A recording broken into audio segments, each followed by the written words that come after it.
Had passed away. The legendary actor and director's career spanned more than 60 years.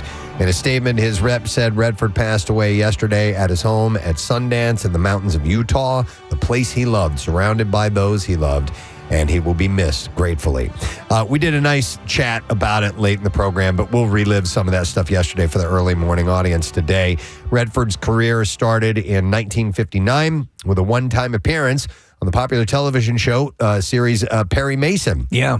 And for the next decade, he struggled to take his on-screen career to the next level. He scored roles in shows like The Twilight Zone, The Virginian, Route 66, and Maverick.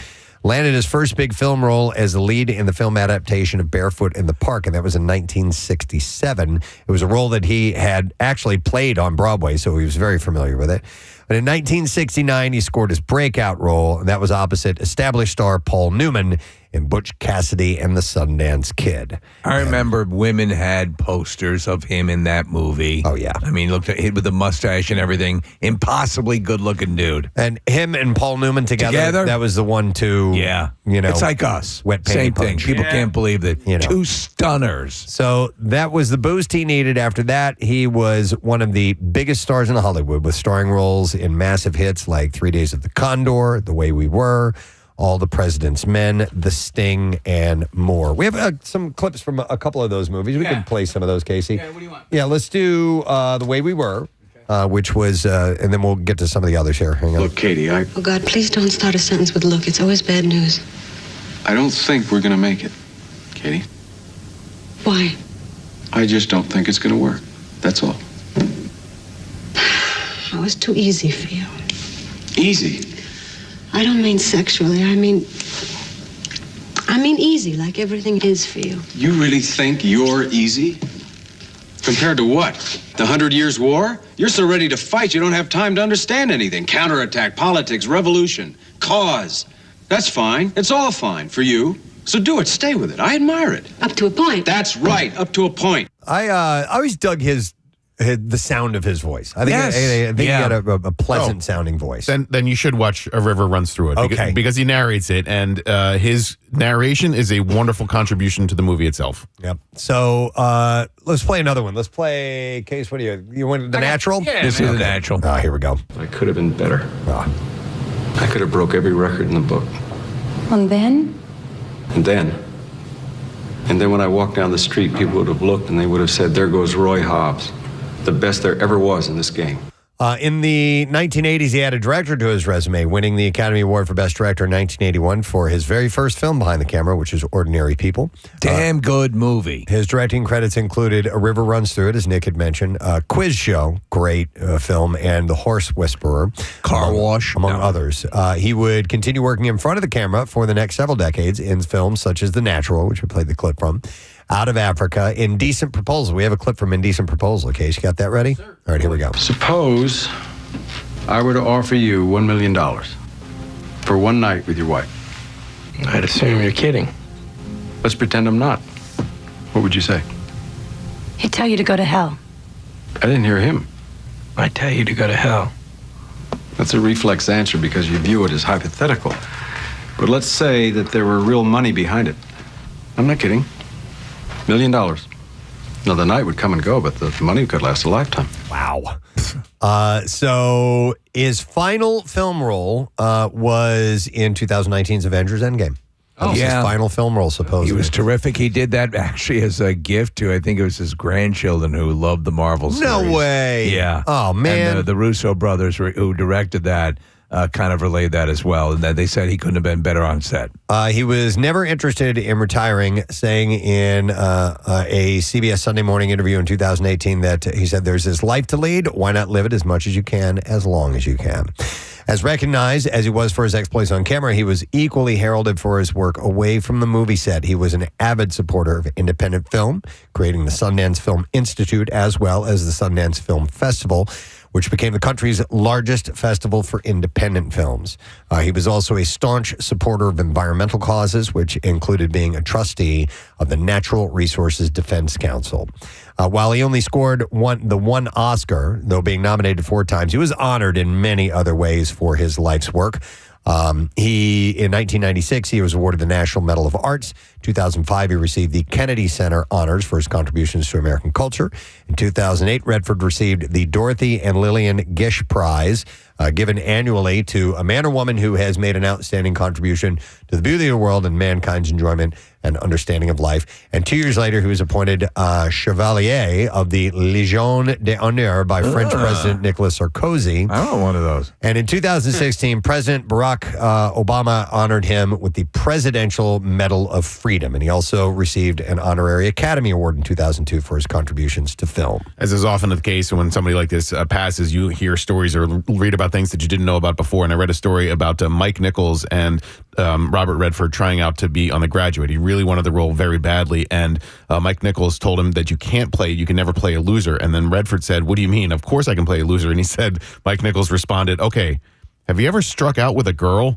And Redford's response was, "What do you mean?" And he wasn't joking. He didn't know what striking out with a girl meant. That's how handsome he was. Well, that comes, Nick, there are loads of stories, and the actresses are willing to admit it. Throughout his career, they really would go after him. Barbra Streisand tried mightily. Yeah. Jane Fonda tried mightily. And, he wanted to keep it very professional on the set. So you never heard about really on-set romances with Robert Redford. Obviously, the tributes were pouring in. I've just got a handful to share with you. Jane Fonda said in a statement, "It hit me hard this morning. I read that Bob was gone. I can't stop crying. He meant a lot to me and was a beautiful person in every way. He stood for an America that we have to keep fighting for." And by the way, in Barefoot in the Park, Redford plays like what would classically be associated with like a Ben Stiller, flustered kind of guy. And he does it well. Meryl Streep, his co-star in Out of Africa, said, "One of the lions has passed. Rest in peace, my lovely friend." And Leonardo DiCaprio stated his unwavering commitment to protecting our planet and inspiring change matched his immense talent. His impact will endure for generations to come. So, sad news about him passing, man, but what a body of work he leaves behind. I have some other things to get into as well, entertainment-wise, so we'll move on and talk about Aaron Pfeiffer's as he is firing back at Denise Richards' allegations of domestic violence, claiming that she's actually the abusive one. You're crazy. Mm-hmm. Richards filed a restraining order in July alleging that he repeatedly abused her, but in his new court response, Pfeiffer's flat out denies it and insists there's no need for such orders as I have not abused her and will not abuse her. Turning the tables, he instead accuses Denise of harassment. He claims she bombarded him and his father with calls and contacting other family and friends to get in touch with him so often that it should be considered harassment. She is the aggressive one. There's no way to come out of this. They should just have them thumb wrestle. Yeah. He also alleges that she attacked him violently, smashed my cell phone, placed it in a trash can, buried under bags of trash, and then lied about it. You a liar. And planted an air tag on his car for noting she, quote, admitted to putting it there. He noted this. And, liar, whore, and you know it. And barging aggressively into his brother's room as well. The legal war comes just as Richards moved out of her Calabasas rental with her 15 dogs yesterday, following a court order that let her re-enter the home for the first time in 2 years. She managed to fit them all into a Miata, Preston. Pfeiffer's, his parents and his brothers reside in the lower floor of the rental and were ordered to vacate the premises for Richards to get her things out of there. So that just continues in a lovely way. Yeah, it's awesome. All right, so you guys familiar with the Try Guys on YouTube and social media? So these are guys that They do stunty stuff, Nick, and they're very, very successful. Are they like Dude Perfect kind? Stuff like that. Yeah, they'll do it 1,500 times. Of course. Yeah. So Ned Fulmer is fighting for his way back into the spotlight nearly 3 years after the Try Guy scandal blew up the internet over his extramarital consensual workplace relationship with an employee. I remember that. Once branded the group's wife guy, Fulmer now admits to people that he spent years in therapy working through the fallout with his wife, Ariel, the person he cared about the most, he said. But not even 12 hours since his chat with People was released, a spokesperson for Fulmer has confirmed that he and his wife have separated. His spokesperson expressed that Fulmer still cares deeply for Ariel. TMZ also released pictures of Ned at a Los Angeles music venue on the 7th with a new woman. Witnesses noted there was no noticeable PDA, though. Does he know that Denise Richards is single? I don't know about that. But in spite of all that, Fulmer is being the creative that he wants to be and is stepping back to the content creating with a brand new podcast, Rock Bottom, premiering today. Now, the debut episode is a sit-down with his wife, Ariel. Oh, all right. Who called the vulnerable experience terrifying. That's why I brought it up. I thought that was kind of that is kind of wild. The two will allegedly talk about where their relationship stands and the aftermath of his affair. I don't know. They could bring in Rambo. Or no, is it Rocky? Nothing is over! Rambo. That's Rambo. Thank you. Yes. Rocky is over! Nothing is over! Why am I here? I'm a boxer. What was the other song, Casey? Oh, the one where he goes home? Wait, you played it yesterday. Yeah, it's from the end of the movie. Same song. It just had. Yeah. Yes, thank you. It's a long road, and my tootsies hurt. Your what hurt? Tootsies. Oh, your tootsies. That's my feet. So the Try Guys web series featuring Keith Habersberger, Zach Kornfeld, Eugene Lee Yang, and Fulmer began on BuzzFeed in 2014 and quickly swept the internet, taking the brand into their own hands. The Try I want Guys to be a Try Guy. continue to make various YouTube content to this day. When news of Fulmer's affair broke, the rest of the guys swiftly made a decision to cut ties with Ned in 2022. He married his wife in 2012, and they share two sons, Wesley and Finn, together. I'm going to throw this M&M into a shot glass. Macaulay Culkin has announced a 35th anniversary tour for Home Alone. Oh, as in an evening with? Yeah. I love this. The tour will feature screenings of the movie, followed by a Q&A session with the actor. It's called A Nostalgic Night with Macaulay Culkin, and will kick off on Long Beach, California, on November 22nd. He said in a statement, "Come and join me as I pull your kids on stage for terrible trivia questions and regale the rest of you with Joe Pesci stories. Not nostalgic holidays abound." These have done very well. You know, Chevy Chase did it with National Lampoon's Christmas Vacation. Yeah, we had John Heder and John Eva Heder, Ramirez here. absolutely, yeah. Napoleon Dynamite. So, you know, I love that these guys do this, and they're so accessible, too. They are. And And if you're a fan, this is exactly what you want. Yep. So, yeah, in fact, Marissa hosted the one with John Cusack. Yeah. Which was, what movie was he reliving? Grosse Point Blank. Grosse Point Yep, Blank. yep. That was Yeah. it. Yeah. So stuff like this is great. He will be in our general vicinity. So November 28th in Washington, D.C., December 7th, Atlantic City. That's at Ovation Hall at Ocean Casino Resort. Maybe we can get him. And then December 12th in Brooklyn at the King's Theater. So, yeah, I'd love to be able to talk to him in advance of that. Let's And see if that can happen. he's always great with stories. You know, he's one who really has enjoyed his career. Yeah. Yep. Why wouldn't he? The 3-part Allen Iverson docuseries will premiere on Amazon Prime Video on October 23rd. The documentary will look at how the athlete's unapologetic style helped pave the way for future generations in the league. And it will look at his origins as well as his rise to the top as one of the biggest voices on and off the court during his tenure. Shaquille O'Neal's Jersey Legends and Stephen Curry and Eric Payton's unanimous media are behind the documentary. And Shaq said, "I know the man Allen is, and I'm honored to tell his definitive story and show his impact off of the court." Do they include the evening I attempted to give him a Y100 sticker at Fridays? Of course. Yeah, I would assume that was a pivotal moment in his life. You didn't know who he was, right? I was sitting facing away from me, and I went up to the bar. And he was very nice, though. Yeah. His collective was, you know. What did he say? What was he? He was like, "No, thanks, man." You know, Okay. basically that. Yeah. I figured exactly, but he was not rude about it, you know. Did you realize at the moment he turned around and looked at you? After I realized. Yeah. And then I was like, because it's even like that moment, like, what? I didn't know that Fridays was his haunt. Yeah. And then I put two and two together, and then I was like, oh. He'd also hang here at the Hilton. Yeah. Remember, we were there, I don't know, maybe it was a snowstorm or something along those lines, but we were in the bar, and they came down and took like all these bottles of champagne and then, went back up to their room. I was like, oh, okay. Allen Iverson. One of his new favorite places to hang is Live Casino, and I was there for a Bud Light appearance watching the game, and he kind of walked in, and I was like so excited, and I kind of walked up to him. I was like, can I take a photo? And he's like, nah, and kind of walked away.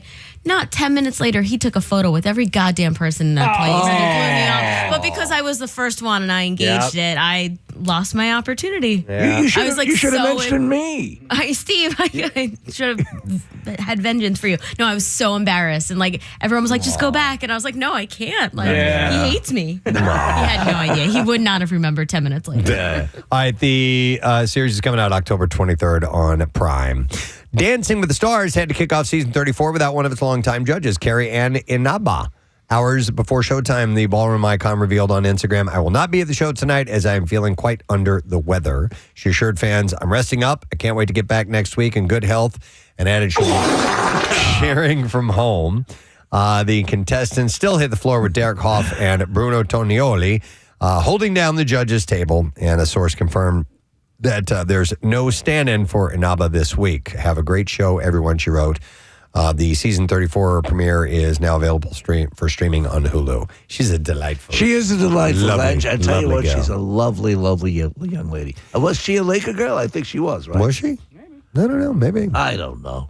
All right. So, on again, off again relationship of Jacob Elordi and Olivia Jade Giannulli may be on again. What? Told you last month the pair had called it quits, so people familiar with the history knew to press pause and see if the breakup took or not. The couple had been together and apart over the last 4 years, and the latest reports are that they are back together. Sometimes you don't appreciate it until you take a little bit of a pause. The reconciliation rumors began last week after Giannulli showed up to support Elordi at his Toronto International Film Festival premiere.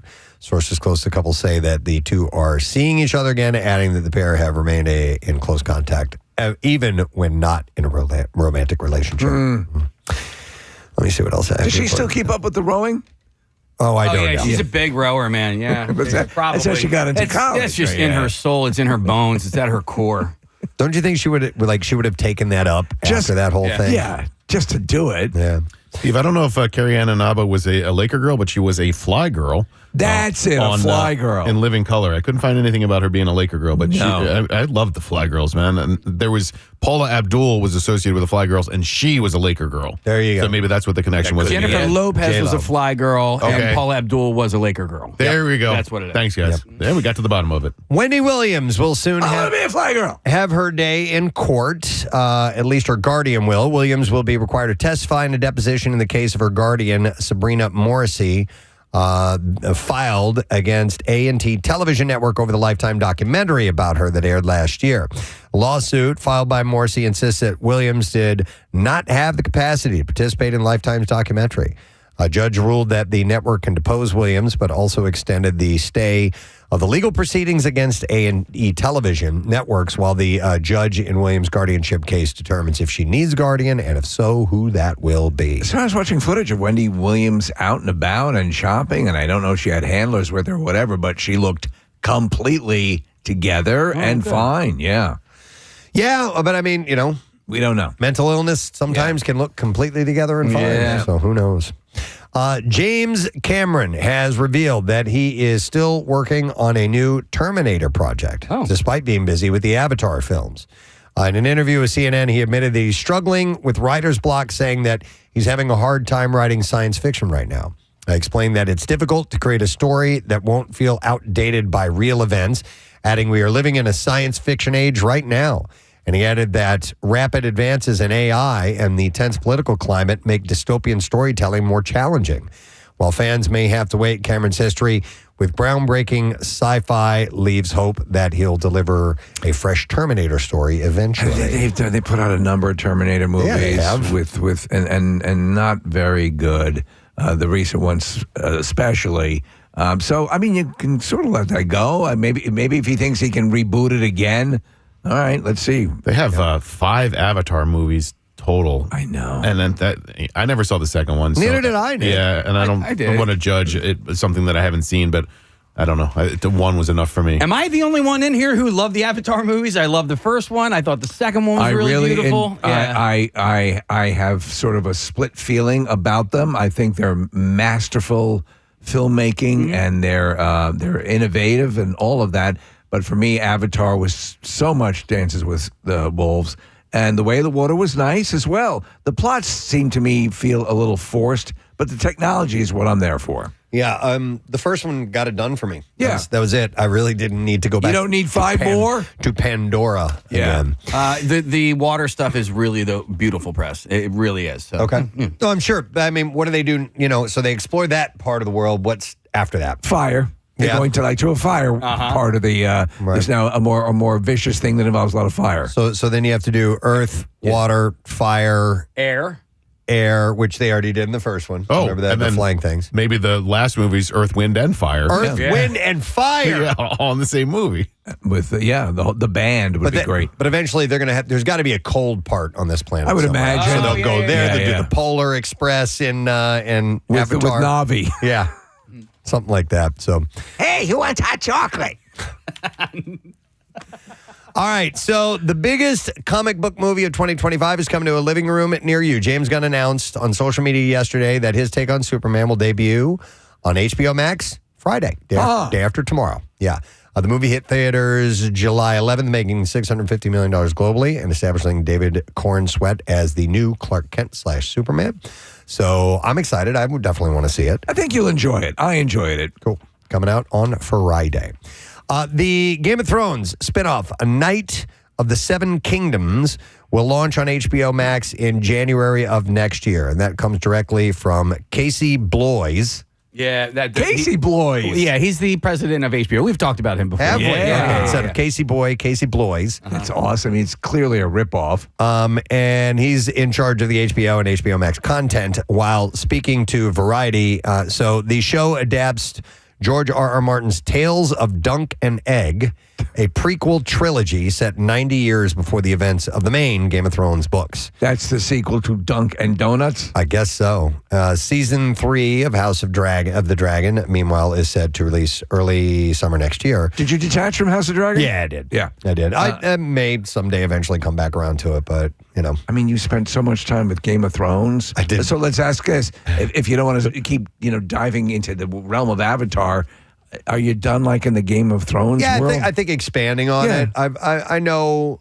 I went deep on this. I bought fan fiction stuff on it and learned about what happened in the ages before all this stuff and you got what you needed. I've seen and the source is so good. Yeah. I can just keep going back to that. I watched all 8 seasons 3 times. One of the stars of House of the Dragon is Fabian Frankel, and he plays. He's one of the leads in Task. He's one of the FBI agents, and he plays. No way. Yeah, Grasso, Okay. Agent Grasso in Task. So it took me forever to put 2 and 2 together because I watched the second episode last night of Task, and he's Agent Grasso, and he's Kristen Cole in House of the Dragon. Okay. By the way, it'll blow your mind how many. There's a couple of cast members of Task who are doing spot on local accents. Oh, yeah. Who are British. Most definitely. Yeah, he's who a are Brit. British. Yeah, he's a Brit, Steve. Yeah. So let's see here. Season 3 of House Dragon is set, like I said, for next summer, and Bloys suggested that the show would premiere in June of next year. This new A Night of the Seven Kingdoms. What about Game of Thrones House Party? That's coming in? I want to see that desperately. I'll let you know as soon as I find out when that's being released. All right, we're ready for clips. Steve follows a pivotal day in the life of a head teacher fighting to protect his students while grappling with his own mental health. And here, Cillian Murphy talks about working with director Tim Mylance. Sure. Again, here we go. Here we go. We made season 3 of Peaky Blinders together, and it was very hard, very intense shoot. And Tim has this amazing ability with actors. It's unlike any director I've come across, and actors just really go deep for him, and it's very freeing, and it needed that sort of touch for this film. Steve opens in theaters this weekend if you want to see that. Here's our next clip.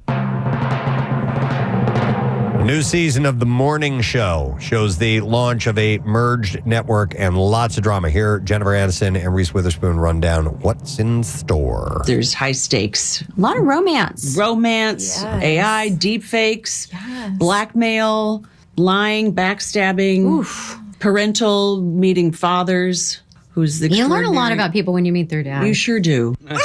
Season 4 of The Morning Show premieres today, and that's on Apple Plus, by the way. Hey, just a teaser. Oh, yeah? For Friday. Before we do the clips, we tell you what new movies are coming out. And Casey has prepared a new setup for that. We play a little musical thing. Yeah. Before we tell you what movies are opening for the weekend. Friday, we have a new one that Casey should be very proud of. Yeah, I'm pretty proud He of it. created this one. The other ones we found. Yeah. You did all the sound design on it. Did all the sound design, I collabed with some people. Yeah, all right. We'll let you know who the collaborator was on Friday. So that'll be... You're the Benjamin Bird of the Preston and Steve show. Yeah, I don't know who that is. I think the sound design guy for all the Star Wars movies. Okay, all right. There was some ingenuity. I witnessed it. Yeah. So that'll be I on heard it. Friday. We hope that you'll be a part of that. All right. That's the entertainment report. We got to take a break. We got a lot going on today. We got some guests joining us in the studio. We got some food coming by, some giveaways for you. I'll run down the list in just a little bit. Stay with us.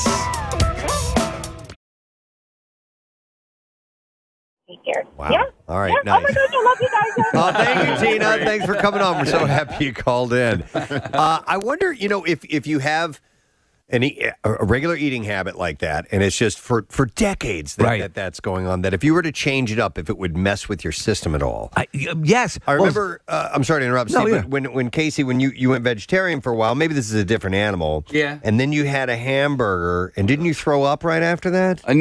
So there was probably a little bit of hangover involved in that throw up as well. It wasn't just the meat. It wasn't, no. So it was. What the hell is in that hamburger? It was graduation weekend, and my friend had worked at a not a convenience store, but a fast food chain.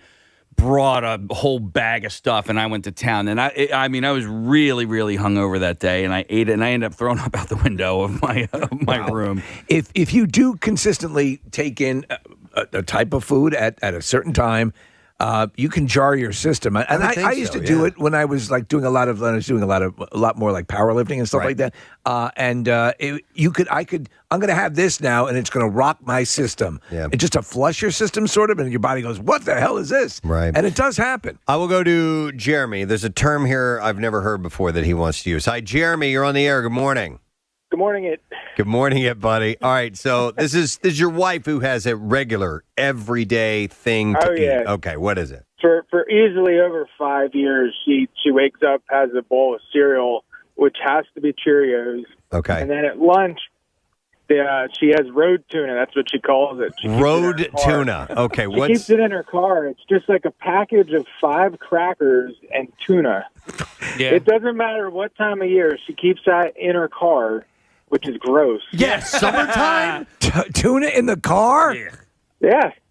So does she use the cans or the packs of tuna? So it comes in one big, in a little pack. It has 5 crackers in a package, and then a little tiny can of tuna. Oh, a little can of tuna. Okay, all right, road tuna. I dig this the packs, and yeah. they have buffalo. Yeah, they have a bunch of different flavors. I love You can those. get like Italian Yeah. or lemon and pepper. Man, they're good. Interesting, Jeremy. Road tuna, I love that. I'm not familiar. That could be a band name, Road Tuna. I'll consider that. Thank you. Let's go to Joe. Hi, Joe. Good morning, sir. Gadzooks, my man. All right, so there's something that you've ritualistically eaten for years, right? So I wasn't completely honest on the phone Okay. because I was kind of embarrassed by it. But hearing other people, I guess I'll admit it. I've been eating cheese pizza for 30 years. 30 years. So I'm 36. It started when I was in kindergarten. That's all I would eat for lunch, and the kids knew me as Pizza Joe. So, Oh my God. if anybody's listening, yeah, Pizza Joe still eats Pizza Joe's still around. Pizza man. Joe. And he's still eating pizza. So this is every day without fail. Yeah, so I obviously I work now. I just eat pizza in my cart. There's probably nobody has seen me not eat pizza. I'm a large man. You're a large man. All right, Joe, are I you? know I need to stop. I tried to stop and literally had like panic attacks from I need my pizza. Like, Oh my God. It's been your friend since kindergarten. All right, couple of questions here, Joe. Does it matter where you get the pizza from? What who makes it? No, just as long as there's cheese, no topping. Okay. Does it bother you that you have this kind of this compulsion, this chain to eat only cheese pizza? It did, and then everything else in the world. I just went, you know what? I'm eating pizza and living life. All right. Yeah. Do you still like it? Yeah, but Wait, Joe, do you still like it as much as you always have? yeah. Sometimes I'm eating it though, and I'm just looking like, what the hell am I doing? Okay. All right. Interesting. Pizza's the one thing I can see, like, it's always good. And even when it's not that good, it's still pretty good, as they say. So pizza, and also the different types of pizza. But you said 30 some odd years, Joe? 36 years. Yeah. 36 years. Well, no, I guess that wouldn't be right because I started at 6 and I'm 36. Okay, so about. Listen, and I'm really going to recommend this. If this really bothers you, you need to touch out. You need to reach out to Dr. Rosenpenis, Dr. Rosenberg. Sorry, Rosenbaum. I always said. We're so used to penis. We are used to penis. Our hypnotist, and maybe he can help you out.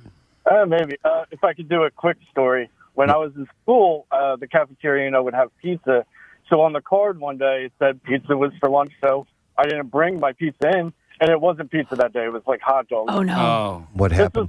This was 6th grade, so I broke down crying. And you'd think like kids would make fun of me, but they were like super supportive kids. They were like, well, yeah, it's Pizza Joe. You didn't get pizza for Pizza Joe? They knew you as Pizza Joe, and they rallied. Kids who can be very cruel rallied to your support. So I literally just ate the hot dog buns. Oh, my God. The closest thing to pizza With you can ketchup get. on them. Joe, I feel terrible for you, man. That's actually a little bit traumatizing. Yeah, I have to talk to a hypnotist. Hang on, though. Would it be wild if Dr. Rosenpenis, though, changes it to calzones every day? Right. But Joe, like a different version of pizza. Joe, do you only eat pizza? That's all you eat? Yeah, pretty much, yeah. That's all. Okay, so besides the lunch meal, your dinner Is pizza too? If I go out to like somebody like offers me out to dinner or something, I will stomach something else, but like I'll get the smallest portion because I don't want to eat it. Okay, Oh my all right. This is like going back to like being a parent and not letting your kid have pizza and chicken nuggets and like making them eat their vegetables. I mean, I love my parents, but that's literally what it was I was a picky eater, and they said, well, here's pizza and cheese, and it's just been that for years. I know the parents will sometimes, and you're advised to sort of acquiesce, and maybe guys, you have kids, I don't, but like I said, my neighbor over in Manayunk, her daughter ate Go-Gurt and chicken nuggets. Yeah, That you was can't it really for years. force stuff on kids. I mean, listen, if it tastes bad, it tastes bad to Yeah. them, By the way, Joe, Marissa wrote down this question. Are pizza Lunchables acceptable? That's disgusting. Get out of here. It's an aberration. I love the story of Pizza Joe. I feel a little bad for you, bud. Yeah. Hang on a second here, Joe, I mean, like, do you feel like you're missing out? Because pizza is wonderful. There's no doubt about it. But like, there's a lot of other great foods out there. Yeah, I guess I am missing out. Let me for you, Joe, there are so many different types of pizza and ways to prepare pizza that you could kind of exist in that realm if you were to perhaps throw some chicken on it now and then, just for a little bit more protein and stuff like that. So Transition that way? You've never varied the menu, and toppings are a no-go for you, right? No, I don't like the toppings. Okay. On it. It honestly will make me gag. Like, Wow. Okay. I assume does tomatoes have vitamin C in it? Because otherwise he's going to have scurvy, man. I mean, Surprisingly, pizza is actually fairly good nutrition-wise. It's actually fairly good. Okay. Yeah. All right, Joe. That's a really interesting story. Thanks for sharing with us. All right. All right. And from here on out, we'll know you as Pizza Joe. There's no other. All right. Pizza. Wouldn't you love to see from like Touchstone Pizza Joe? Pizza Joe. Yeah. A heartwarming story that starts off kind of tragic. I could see that. Yeah. Eat your pizza, or they'll all laugh at you. Oh no. Tomatoes have vitamin C and potassium. Okay, well there you go. So he's getting his nutrients. Okay. I mean, God, he would take him over to Lorenzo's. Protein from cheese. Oh, I'm sure, dude. Joe's probably if he knows Lorenzo's, if he's eating nothing but cheese pizza, I would imagine. All right, well, listen, thank you for your calls. Thank you for those of you who are on hold. I apologize I didn't get a chance to get to you, but quite interesting. Yeah. The calls that we got. And you know what? Let's give away Philly Pretzel Factory. Yeah. Gift cards. On the heels of that food conversation, I have a $25 gift card. And we'll take caller number 18 at 215-263-WMLR. The big game needs some big snacks. No game day is complete without a party tray from Philly Pretzel Factory. If you're hosting or heading to a party, order your party tray from PhillyPretzelFactory.com today. So let's take care of you. Give us a call right now. We'll be back, and Bizarre Files on the way. Behind the Thank you, it is Kathy. unclear I saw how this much the article on hacker BuzzFeed. demanded. I thought this might be kind of nice to examine a little bit and maybe open this up to you, since you are most likely on the way into work this morning, to let us know something about what you do that everybody needs to know. And to give you an example, there's a lot of good ones on this list, and I'll lead with this one. This is what you and the people that work in your industry understand, but the people who don't work in your industry probably need to know. And I love stuff like this. This first one is from emergency room workers. It says emergency rooms are not first come, first serve business. We triage you for a reason, and you cannot cut the line in front of somebody with a more serious complaint just because you got here first. And listen, I have been in that situation where you sit in the emergency room for eternity, and you're like, I got here before them. Yeah. You know what I mean? Just because his head was cut off? Right. Wow. But you may not know what's going on with that You don't person, know. and they need to get in there. we went into it was a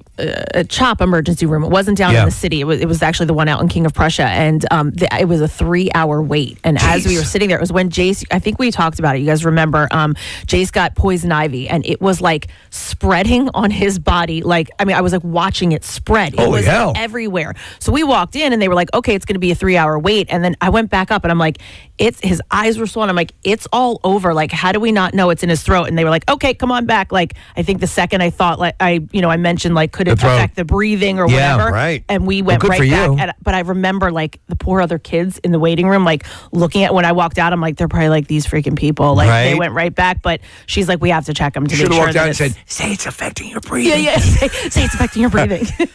So feel free to call and let us know. Here's another example. An airport worker, and this says, yes, your flight is in fact delayed due to weather. Yes, I also understand it's a gorgeous day here and at your destination airport. What you don't understand is that the airplane is coming from New York, and they had weather there. So, while it might seem like, why isn't this? Come on, there's a reason for it. By the way, 215-263-WMMR, the number. I also want the things we're told that aren't necessarily true. The way they manage, the way they manage and meet our expectations. What about when Marissa and I flew back from Chicago, and they were like, we don't know where your pilot is. Yes. Oh, shouldn't you at least have a general idea? Is he in the States? Yeah. If you need us, we'll be at the bar. And that's where you find the pilot. Here's another one from a photographer. It says, no, I can't grab your iPhone and take a picture to match my best studio works. Even if we'll also be going live on Fox Good Day this morning. Yes. Checking with Mike and Alex. We were on Mike's show last night. Actually, this could be part of the City Beat. If you want. So we're gonna dive into stories in and around our area. Scoobly wow, he's the meat behind the beat, working the street, Preston Ellie. And yesterday, so Mike Jarek has got his own show on Fox 29 now. Yes. It's an evening show. It takes place at 11:30 p.m. Yeah. And half hour. Yesterday was the 6th episode that they've aired, and Mike asked us to be the guests on the show, which was really, really cool. Yeah, we went and recorded it yesterday. It aired last night, and because all hell was breaking loose in my house, I saw a bit of it, and he was great. He's an old pro at this. And the set is like a classic. Tonight Show setup, talk show, couch and a desk, and Mike is right at home with that. And I forget the gentleman who's Vince is terrific. Yeah, he's a sidekick sort of with my co-host, if you want to call it that. But it's definitely it looks like a TV talk show. Yeah, it looks like Jimmy Fallon or any of these other shows. It doesn't have a house band or studio audience, but the setup is just like that with the skyline in the background. So Marissa grabbed a short clip of us on the show yesterday. I haven't heard this yet, but I'll play it. But it aired last night already. Yeah. And they archived that stuff? They are archived on the Fox 29 site. All right, here we go. One of the people we egged was an undercover cop, and he chased us, called my dad. And you know what my dad said? What? My son said he didn't do it, and I believe my son. Wow. God, I remember to this. He was talking about lying to your dad. We were talking about that. Yes. Because I lied to my dad about something. We covered that. But here's Steve's follow-up. Day that I was probably 17 years old. It's a profound feeling. I remember having to lie to my father and tell him that I had not seen his mother topless. So earlier, Mike had asked us questions out of nowhere. He just goes, "Hey, Steve, tell me about seeing your grandmother naked." Yeah, true story. And he goes and tells the story. And then he asks me, he goes, "Tell me about when you lied to your dad about wrecking the car." And I was like, where did that come from? It came from Casey. Yeah, so he hit me up yesterday. He goes, just give me, is there any old, dirt that you can give me on Preston and Steve, not and or. And the first thing that came to my mind was seeing your grandmom's boobs in Flagler Beach, Florida. Yeah. And anytime I hear the word Flagler Beach, I'm like, oh, Steve's grandmom's boobs. Now I get contact from people from Flagler Beach who consider that a point of pride that I got to see my grandmother's knockers. So I wanted to give him something good, but nothing that was like too personal. Yeah, I gotcha. Yeah. So when he said that, I was like, oh, I guess I didn't know how the hell he found out about that story, but it was fun. It was a great exchange. Mike is a pro. He's just the best. And we'll check in with them in a little while. Absolutely, before 8 o'clock. So, all right, another City Beach story. By the way, watch his show if you get a chance, please. So there's a place opening up in Fishtown this week. It's called Ballers. This place looks wild. It's a gym and restaurant and bar, but it is a sprawling social sports club. 75-foot high ceilings. This place is massive. Wow. And the owner is, or the developer is a guy named David Gustad.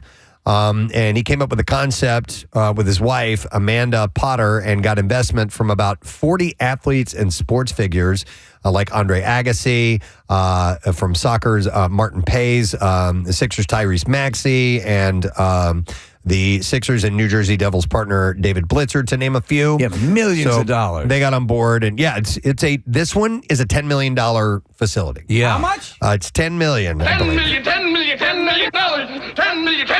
million. So he had said Gustad said, we're about social sports. One way people come together around sport is actually watching sports, and another way is playing them. And we wanted to create a place where you can do both and eat well while you're at it. So Ballers is part of the Battery, which is the century-old former Delaware generating station, which is formerly the largest power plant in the Pico system and now a hotel and residential complex. Isn't that wild? That's such a cool building. Yeah. I've toured the rooms there. We did an event. Where was the event? Well, we did something At the casino. at Rivers, and then, is that where the hotel is? Yes. Right? Yes. Okay. Yeah. So it's a part of that. It's so nice in there. The River Suites Hotel is what that's called. So, so it's off of Delaware Avenue, north of Penn's Landing, and it's got besides the 173 short and long-term apartments and the 62-room River Suites Hotel, they have a wedding venue from Chess Cafe, and they're booking events and stuff like that there. So, like I said, it's a $10 million investment. They created Ballers Bar and Restaurant to overlook a 3,700 square foot turf field on the first floor. The second floor houses 6 pickleball courts, 2 squash courts, 3 courts for racket game paddle. It's called Paddle. That's the name of the game, Padel. 4 golf simulators, a golf practice area complete with bunkers, and a cafe. And for members, there's also a full gym, a recovery suite with cold plunges, saunas, and massage chairs and locker rooms. And they say that walk-ins are allowed. It's pretty amazing. Members will get priority bookings and better rates as well. But you can just go in, and pay a fee at the top and get in and not have to be a member if you want to. I want to take a tour of this. Yeah. So the bar restaurant is a modern room. And this is from the Inquirer. I think you said this article, Steve. Subdued lighting beneath a brass overhang. Pianists come in and perform on certain nights. The kitchen is overseen by executive chef Jameer Wembley Cole. And they turn out tavern classics and also substantive entrees as well. Next month, the second location is going to open in Boston. There's going to want to be one in Miami and LA in 2026 as well.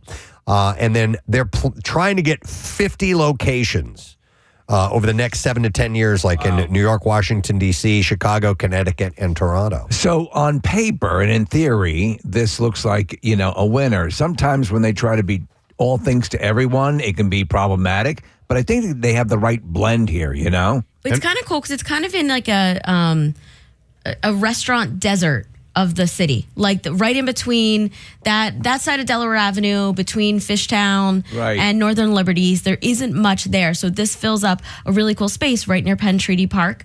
And if you guys had seen videos of it, this is where the Eagles had their ring ceremony. Was they transformed this place into a big party space. So with it being a kind of a desert over there, because I don't get over to that area very often, you hope that something like this will spawn other businesses to open up nearby and flesh it out and create a 100%. And it also area. helps the Fillmore and the other half and the Brooklyn Bowl. This kind of becomes a triangle to go over there, and then you have Fishtown, so it kind of extends that. Have you guys? You just said you haven't driven down that area, guys. Where all those clubs were down on Delaware Avenue, they're all like condo buildings and apartment buildings. Yeah, now. well, I mean, it's pretty wild. Yeah, we stayed, like Nick was saying, at this River Suites hotel. That's the last time I was there, but I remember that I hadn't been down there in a long time. I'm like, whoa, this is a far cry from back in the late 90s when I used to go down to Maui and all that. And it just used to be lines of bars, nightclubs. Yeah. I mean, you would think that with riverfront property and it is a nice section of town that this type of development would have happened by now. But like Marissa's saying, I root for this type of stuff. Like to see these types of places go in is terrific. Has anyone else ever gotten a tour or been inside the Fittler Club? No. Which is on the Schuylkill River. It's a similar vibe. I don't know how they compare in size or whatever, but it's a social club. It's a bar. It's a restaurant. There's a gym there, Preston. There's there's a indoor golf. A bowling alley. Bowling alleys in there. Yeah. So a swimming pool. So anyway, I love seeing places like this exist. Nice. So it opens on Friday. All right. Want to check it out? Hot damn. All right. Another City Beat story. This is something coming to our area. A painted truck stocked with banned books will visit Philadelphia this fall. And I love the name of this thing. It's called the Banned Wagon. Oh, yeah. BANNED wagon. It's a mobile library of titles that are facing bans or challenges in the United States, and is gearing up for its annual tour. It'll hit the road October 5th to the 11th to coincide with Banned Book Week. I don't, and this is not a political statement or anything like that, I don't understand how they can ban books when the internet exists. Do you know what I mean? Well, these are just, you can get them elsewhere, but it's in these particular establishments you can't. I saw a list of banned books, which, I'm not really a fan of. Not the books, but the banning. And I was like, I need to read some of these titles and see what the big deal is. And there was a book called The Hate You Give. That was outstanding. What's it about? Absolutely excellent book. It's about a black teenager. This girl, there's a shooting that happens. This kid gets killed by a police officer, and there's this big uproar. This whole thing happened, and it turns into a whole community. Okay. Controversy. Is it fiction or? Yeah, it's fiction, but it's just very, very well done. So I'm glad I read that. The Ketchup Kid got banned, I think. Yeah, son of a bitch. Yeah. What was the it was by the bad guy's mustard name? people. Dr. Disguise. Dr. Disguise. I can't believe I remember that. That was the first and only book you read? No, I've read a couple. I read a couple of other books. I think I read Rumblefish or The something Mustard like that. Kid. Yeah. You don't read books? I'm not a book reader. So the problem I'm not is, judging you. I'm just no, curious. I know. Okay. No, Project Hail Mary, you read? Project. Well, Great book. I listened to that book, and I'm not judging anybody, but I don't consider that reading. If I don't, if I read it with my eyes, so I'm trying to think of the last book. But I think that the you last used your eyes on. book I read was probably the video game one. Ready Player One. Ready Player One. Yeah, and Ready Player Two. Okay. The project, now in its third year, aims to raise awareness on censorship and celebrate the freedom to read. While the wagon traveled to 9 cities in 2024, it's mainly going to be focusing on Philadelphia and Washington, D.C. Penguin Random House, which runs the band wagon, said in a release that it chose these destinations because they were central to American democracy. So many of the titles have queer, transgender, black, or brown protagonists. 44% of the most commonly banned books during last school year featured people with characters of color. 39% featured LGBTQ plus people or characters. So this will be coming to town October 5th through the 11th. I'm sure you can do a quick search and find out where they will be. They'll include some of the titles are like Anne Frank, The Diary of a Young Girl, The Kite Runner, and House on Mango Street. Oh, man, I read The Kite Runner. Is it good? Yeah, it takes place in Afghanistan. It's terrifying. Wow. And it's a great book. I highly recommend it. It's a movie too? I believe they made a movie of it. Yeah, it's not a real pick-me-up kind of book, but it's really well written. I enjoyed reading it. I don't know if I liked it, but I enjoyed reading it. I don't know if I liked that or not. I didn't have fun while reading it, but it's a terrific book. It's, listen, and this isn't reading, but I think I came to the realization that I don't like watching Eagles games. I love the Eagles. In a related story, I love the Eagles, and I love when the outcome of an Eagles game is a win, but the actual process of watching an Eagles game gives me so much anxiety. He was having a full heart-to-heart with me on this yesterday. This is a crisis moment for you, and a realization. Well, so it started with the Cowboys game, first game of the season, as I'm watching it, and I was just getting so amped up, and I'm like, am I enjoying this? Obviously I enjoyed the outcome because we won the game, but the process of it all. And then last week against the Chiefs, I was like, I felt it again, and I was eating homemade chili. I think you can temper that, though. I think you can still watch it if you are aware while it's happening, right? And you acknowledge it. So this is like when I used to get absolutely wigged out on dickhead drivers, people that are driving aggressively, and I would get so angry and just mad, and I would let it dig into me all day long. Right. And then I had an epiphany one day, and I'm like, screw that person. I'll get a gun.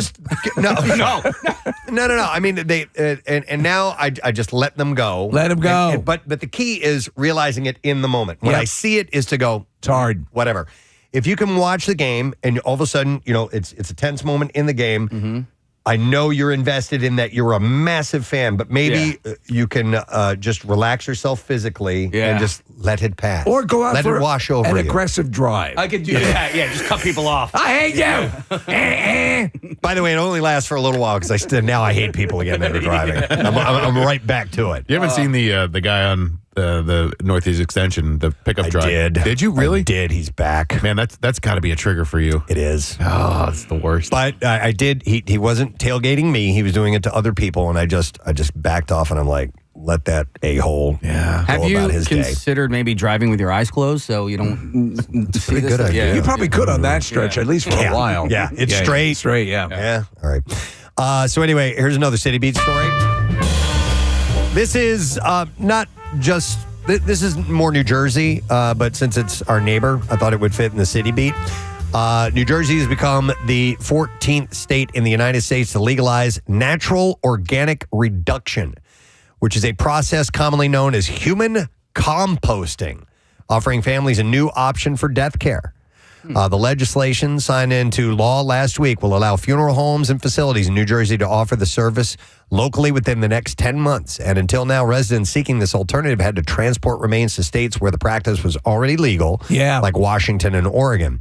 A woman named Diane Thompson Stansel of Tinton Falls chose natural organic reduction for her husband, Ken, who died in February at the age of 90. A former Air Force serviceman and minor league baseball player for the Chicago White Sox, he had expressed his desire to avoid a traditional funeral. And she said, I don't want, he said, I don't want to be in a cemetery underground, and I don't want to be burned.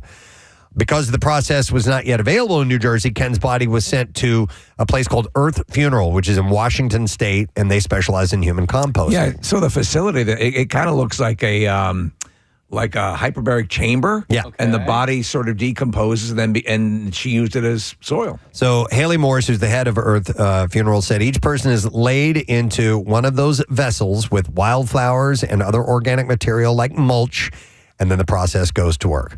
The New Jersey Funeral Directors Association collaborated with lawmakers to develop the legislation. I guess, though, like the bones aren't going to deteriorate. That I don't know what they do with that process-wise. Yeah.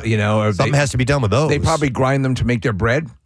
Preston? Like a giant would. Like a giant would. All right, suppose you did this, and that, like, you could all right, I don't know, how do I say this? Wouldn't you love it if, like, your leg bones were then connected to your hip bones, ground down and turned into drumsticks?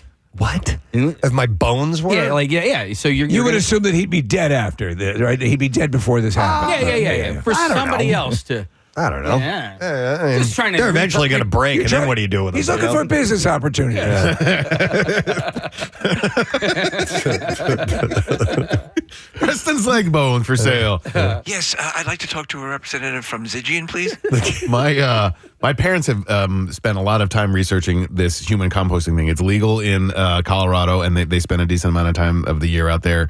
I don't know where they ended up making their decision, but my mom loves the concept of essentially having a tree in the yard that my dad's nutrients have fed. That's what happened in this story. Yeah. So the woman actually was able to spread this around as the nurturing soil for a number of plants that she feels for whatever she feels, and who's to say it's not true? Right. The energy or life essence is in those plants. I didn't realize until recently that when you cremate somebody, it takes a lot of energy to do so. There's exhaust that happens as a result. It's not as environmentally friendly as a lot of people thought. So my parents were kind of choosing against cremation, which is fine. I am fully on board, and we've talked about this a couple times. Dump me in the ocean. Yeah. That's where I want to go at this point. And maybe I changed my mind in 10 years. Wrapped up or just dumped, right off a boat. Maybe somewhere in the Caribbean. I want to be turned into a drum kit. The drum kit number 2. But yeah, I want like off the coast of St. John or something like that. That's where I want to go. Wow. Maybe now I'm thinking about band equipment. Like you could be like a mic stand. Well, do you remember? Like you use both legs. Do you remember from Dusk Till Dawn? And put them together. I don't remember. There's a scene where there's the vampires using a torso as like a guitar body, and and I'm trying to think about this and about this whole process. There have been a couple places that you reported on that quote unquote offered this process. Oh my God, the one in Colorado? And they were just like stacking them like cordwood and letting them rot in a warehouse. That's kind of the first thing I thought of when I read this story. But I think that since that story has surfaced, maybe they're going to be a little more diligent in policing places like that. I could see this if you're going to, like my wish would be to be cremated, depending on, I just don't want to eat up land that could be used for something else. Right. And if you want to be buried, that's fine. I'm not, but it's just my personal choice. Yeah. My mother's ashes, there was a plan for a while for them to be dumped into the, not dumped, to ceremoniously be placed into the ocean with my father's ashes. That changed over time. So they're both now cremated and they're in a cemetery. Okay. Yeah. By the way, Thompson Stansel, the woman, said that she sees her husband's presence in a house plant that has flourished since she added compost made from his remains. And feed me, Seymour.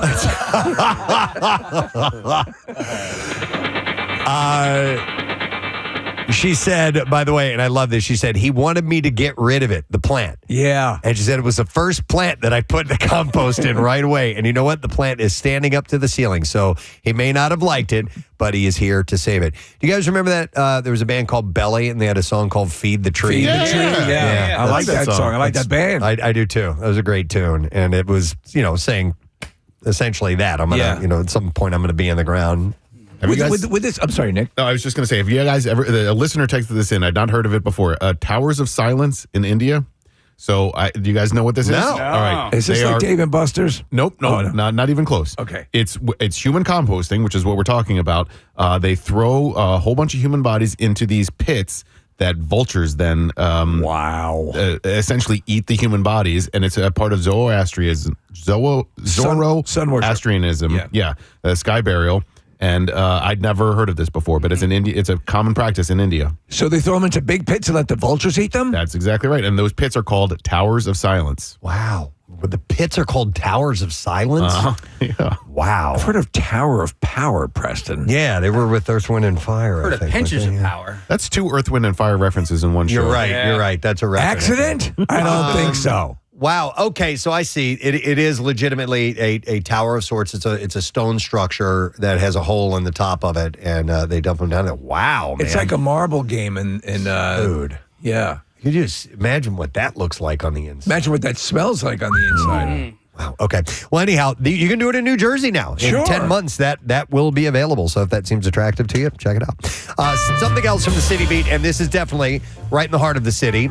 A woman named Shiva, and this is another bar story because we had mentioned the Ballers, which is a bar and sports social club, but and this has a sports aspect to it as well. A woman named Siobhan Anderson says that she was first inspired to open a women's sports bar back in 2019 when she couldn't get a bartender to change the channel.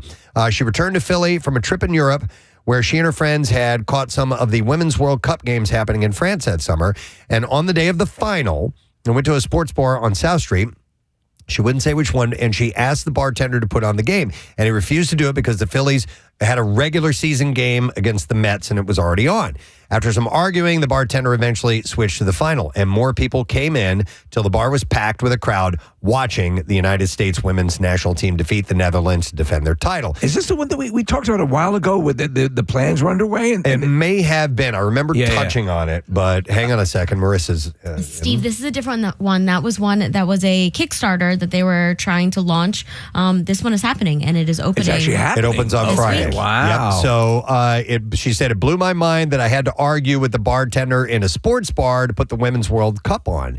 She said, I'm just like, this isn't right. And that just planted the seed that we need to have a space where women that have dedicated their lives to these sports have a spot where they can truly be honored and highlighted with them being on these televisions and having all these amazing people that support come in and watch them and do what they love and what they've dedicated their lives to.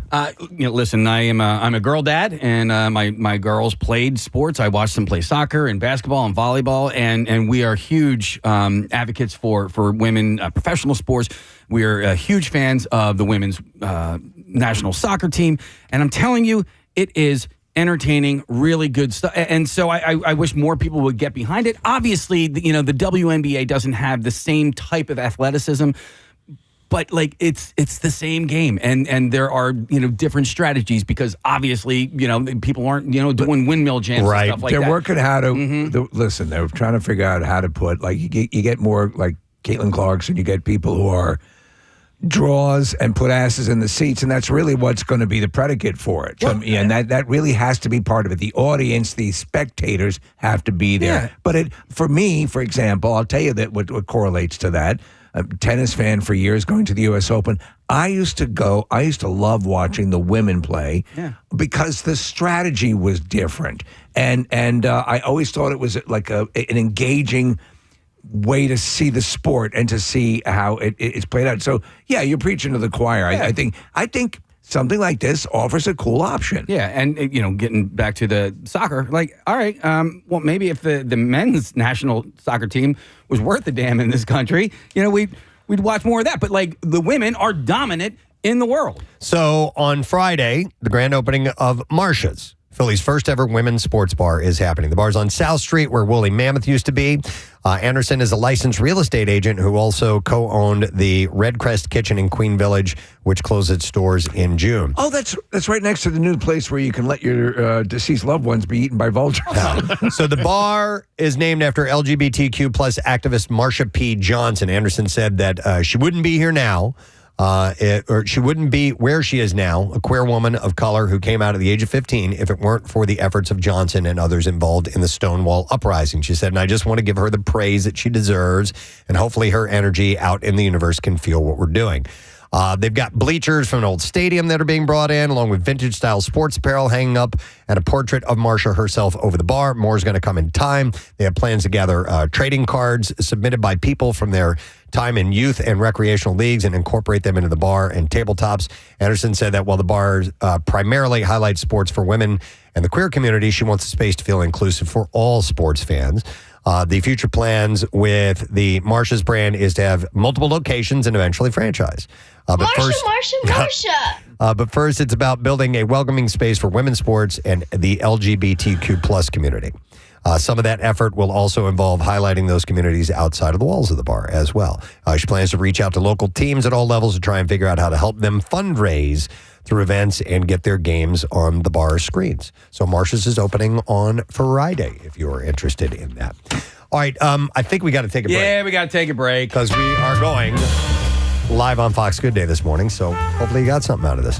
We'll take a quick break. We'll come back in a second. Nifty 50s has arrived. I smell it. That means smell it. We will do some giveaways with those guys as well. So stay put. We'll be back in just a moment. Recent model of an iPhone. Also, yes, I do charge money just to take a picture. That's great. There was, you know what? Oh, here's Nick. This will speak to you and Andrea because she's an artist, your girlfriend. This one, and I sent you a chain of emails from people who are trying to get free stuff from artists. It says, this one says, pencils are expensive. Prints are expensive. Proper paper is expensive, and it takes a lot of time to do a painting. So no, I can't give it to you for free for exposure. Yeah. Because that's thing people beg artists, look, I'll post it on social media. I'll plug this and so on and so on. And they want free stuff from artists all the time. Artists of all types, too. I mean, you know, musicians, painters, sculptors, whatever. It doesn't matter. It's like, yeah, we'll put it out there. We'll give you exposure, and that's enough to pay you.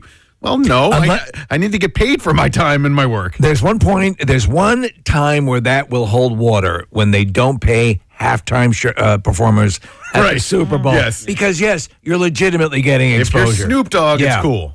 All right, let me get some calls here. I'm going to go to Janet, who is an ER nurse. Hi, Janet. Good morning. Good morning. How are you? Wonderful. Janet, what is it that people need to know about your line of work? Just because they come in on a stretcher with an ambulance does not mean that they're automatically going to get a bed in the emergency room. They may still go out in the waiting room. Okay. There were a couple of texts that came in saying that just because you take an ambulance doesn't mean that you're going to be seen before everyone else. I think I would assume that if I came in, that they transported me in an ambulance, that they were going to get me right in. Yeah. We've had patients that leave, go across the street, call an ambulance, and come in because they think get a bed in the back. Wow. And they've been waiting in the waiting room. my And we'll gosh. recognize the name and be that, no, doesn't happen like that. You go to the bottom of the list, back out in the waiting room you go. Wow. So Janet, if to Kathy's point, if someone were to say, I think I'm having breathing problems, I mean, not that we're trying to have you betray the confidences, but would that accelerate their consideration? It may, but All they also are triaged by a qualified nurse that is going to be able to decipher most times whether they're really having breathing problems or they're faking it. All right, Janet. Well, if you guys ever need help, I'm pretty good with the trach. And if you guys ever get backed up, you don't want to pretend that you have some kind of a symptom that you don't really have. It's just going to head you down a path. I had them laugh in my face. Surprised. Yeah, when I know. I talked about pregnancy pains, Preston. Oh, right? Yeah. Hang on a second. Let me go to, I have Mike, who is a police officer. Hey, Mike, good morning. Gadzooks, guys. Gadzooks, buddy. What's up, man? So we've all seen a police officer pull up to a light, a traffic light, without his lights on, turn his lights on, go through, turn his lights back off. And everybody assumes they're just abusing their power, driving through the light to get through the light. That's absolutely not true. That 100% of the time they're responding to a medium priority call. Okay. Where they don't need their lights for the entire response, but they don't have, the time to wait at the traffic lights. Yeah. And by the way, and speaking of that, a police officer is sitting in their car all day long. Yeah. Why would they pull up to a light and go, man, I got to get through this light right now? Come on! Yeah. What's medium priority, officer? Things like maybe domestic that's not in progress, a fight not in progress, or something like that, a verbal altercation, things like that. What about like a security alarm? Those are most of the time are reduced speed calls where we don't use our lights. We get hundreds of those a week. Oh yeah. How often do you get the question of do you have a quota for writing speeding tickets? Every day. And do you have a quota? That's absolutely illegal. Right. All right. Quota. Thank you, Mike. Appreciate it, man. Take care. Thanks for the call. That's a good one. I mean, we've all seen it, and I'm like, well, where's that cop going? Right, yeah. What's that? Well, I want one of those. Probably going someplace to write up quota tickets. Here is a text says, teachers work on average between 45 and 60 hours a week, depending on their position, but do not get paid overtime. We also don't get paid to not work over the summer. We get paid for 10 months, or we can choose to spread that out over 12 months, resulting in smaller but more frequent paychecks. So how does that work? So they get one flat fee, and they can opt to take that summer break, or they can just get a continuous check at a lower rate of pay. Listen, if your salary, let's just say, is $60,000, you can choose to get that paid over 10 months or 12 months. 12 months. Can you choose to get it paid over 1 week? All right, let me go to some other callers with your industry. This is what people in your industry know, but people who are not in your industry, you feel should know. I'm going to go to Chris, who is a mover. Hey, Chris, good morning. Hey, good morning, guys. What's going on? Yo, bud. Want to hear your story. What's up, bud? Yeah, so being in the moving industry, every customer always assumes that they can see and know what fits through what doors and walls. Okay. And pretty much every time I'm forced to carry whatever object up, and it never fits. So everyone, and I think you're probably right, because I end up being sort of the furniture mule for a lot of friends, moving stuff, and you're exactly right. And you over time, you build up a knowledge of, I can see this, I can see that, it's not going to work, but everyone still thinks, hey, at least give it a try, right? Yeah, I guess. No matter what it does to your back or whatever, just go for it. All right, Chris. Thanks, man. Appreciate it. Guys. That's a hard-working gig right Absolutely, there, man. I will go next to Jake. Hey, Jake, good morning. Good morning, guys. Gadzooks. Gadzooks to you. Jake here, it says you're a music therapist. Yes. So, I mean, honestly, I feel like a lot of people probably don't even know that that's a career. Yeah. The people that do sometimes assume that, like, oh, you make a playlist and put it on an iPod. That's pretty cool. No, that's not at all what I do. No, I go in with my guitar, or I got a piano. I work mainly now with children, and I'm working on communication goals. So it's a very real career that a lot of people probably just don't even know about. Yep. Wanted to give a little plug to it. So do you, so we have a friend of the show, he and his daughters, Michael and his daughters, Emma, and she is... she's using music as therapy, and it seems to be yielding incredible results. Do you find that, Jake?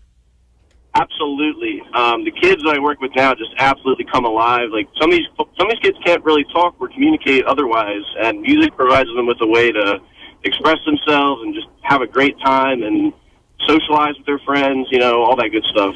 So we've often heard it said, and I've seen it in practice, where people who have a stutter, if they sing or if they use music, can get over that. Is there a similar process? Does that work as well with people on the spectrum? Absolutely. It's like a way of kind of using meter to like regulate speech and all that kind of good stuff. It's just it's really, really cool. And That's awesome. Girlfriend's actually my girlfriend's a speech therapist, so we love to trade tricks back and forth. Oh, very cool. Well, you do good work. You do noble work. All right. Thank you, Jake. Appreciate it. All right. Thanks, so these are things that you think people should know about your industry. I like this one. This says, I work in biomedical research. The most frustrating thing is that people seem to think that there's one cure for cancer and that the government or big pharma are hiding it. That is such an ignorant statement. Cancer is a collection of hundreds of diseases. Do you really think it is possible to have one cure for hundreds of diseases? Do you know people who think that? Why can't they find a cure for cancer? I mean, that's a standard phrase. Yeah. We also know it goes on to say, hang on a second, Casey. It says, I work in biomedical. Oh, that's the same thing over and over. All right, go ahead, Casey. So I was going to say, obviously we know that big pharma makes big money, and there's some issues there. But my brother is a chemist, and there is also a lot of wasted money, right? So my brother was researching and trying to come up with literally a cure for cancer, and they would spend months, if not years, on reactions, and then they would get to that like final testing stage, and it turns out it didn't work, and everything that they did is scrapped, and they have to start from square one, and that is happening every day, all over the country. And so there's a lot of wasted money. And I don't want to say wasted money, but there's a lot of, wasted you also research. have office parties and things that they require a lot too, like pizza parties. Yeah. Yeah. No, a cure for a cancer, right? A type of cancer. Yeah. Yes. And have they cured cancers along the way? Are there ones that used to exist but don't any longer that they have cures for? Like Dr. Mike says, we're living in amazing times right now. So they cancer do? treatment. Well, I mean, like he says, and Michael say, no one need ever die of thyroid cancer. No one need ever die of prostate cancer. Right. And a lot of that is also early detection. I'm going to go next to Jesus, a truck driver. Jesus, good morning.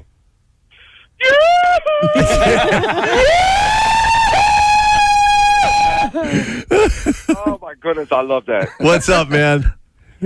All right, as a truck driver, there's two things. Yeah. These cars, they tend to switch lanes without signaling in front of you and braking. We haul 80,000 pounds. We cannot stop. Yes. On the dot.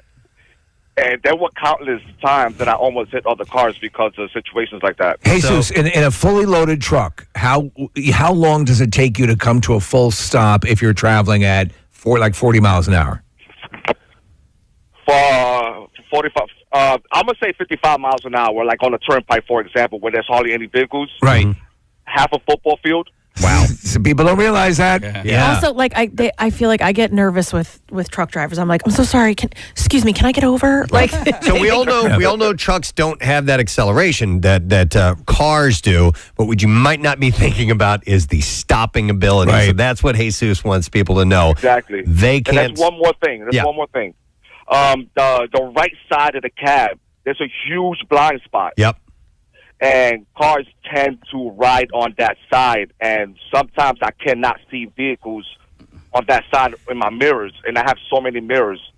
Right. And I've read signs on trucks that say, if you can't see my mirrors, I can't see you. Can't see you. Absolutely. So exactly. That's what I always try to keep in mind. If I'm near a truck and I can't see the mirror, I try to get in a position where if I'm going to stay in that zone, that they can at least I can see a mirror so they can see me. Jesus, have you ever provided cover for someone trying to elude Smokey, and they will drive under the truck and just hide out there, like in Smokey and the Bandit? You ever do that?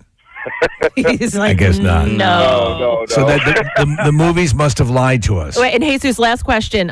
A truck driver once told me, like, if we're going to pass the truck, like, do it. Just go past. Yeah. Don't linger Yes. anywhere there. Yeah. Just pass them. Just pass. Yeah. I even have cars like they linger right on my trailer. Don't do that. Goodness. I be having my signal on. I be wanting to switch lanes. Yeah. And all of a sudden they want to speed up and stay in the middle of my trailer. Yeah. I don't know. Yeah, just clear. Get out of the way. Yeah. Move. Thanks, Jesus. Yeah, agreed. So let's say the truck is doing 60 miles an hour. You don't want to go any faster than 60 miles an hour. You're with that truck right next to it. Live a little. Go crazy. Bump it up to 65 for about 30 seconds. Pull over into their lane and then temper back to 60, and you guys will be going the same speed, and that left lane is now clear. Yeah. Go crazy. By the way, that's Marissa, a reminder, if you've not had it yet, our No Sad Brew is available for you for the Camp Out for Hunger. It's a big hit. Yep. It's from 2SP Brewing Company, a collaboration, and a portion of the draft and can sales are going to benefit this year's Camp Out for Hunger. You can find it in bars, restaurants, distributors in PA and Delaware, including all Two Stones pubs, the 2SP Tap House, and even a few Acme stores in Delco as well. Don't forget Camp Out for Hunger. Monday, November 10th. We'll start getting that into high gear a little bit down the road. And our friends from Nifty 50s who are here this morning, they brought in specially made cups that are in conjunction with the Camp Out for Hunger. It's going to be with our the gingerbread. Well, we'll see what we end up doing. We're going to do another collab. I'm pushing for that. Last year we did a milkshake, the gingerbread blast, was it? Gingerbread blast, which was awesome, phenomenal. phenomenal, but we're going to work on maybe another one. We'll get to the particulars on that down the road. But we'll do some gift card giveaways in a little bit. They brought by some breakfast sandwiches. I just had a sausage, egg, and cheese breakfast sandwich, and they're bringing in, they brought in a ton of milkshakes. We're having milkshakes for breakfast. So. I love them. All right, we'll give you the details in a bit, but right now we're going to go on Fox Good Day in about 10 seconds or so. We will hear some music as it starts to swell up, and then we'll go into TV land and talk to Mike and Alex and see what is up in their world and what they want to talk about. So there it is, and here we go.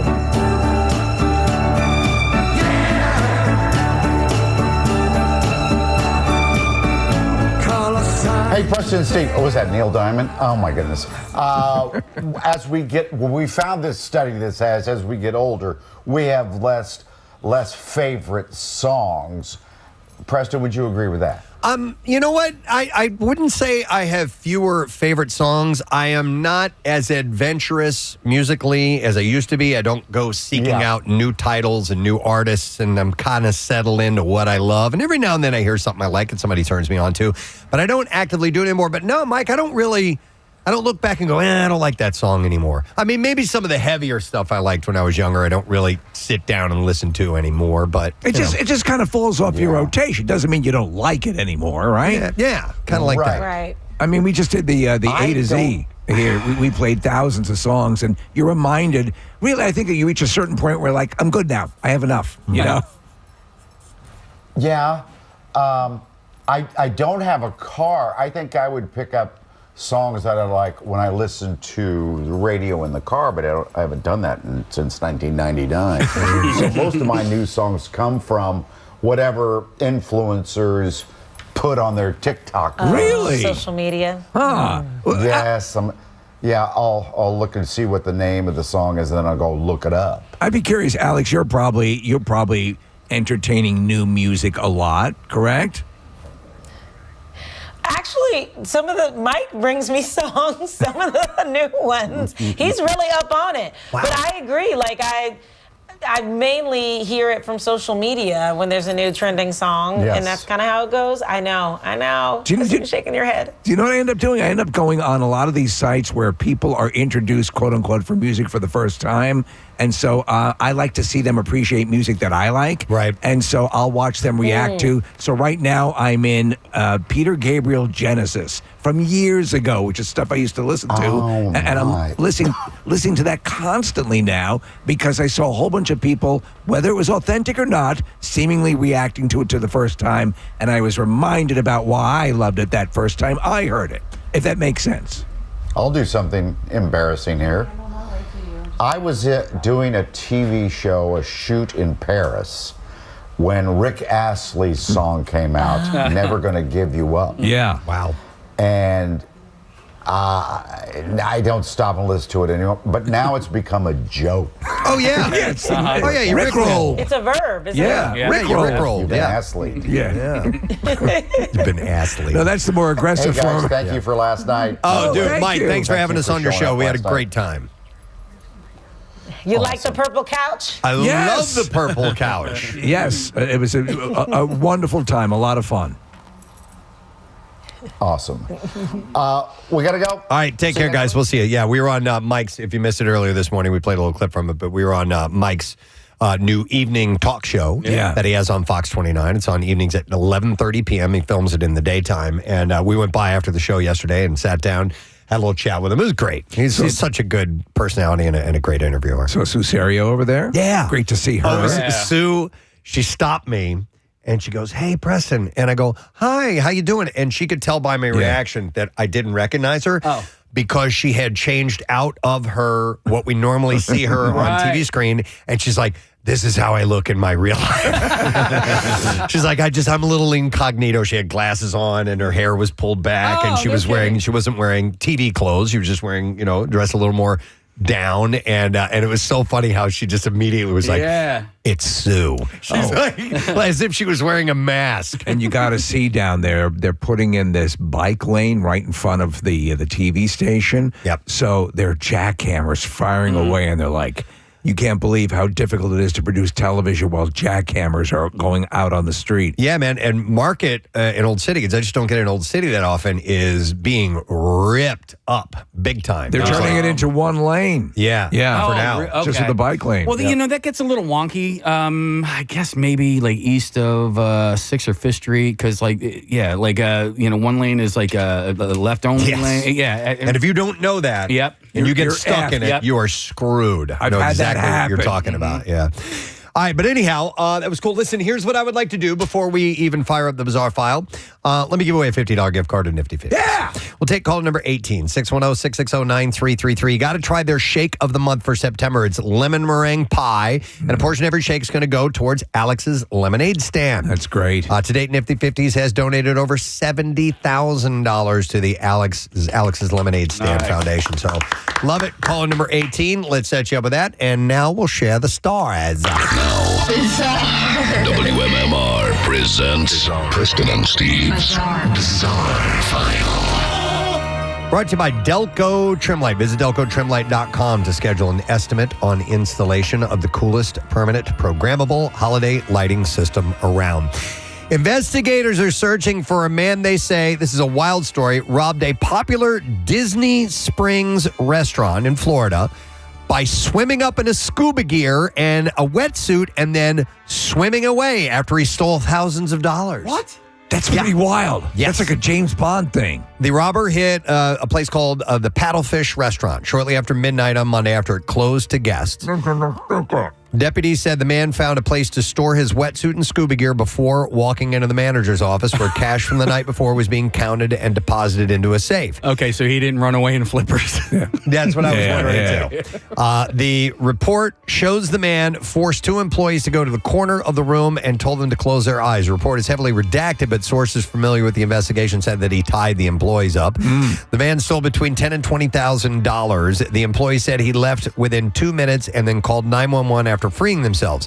Neither of the employees were hurt. The man did not brandish any weapons either. After leaving the replica steamboat, investigators believe the man donned his scuba gear and jumped back into the pond. A search for the man immediately after the robbery was reported yielded no results. So in that area, they have all these waterways that you can reach portions of the park by boat. Yes, yeah. You can be on one of the resort areas and you can jump on a water taxi essentially and get to it. So that's where this is. Yes. And there it makes sense. Yeah.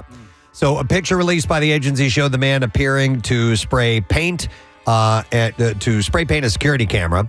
The restaurant opened as normal to guests noon on Monday. There was no obvious signs of an increase in security around Paddlefish, though the tourist attraction is normally under extremely tight security by Disney You would have figured officials. the guy would have had a spear gun, Preston. Right. Some kind of weapon, yeah.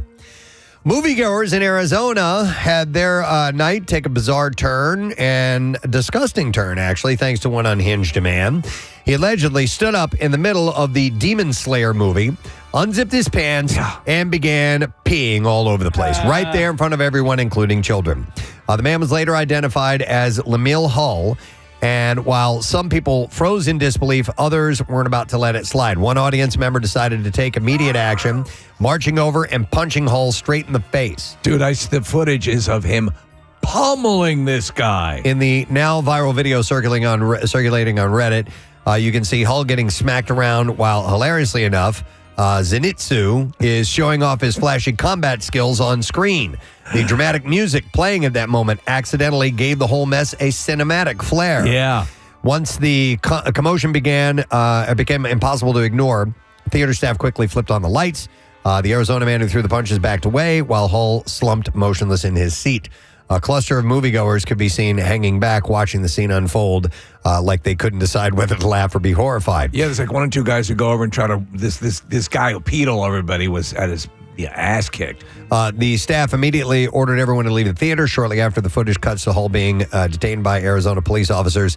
And according to reports, he was booked on several charges, including indecent exposure, disorderly conduct, criminal damage, and refusing to provide a truthful name. So I wouldn't mind being pissed on, but if he'd gotten any of my popcorn, that would have been an issue. Well, patrons were refunded, offered a chance to continue watching it in a different theater, and even given free snacks to make up for the ordeal. There you go. So they took care of them. Maybe I'll consider it. In Florida, another story out of Florida, the driver of an ice cream truck has been banned from a shopping plaza after allegedly making a pit stop during his shift to harass and threaten employees at a place called the Cali Cafe in Riverview. What was his issue with them? The owner said there's a lot of intolerance on both sides right now. It's not conclusive to dialogue. Just come in and have a conversation, not this. So the incident occurred around midday on Friday when the man was heard yelling and screaming at baristas over a large Colombian flag that the local business uses as a marker for customers because they're selling Colombian coffee. Yeah. He was telling us that we were illegally flying the flag.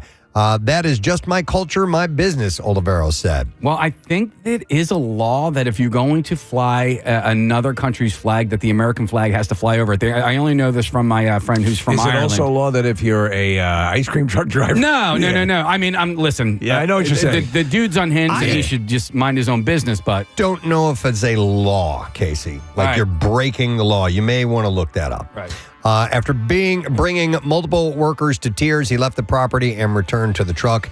He said they thought he was going for a weapon. They were all in tears, fear of losing their lives. Sheriff's office removed the man from the property, but did not arrest him on any charges. So we'll see. Here's a story, Casey, an area we know well, and Nick, actually all of us. And the iconic Humpty Dumpty statue needs to be put back together again after two men were caught on camera as one of them stole the character from a golf course at the Jersey Shore. Police in Cape May said the statue was forcibly taken from its spot at Ocean Putt Miniature Golf, located on Jackson Street, early on Sunday, September 7th. You guys are familiar with I this. know exactly. Yeah, in fact, it's right across the street from my favorite hot dog place right down there. So it's my understanding that all the King's horses and all the King's men could not put them back together That's again. what I understand. One of the two men seen in surveillance video allegedly climbed the fence at the course and removed Humpty Dumpty before dropping it off at a property a few doors away. One suspect is seen wearing a white and green baseball cap and a pink-colored shirt that had a design on the bottom right and light-colored shorts. The other suspect was seen wearing a white shirt and light-colored pants. So they're looking for these guys that took Humpty Dumpty. Stop messing with Humpty Dumpty. Come on, man. All right, and then one last story. A man is accused of carjacking a pair of nuns as they were leaving Mass. It happened last month in St. Louis when Jordan Grundy allegedly held up the women of God with a toy gun and forced them out of their car. He took off, leading police on a chase that ended when he crashed the car. The Wisconsin man was already in jail when he was hit with the additional charges. Luckily, security cameras caught the man allegedly committing the crime. You got to wonder if the guy came up and accidentally... Yeah, didn't realize. But at some point you go, oh, man. Or, Preston. Sorry. Is it a habit? Because it's not. You see? The thing they wear on their head. What that is. All right. And that is what I have in the bizarre file for you this morning. A little later on this morning, we're excited. About a little over an hour from now, we're going to have Brad Ingelsby, the creator of this new show, Task, on HBO. Fantastic. He's the creator of Mayor of Easttown. Takes place in Delaware County. Yep. And as we've said on the air a couple times, they nail the accents. Oh, this even more. Yeah. Yeah. And he is going to be joining us. And also, he'll be in our studio and joining us via Zoom during that same interview is the star of the show, Tom Pelfry. There's several stars of the show, but he's one of the main characters in the show. So we're looking forward to this. You can catch it Sunday nights, 9 o'clock on HBO and streaming on HBO/Max. So that'll be around 9:30 or so. We'll take a quick break, come back in a second, get into a few other things. So stay with us this morning. You'll be glad you did. Law in Jersey, you're only supposed to use that left lane for passing, correct? Yes. Yeah. Most places are that way for sure. All right, let me read a couple of others. I know we have a ton of calls on the line. Here's one that says, lifeguard, I am not a babysitter. It is your job as a parent to watch your kid when swimming, and if they can't swim, you have to be in the water within 5 feet of them at all times. If there's an emergency, the lifeguards will help. Another one, librarian. Public libraries are not safe places to drop off your kids. It's not the books that are unsafe. It's the other patrons and the fact that librarians are not babysitters. Here you go. Here's another thing that people in their industry understand, but the general public doesn't grasp. A zoo worker says, yes, the animal is in the exhibit. Sometimes you have to look a little bit longer than 8 seconds in order to see it. Well, a lot of them also I've have... stood there and gone, Where is it? There's nothing in there. And then you'll see like the cheetah behind a tree. You'll see a tail popping out. It's like, oh no, I came on the wrong day. Here's from a designer. It says, if you want to fit a portrait image into a landscape canvas, you either have to crop it, leave a black or white border, or empty space left or right, or distort it, which is almost always a bad idea. On a regular occurrence, clients are unhappy with either of these options, and they just want me to somehow make it fit. I don't know about all that. What would you say is the biggest misconception about, say, during the day on radio that people listening think that okay, that here's happens? the deal. There's no secret way to win a contest, okay? Like, it's at the discretion of whoever is on the air, of what number caller they take, when they ask for you to call in, when they even start answering the calls after they tell you to call in. There's no special line that gets you here quicker. You don't need to wait 10 seconds before you start dialing. You don't need to dial right a little bit beforehand. It is completely arbitrary. There is no way. No, so and I've had people throughout my career ask me, how do I win a contest? It's like, dude, it is luck of the draw. That's all there is to it. That's exactly true. And yet, bizarrely, there are certain areas that will get in easier, when we have a contest. It's just the luck of the draw. Here's one from a dentist, and they simply say, flossing actually helps. Yeah, it does. You should know. I've been flossing for a few years now, and ever since I started flossing, I've had. Well, I don't want to say, I don't want to jinx anything, but yeah, no, dude. I used to. I would have be brushing my teeth and spit it out, and like blood would be in there, and I'm like, I talked. This is years and years and years ago. I asked my dentist. They're like, "You're not? Are you flossing? No. Oh. Well, there you go. Yeah. Gingivitis. Floss, and that will stop happening." And it sure enough did. And dentists and dental hygienists can tell when you don't. So like, because there's plaque buildup. Right, in there. but if you're trying to hide it, and there's just no point in lying to them, saying, yeah, I floss every day, and if you don't, they'll know. I've been flossing, I think, since I had teeth. Yeah, well, my toothbrush is also a water pick simultaneously. So as I'm brushing my teeth, it's a water pick. Steve, I got that one for Jace. Awesome. All right, let me go. It's loud as hell, though. I'm going to go to Alex. Hey, Alex, good morning. Good morning. Sorry for bothering you at work. Nah, we're happy. What's your line of work? So I am a vet technician, and one thing that I really wish people would understand is that vet med is at an all-time low with staffing shortages. Since the pandemic started and we went curbside, everyone wants to get their pets in. Everyone adopted a lot of animals. We are trying to see them, but if Fluffy has a minor ear infection, if it takes 3 weeks for an appointment, that's the best we can do for you. Okay. So you guys are just overloaded and overworked. Overloaded and overworked. All right, what about when you're not overloaded and overworked? What is something that people need to know about your industry? An ear infection is not an emergency. Okay. All right. Thank you. Appreciate it. Yeah. I have one. So I have a friend who worked for the Sixers and worked in the sports industry her whole life. And she said, no, I don't just work the games. I work all day, and then I work at night during the games as well. Right. There you go. I like this one. It says, this is from an audio engineer. It says, not every problem with audio is feedback. Feedback is when the sound goes out of the speakers and back through the microphone and loops around and around. Ground hum is not feedback. Noise is not feedback. Echo off the wall is not feedback. And then this one I love. They said, and speak up, people. The microphone isn't magic. You need to be heard, which is true. You guys all know. If you're at an event and somebody's holding the microphone down at their waist, bring it up, or barely speaking into the mic, you still need to project on a microphone. Why do people do that? I don't know. Well, I think they're not used to hearing their own voice. And also, people who haven't spoken on microphones a lot don't know the technique. That's understandable. Not everyone is hooked up to a PA all day. Let me go to Tracy. Hi, Tracy. Hi, guys. How are you this morning? We're awesome. What do you do, Tracy? I work for unemployment. Unemployment. Okay. So a lot of people think that unemployment is like a fun net. Oh, if I work 2-3 years and I don't like my job, I can quit and get paid. And unfortunately, unemployment is legit an insurance like your car insurance. Okay. So if you quit your job because you say, oh, I just didn't like my boss, I can pretty much tell you you're going to be denied. You're not. You're not. You have to be fired, or there has to be something like that. You just simply can't say, I'm going to take some time off. And then I'll get the ones who have, entered the workforce like 2 years ago, and they're like, but I paid all that money into unemployment.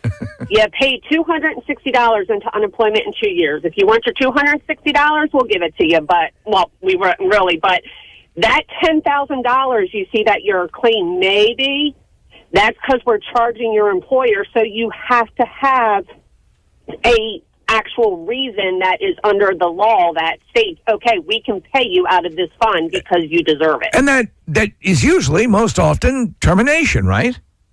Yes. Yeah, okay. Yes. All right.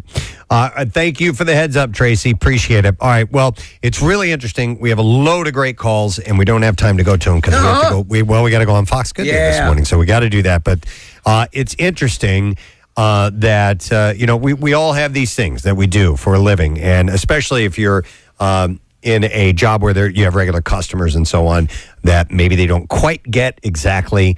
Well, that little thing that everybody should know but don't understand. But thanks for sharing. We appreciate it. We should create a place where people can at least post, mention these things because there's a lot out there. So, but anyhow, thank you for your calls. We appreciate it. We got to take a break. We're going to come back in a moment. We are going to go live on Fox Good Day, and we are going to get to the Bizarre File when we return. So stay with us. We won't be gone long. What clip is this? What clam chowder clip is this movie from? Of all the many. What clam chowder? What movie is this clam chowder clip? Dude, I had the toughest night sleeping last night. Why? Didn't drink, hadn't been drinking or nothing, man. I just feel like that's a Gary Lauer impression. But anyhow. Maybe you should have drank. Did you have some bad clam chowder last night? I may have. Here's the clip for you. I'll have the clam chowder, the fried chicken with the baked potato with everything, and a chocolate chiffon pie. Clean food, please. In that case, sir, may I advise against the lady eating the clam chowder? No clam chowder, thank you. All right, let's go to Derek and see if he knows. Derek, do you know what movie that's from? Great. Good morning. It's Fight Club. Fight Club is correct. Nice job, Derek. I want you to hang on the line. You are going to go to the Greater Philadelphia Expo Center in Oaks for the Philly Home and Garden Show, which is this weekend. And hang on the line. By the way, you can save on tickets at phillyhomeandgarden.com. Discount courtesy of Xfinity.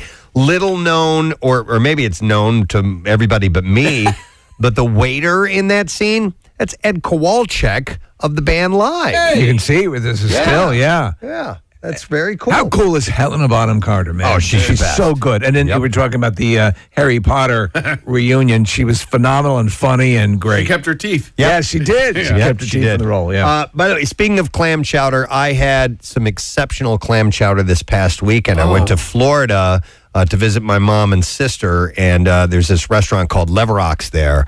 And I get clam chowder only when I know it's going to be good clam chowder. It's fantastic. Do I need to revisit clam chowder? I have not been a fan for years. I don't know if you like the texture. Because you're not like... Are there real chunks of clam? I mean, in not good... huge chunks. Which to me usually is a little bit. Yeah, it's like chicken noodle soup. You know, there's just a little bit of chicken in it. Yes. If it's done right. Chicken noodle soup with snot. The place that we went to snot soup, please? Chicago.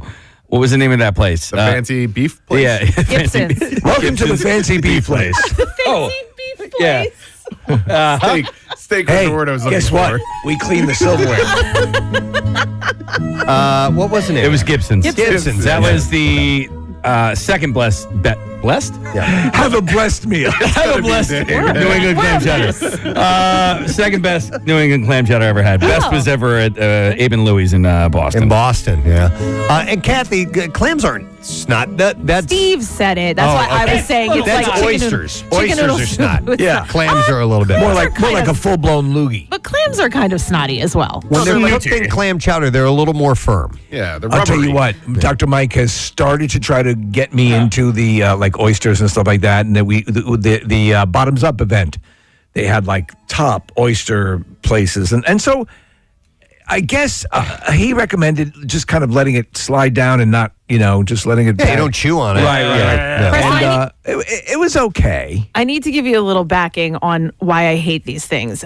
It's how disgusting my father eats. When we were kids, we would watch my dad dig his hand into the sand and pull out a clam, crack it open, and eat it while still standing in the ocean. 1,000%. Oh, you ask anyone in my family He who would has just ever eat been clams off the beach. Oh my God! Pull them up, crack it open. Like, I mean, we would be horrified. He'd do it with mussels too.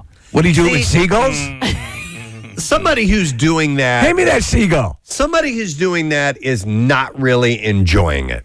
I think they're just doing it for the shock value. You know what I mean? Yeah, but it wasn't like it was a big crowd. It was us. It was the sit family. there and go, oh my God, I could sit here and all day and eat these. Is there a risk to doing? I mean, obviously, that's where they're coming. That's where they're coming from anyway. Yeah. But is there any sort of right? I mean, is there a risk? Preston, I think he enjoyed it. I Okay. mean, I would watch him. I remember. I can like physically see it. He would take another shell. He would scrape it out, make sure he got what at the time for me looked like snot. Yeah. And he would scoop it into his mouth. And, I could and eat it. I could see your dad doing that just like out of boredom. You know, like he's standing in the ocean. He's like, oh, here's a clam. I can eat this. If people would fall asleep on the beach, he would eat them. Hey, Press, by the way, which type of clam chowder did you have this weekend? New England. Okay. I'm a strictly New England guy. Yeah. Yeah. What are the variations? What are the others? Manhattan clam chowder, which is more of like a tomato soup. I think that's what I had. Yeah. I like the creamy clam chowder. You know what's not Marissa? bad? I'm sorry, is the Campbell's clam chowder. Haven't had that. It's pretty good. Okay, Marissa? I'm going to recommend to you guys the next time you're heading to the shore, go the back roads and shoot. I forget if it's on 55 maybe, but there's a place called Sweet Amalia's, and they actually have an oyster farm somewhere in like the Cape May area. It's the best Manhattan clam chowder I've ever had. Okay. Are they free range oysters? They are right off the coast of Cape May. Okay. All right, we'll have to try that. So anyhow, I'm going to double back a second here, and Kathy's dad reaching into the ocean and pulling out a clam and breaking it out and eating it in front of people might be mildly embarrassing if you're a kid. It's kind of what I wanted to focus on in this particular conversation. There is a news reporter, and he was on location, about ready to do a shoot, and I guess I don't know if he's fairly new or whatever, but he and the camera person are setting up. And this was in Ohio. There's a story I had in the Bizarre File yesterday about a guy, I think it was in Scotland, who was heading to a wedding. And it started first with a woman who had photos of her wedding from 4 years ago. And there was some guy that no one knew that's in the pictures. And everybody gathered, they took photos, the whole thing. He's as she's walking down the aisle, there's pictures of him. They had no idea. He's a tall guy. Yeah, he's like 6'5" or something like that. So not easy to miss. And she didn't know, nobody knew who he was. They didn't find out until they saw the picture. So she went on Facebook, didn't find any luck there. Eventually went to some influencer, had a huge audience, and tracked down the guy. The story was he was on his way to a wedding. He was dressed for a wedding. He only knew the bride. His boyfriend was in the ceremony. So he was going alone. The boyfriend had duties to do before the ceremony started. So he shows up. He sees, he pulls up to a church. He sees somebody playing the bagpipes, and there's groups of people. He's like, oh, this is it. Goes in, sits down. The party is arriving. Doesn't see his boyfriend yet. He's not sure when he's coming out. But the bride comes out, and he's like, that's not the girl I know. So the ceremony has begun, and it's fairly small. There's not 200 people in this thing. It looks like there's maybe, 80 or so. Right. So he's not going to get up in the middle of this ceremony, this big, tall guy, and walk out while everybody's looking. So he sits through the whole thing. They're taking photos of it, and when they're done, the photographer urges everybody to get together for a group shot, and he gets in that. He eventually gets out of there, and he took off, and he eventually found the right place. He had the wrong address or whatever it was. I don't know how he got the mix-up. And eventually got to the actual destination, and he's telling them the stories, and they all thought it was hilarious, and they still rib him to this day about it. But he had never thought to reach out to these people who didn't know who this mystery man was. Why would you, right? So it got us on an off-air discussion, and I'd like to take calls or texts from anybody who's had something similar happen where you thought you were going to one thing, you show up, you're settled in, and slowly it dawns on you, I'm in the wrong place. Yeah. This is not what I was supposed to be a part of, and then what do you do? Are you stuck? I can't think of any incidents where it's happened to me. Yeah. But Casey has one. By the way, 610-660-9333 is the number to jump in. This absolutely happened to me. It wasn't to the degree that this, it happened to this guy where I had to sit through an entire hour of something that I wasn't supposed to be at. But this was pretty early on, when I was, trying to get sober back in 2012. I went to a 12-step meeting, and back at this time, like now everything's digital, right? So things are updated, so you know which church and which time and blah, blah, blah. But, you know, back then you had a pamphlet, right? And so I show up to this church basement, and it was a big church. So I kind of had to like lap the church to figure out where the entrance was. So I go towards the back, and I see lights on, and there's steps down, and I could see people sitting in this room, and they have like books and stuff, you know. So I go and I open the door, and I walk into the room, and people are they're looking at me because they're like, "Who the hell is this guy?" And it wasn't even that big of a group. It might have been like 9 people. It wasn't even that many. But Good, I'm with my people. But I walk into what I think is a 12-step meeting, and it only took about maybe 30 seconds to realize, oh, this is. It was a college like group study is what was going on. It's like I don't know where they were at school. Like I don't know if they were like Newman or because this is in Delaware County in media. But Casey, I can see this though. I can see somebody turn and go, "I'm sorry, who are you?" And you're like, I'm Casey and I'm an alcoholic." We're studying. What? The other nice to know. Good luck with that. The other funny thing is at that time, because it was pretty early on, like, you know, I was carrying around a ton of shame and anonymity was like super, super important to me at that time. Hence the anonymous part. And so, and I'm like, oh, I don't remember if I had disclosed to those guys what I thought the meeting was. But once I discovered that I did not belong there, I just kind of like turned around and just like sheepishly walked out the door. You're mortified. And I remember, so I carried one from my childhood, Preston. We went down to Miami years ago when the family took a vacation. And there was at the, one of the legendary hotels on the Strip. I'm having a brain fart. The Fontainebleau. And we go into we were doing all the activities and stuff. There's a ton of stuff going on. And I see that they are showing the Love Bug. Herbie the Love Bug? Herbie the Love Bug. Okay. In this kind of auditorium. It looks like an auditorium. If you go like at 1 o'clock and I think, oh, I want to go see that. And so I get there early. My younger brother was with my mother. But go ahead if you want to do that. And I go in, and it is the auditorium is set up. There's all the seats, and there's a screen, and I get right up front, and it's filling in. It was a timeshare. And I'm like 10 years old, sitting up front, and the screen was for like an overhead projector. Yeah. And I'm like. And then the guy fancied himself some sort of like yuckmeister. What are you going to buy? You going to do a timeshare? And as I was walking out, all the adults are laughing at me, and I hung my head in shame. Those guys are so aggressive. I am surprised that they didn't try to sit you down. Hang out. And get you in on a timeshare, man. That's great. Let me go to some calls. I have David who's on the line. Hi, David. Morning. Hey, guys. Gadzooks. Gadzooks. What's your story, bud? Yeah, so annual Christmas party. I worked for a township, and the annual Christmas party was going to be at a golf course at one of the country clubs. Okay. So I went there, and everything was fine. I gave the coat check purse to my jacket, walked in. They gave me coupons for 2 free drinks, and I sat down, and I had a full meal with the 2 drinks, and the young lady said, "Isn't this a great party?" And I said, "Yeah," and she told me the name of the company that was there, and I was like, "Oh," and I didn't recognize anybody when I first walked in. I thought maybe my coworkers should come in a little bit later. Yeah.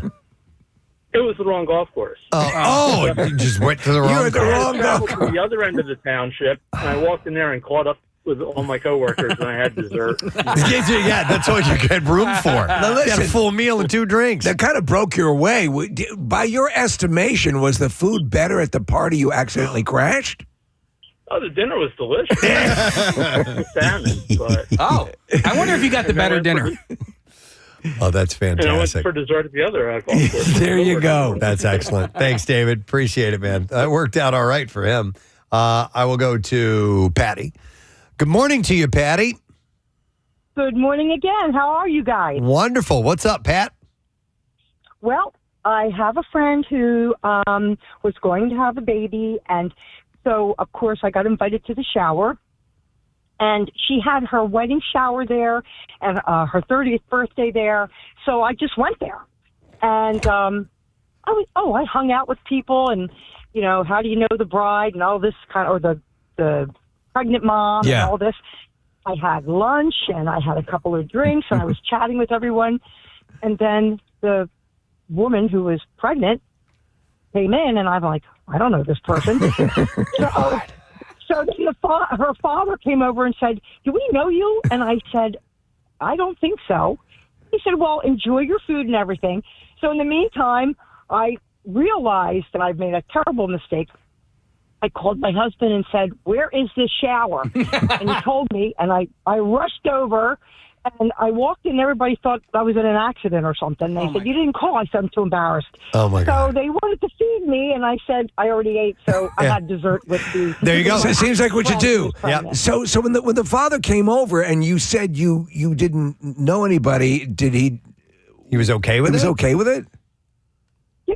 Yeah, okay. I told him I made a huge mistake. Okay. And That's great. Obviously. And, yeah. And so that's- you just instinctively went to this place because she had already had 2 big events there, and you just figured that was it. Exactly. That's great. I'm a moron. Well, listen, in a lot of these places that are what they call like bridal factories or shower factories, there's like multiple rooms with multiple things going on. And just by, the sheer odds or adventure, you're going to walk into the wrong room. Yeah. The difference is if you sit down and have a full meal.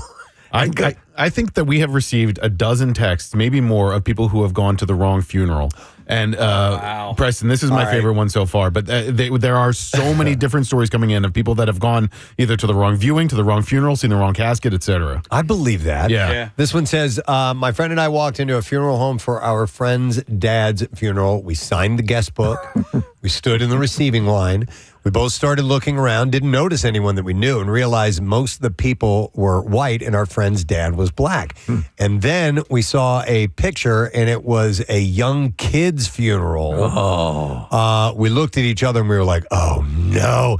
So we turned around and walked out. The funeral home was where they prepared the body, but they were actually having the service at a Baptist church down the street. So we signed this guest book, and these people have no idea who we are. And you can't. You've got to be as stealthy as you can if you're leaving a funeral or a wake. Yes. Oh my goodness. Let's see. Or else you go big and you just go up to the cat. Why? Why? I'm gonna go to Aaron. Hi, Aaron. Good morning. Morning. What's up, Aaron? Tell us about how you messed up like these other people did. So one of the few times I decided to go to an exercise class, I was trying to go to Zumba, and the sign said Strong by Zumba. I figured it had weights or something with it. And the instructor introduced herself to me and says, oh, have you ever done a HIIT class, like the high-intensity interval training? I was very not prepared for that, but pride would not let me leave, so I was just jelly when I crawled out. Oh, my God. Were you now? I assume a Zumba outfit is not exactly the outfit you'd wear to this kind of workout, right? I mean, it was more like just a workout outfit, but okay, all right. Bright colors and, Wow. Yeah, let's go. But just gonna do it. yeah, but high intensity training will kill you if you don't work your way up Very to not it. prepared for it. At Wow. all. That's funny. Thanks, Aaron.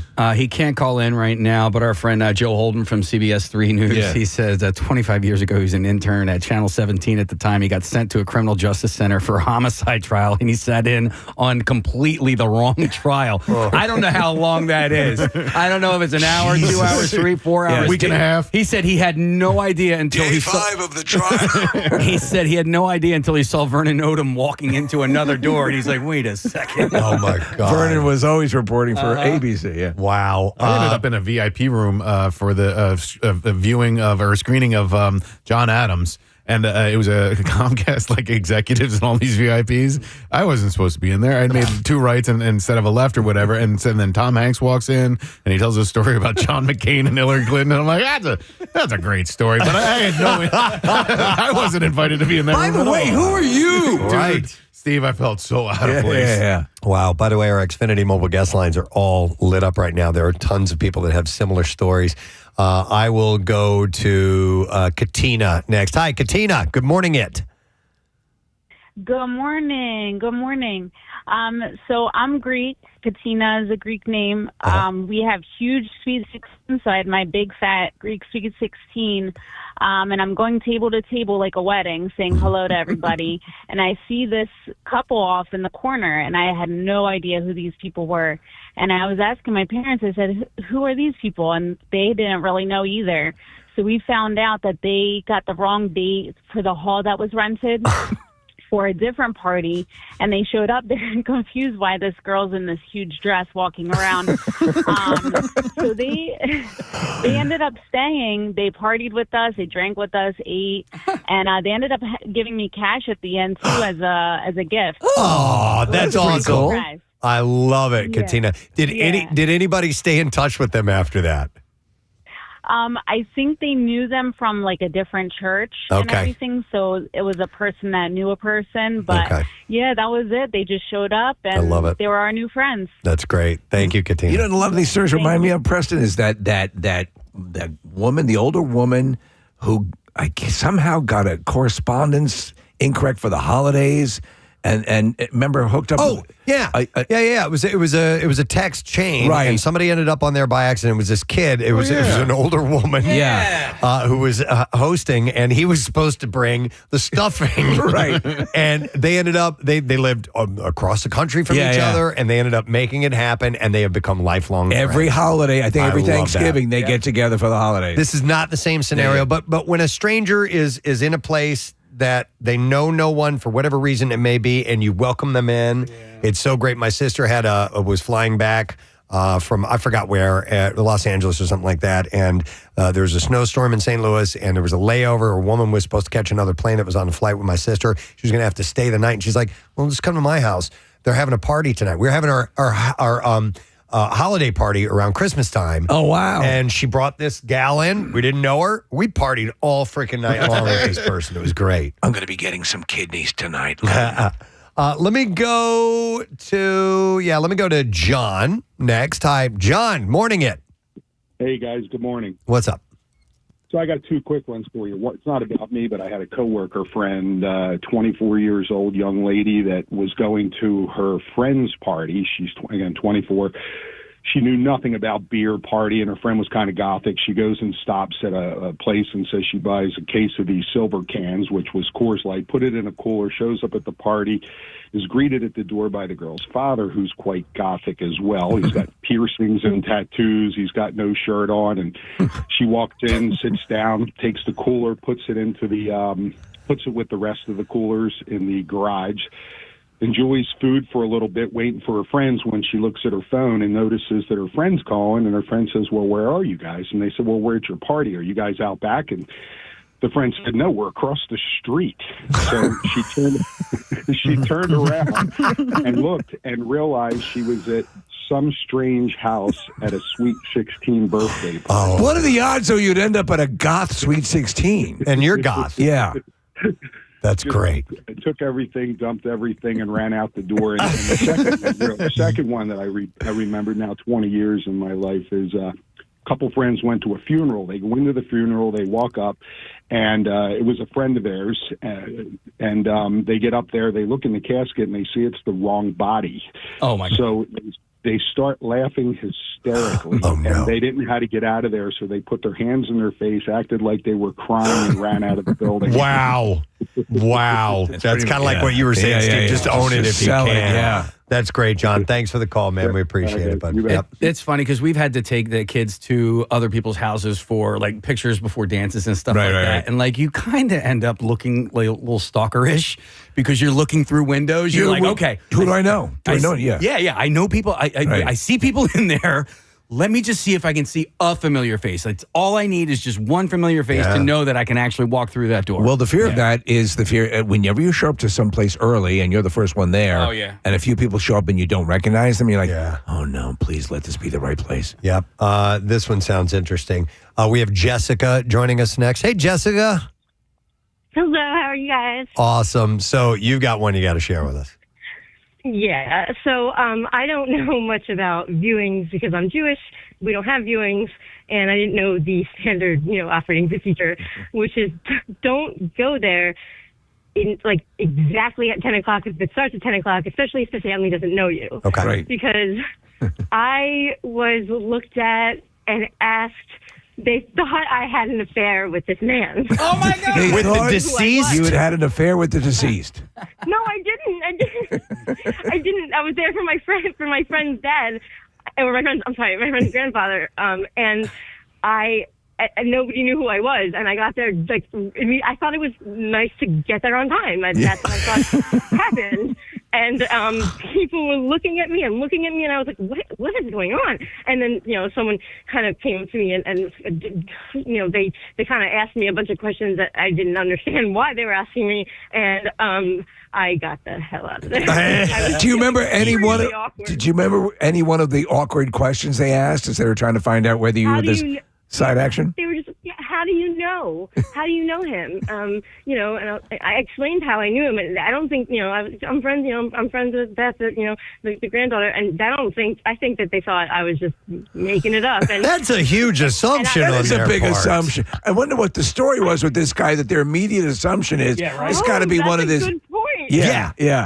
Well, the early arrivers are going to be a side action. Yeah. Are you one of the girls? Yeah. Are you one of his tours? Yeah. That's great. Oh, thank you, Jessica. Appreciate that. A lot of funeral calls. Yeah. Actually, and texts like Nick was saying. So I'm going to go to Michelle. Hi, Michelle. Morning. Good morning. Sorry to bother your work. It's all good. So you had a funeral issue.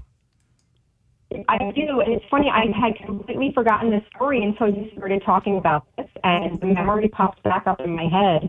My mother and grandmother, they must have been around 55 and 75 at the time, went to a family friend's funeral in Staten Island, and they hadn't been there in a while, and they went to the wrong church and sat in on the service and didn't realize until they went up and I guess heard the name, and they started telling stories. And, they waited till the end and left, but they were hysterically laughing. They called me. Yeah. I didn't know he was in the Royal Air Force. But waiting until the end makes perfect sense. Yeah. What else are you going to do? Yeah. What else are you going to do? But I think the best part about it is, you're not supposed to be laughing at a funeral, but they were in tears. Yeah. Oh, my God, that's great. Especially when the realization comes over you. Yeah, and I guess, especially if there's a closed casket or something like that, you may very well not know anyone at one of those services. The moment you get up to an open casket and you realize, I don't know. Yeah. Who is this? Or they look terrible. Do you remember did you ever see the movie, The Hook, Line, and Sinker with Jerry Lewis? There's a swap that occurs accidentally. And there's this, what happens is this Colonel Sanders-like guy gets sent to this African-American family's big gathering, and they look down at the guy in the casket. It's like, no. This cannot be right. But stuff like that has happened even outside of this realm where they've actually gotten the body wrong. Yeah, let me go to somebody who's been on hold for a while. Let's go to Deb checking in with us. Hi, Deb. Good morning. Hey guys, Hey. This is definitely not a funeral call. Okay, it's all good. So this goes back years, and I was working in PR. I got an invitation from a producer of a fashion show in a big city. Wanted me to fly down, watch the fashion show, and help him out. So I figured, okay, I'll go. He said, don't worry, I got a hotel room for you, everything. Well, I fly down there, no hotel room. So, I was kind of upset. So I call him up. I said, hey, dude, no hotel room. So he says, okay, well, then I know a hotel you can stay at. Go. And he gave me the name of the hotel. I jotted it down really fast. Didn't give me a phone number, nothing. So I look in the phone book, and there were a couple of hotels with a similar name. So I just kind of, picked one. Yeah. Well, I go, I check in. I realized something was slightly off when I get on the elevator, and there's a guy on the elevator dressed in strips of leather. 1 inch wide strips of leather, very, very few of them. So I'm like, okay, whatever flips your Twinkie, that's okay with me.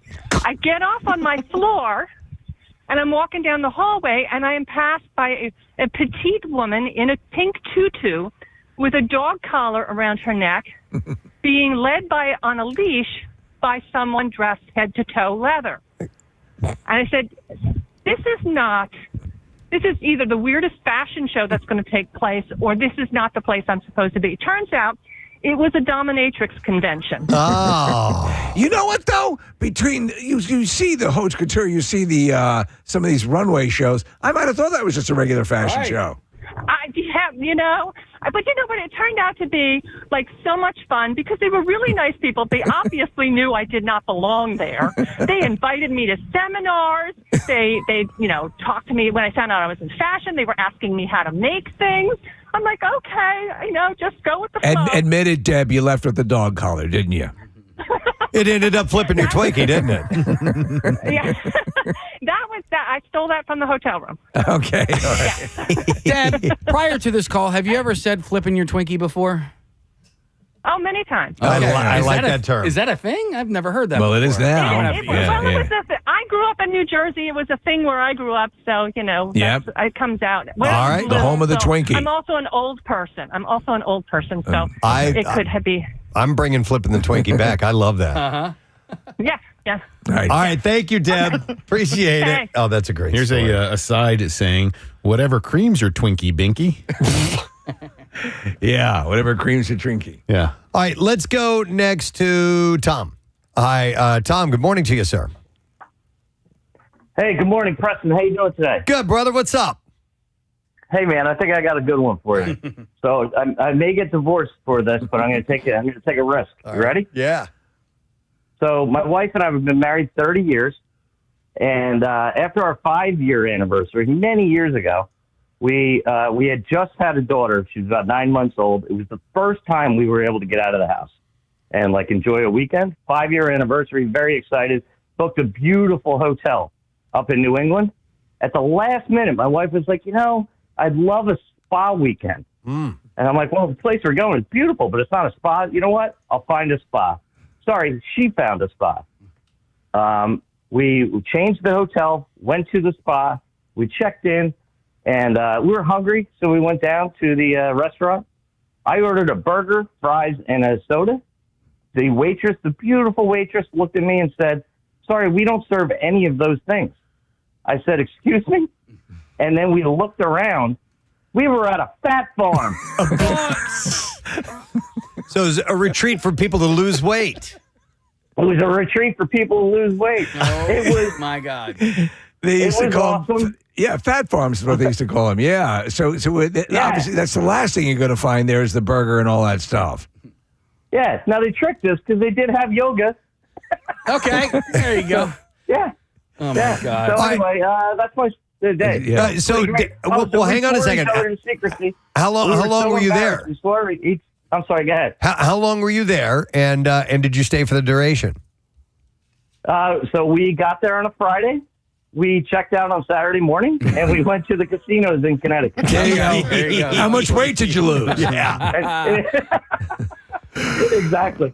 Anyway, thanks, guys, for hearing me. Nick, do you remember that episode of Golden Girls where they ended up at a nudist camp? I don't think so. They all went on vacation and they go to this nudist camp and they didn't know, and then they were like, okay, well let's just go with it, and so finally we're gonna take our clothes off and we're gonna go to dinner naked, right? Yes, and so they show up to dinner naked, and that is the only time that the nudists actually put clothes on. That's right. I love it. Yeah. I love it.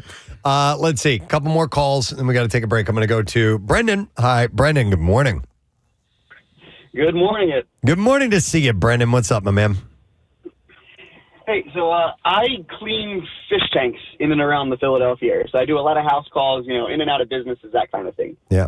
And about 10 years ago, when I first started doing this, one of my very first clients ended up being a funeral home. Wow. Funeral home was a big, like a 3-story house, kind of mazy. Right. So I talked to the guy, I talked to the director. He shows me where the tank is, and then he walks out, into a different room. So I get to work, I do the tank, I clean everything up, and I figure, okay, now I got to get paid. So I start walking around, and I find the door that he walked through. So I knock lightly, walk into that door, and I come pretty much face to face with a prepped body. Oh. Wow. Yeah, a little bit jarring for a 20-year-old. Yeah. His very first kind of business venture. So, yeah, I just kind of, I looked at him, and he wasn't really looking at me, so I slowly backed out of the room and went back to the fish tank, and I texted, the gentleman who was supposed to pay me. I was like, hey, I'm finished. Yeah, I'm in here. Come to me and then show me how the hell to get out of here. Yeah, that would freak me out. All right, thanks, Brendan. Appreciate it. One last call, and then we're going to wrap this segment up. We're going to go to Dave next. Hey, Dave, good morning. Good morning. Rock and roll. Rock and roll. And roll to you, brother. What's up? So, going back, my daughter Victoria is about 4 or 5 years old, and Hannah Montana was a thing. And, so we're going to go to the movies at like 3 o'clock. So I'm at work. I call the house, and I say, hey, put Mom on the phone. She goes, Mom's getting ready. I said, what mall are you going to the movie theater and what thing? So she goes, 3:30 at Franklin Mills. My daughter's 4 or 5. She don't know the difference between in the Chamonix Mall and, she don't know. She just knows she's going to the movies. So I'm running late. I said, I'll meet you at the theater. Just go in, and I'll catch up with you there because I'm running late. So I get to the theater. It's dark. I can't really see him, so I just sit down. I'm watching. I figured, I want to know the storyline so I can talk to her, about the movie and, having a daughter. You want those things like to bond with. So watch the whole movie. I'm looking around. I'm not getting any texts. I'm like, okay, something's up. So I watch the movie, and then the movie's over. The lights come on, and I'm sitting there myself. So I start peeking my head around. And I see all these women clutching their daughters, there's like a 30-some-year-old man, Hannah Montana. Oh, so you rolled into a Hannah Montana? You watched a whole Hannah Montana movie, and you're an adult man by yourself.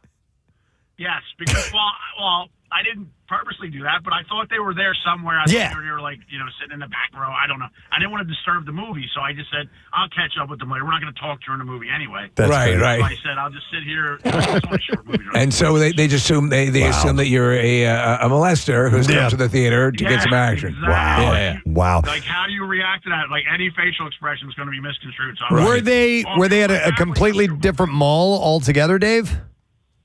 What's that? I'm sorry. Were they at a completely different theater? Yeah, they were at a mall called the Chamonix, which I typically went to. So, but I shouldn't listen to my 4 or 5 year old daughter. She don't know these things. So you're taking the hit on this one. Yeah. All right, thanks, Dave. So it all worked out. Appreciate it, man. That's great. He's wanted in 5 states. Wow. All right. Well, it happens quite frequently, obviously, because our phones, our texts, everything was going nuts, and people ending up in the wrong place, and sometimes having to stay for the whole thing just because it's not convenient for you to get up and leave.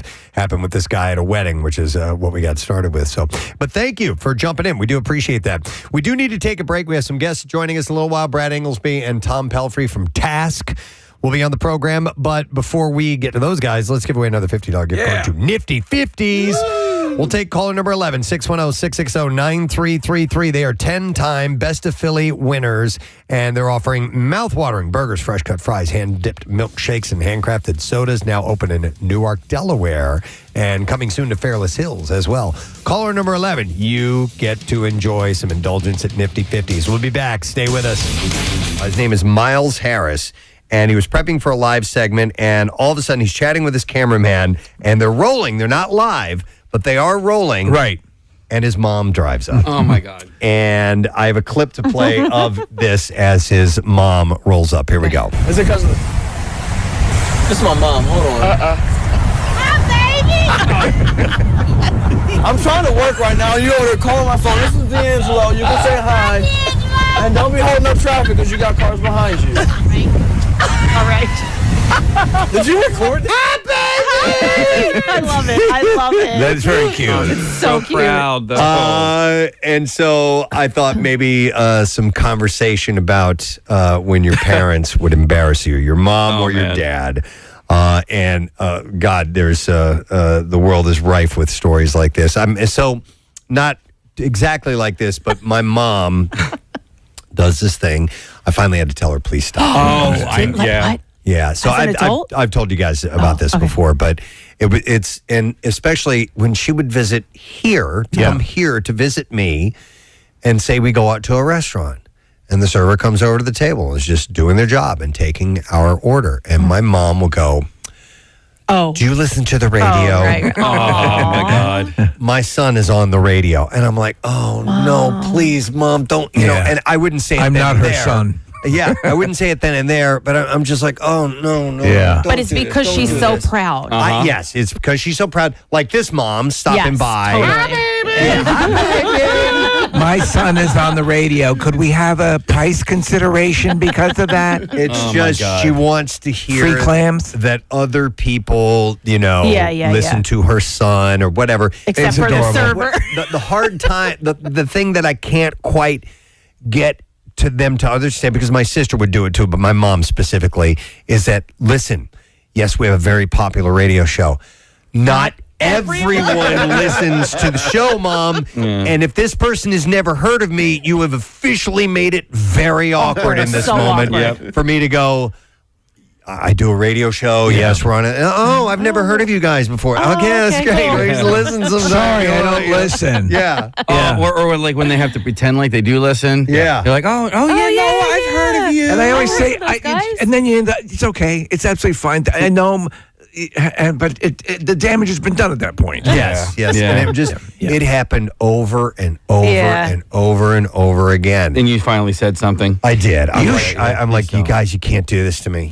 You can't do this to me because it can be very embarrassing. A good way to nip it in the bud is when the waiter comes over, you jump out first and say, I'm going to put my mother in a very bad retirement home.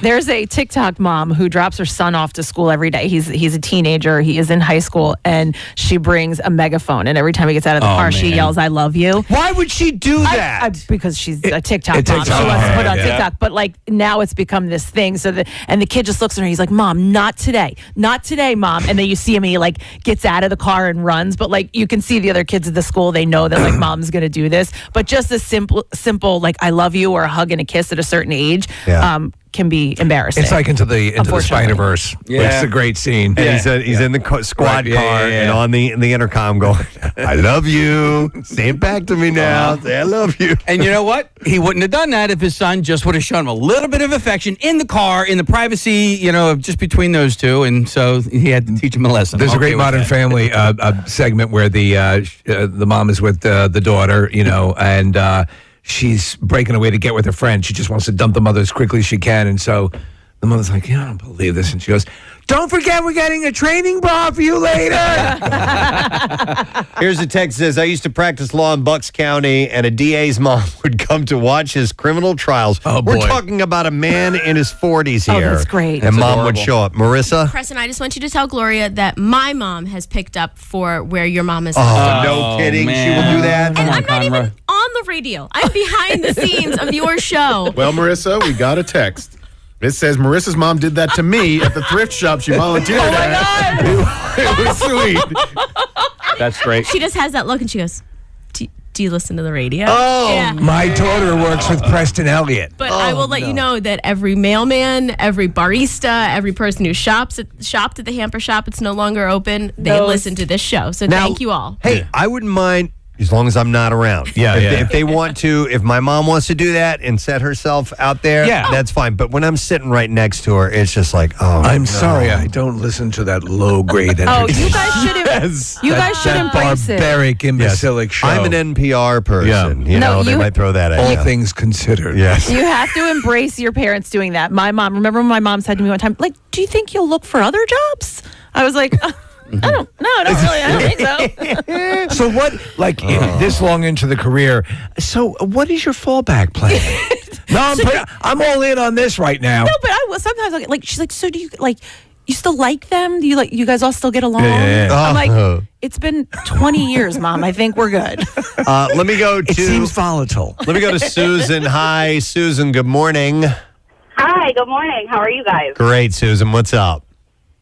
So my mom taught at the high school where I went, but before that she was a sub, and I remember being in 8th grade and walking in, and she was my sub, and at the very start of class, she's like, does anybody know my name? And everyone's quiet, and I'm just, mortified. And she's like, how about you, little girl? Do you know my name? I'm like, yes, it's Mom, but you guys should call her Mrs. Freeland. Susan, we had a similar situation. I remember years ago clearly, but it wasn't like the sub was in for a day or two. She was our teacher was sick or giving birth Right. or something. So she had her mother teaching us the class for about a month and a half. Wow. Yeah. Oh, God, no, mine was only a day. That's goodness. It was so awkward. All right, thank you, Susan. I appreciate it. The principal of my high school, his son was at the school at the time. He was my year. I graduated with the principal's son. So I don't know what it was. He was a good kid, so I guess it was okay. But I don't know if there was ever an embarrassment. It was my I'm sister. sure something had to happen. Yeah, no, my sister is a principal or the vice principal and teacher at her high school. Her daughter goes there. Her son's going to go there next year. I don't know if that was ever an issue, but she did have my niece in her class, but they have different last names. So. Casey, weren't you starting to do an embarrassment campaign on your kids for a little while? Wait, campaign? What do you mean by that? Like you were going to regularly show up in a bathrobe or something to pick them up? I think maybe I threatened that. There was a point where my oldest was starting to get embarrassed by me. She's past that now. Right. And When now that she's happens, proud of me and stuff. Like, if I may jump in just quickly. Yeah. When that happens, that really has to be a sucker punch to it any does. parent, right? Because listen, I used to 10 years ago, my oldest was in kindergarten and I was a lunch dad. So, the great thing about our job is that we get done the show early enough that I was actually able to go be a cafeteria dad. Right. And for a little while there, they were excited They that I would go loved there. it, They right? loved it. It Yeah. was the coolest thing. And also I got to meet the other classmates and all that. And then after a while, it was like dwindled. Yeah, but so I would do this thing at basketball games. And listen, this is a great dad joke. So if anybody out there wants to use this is awesome.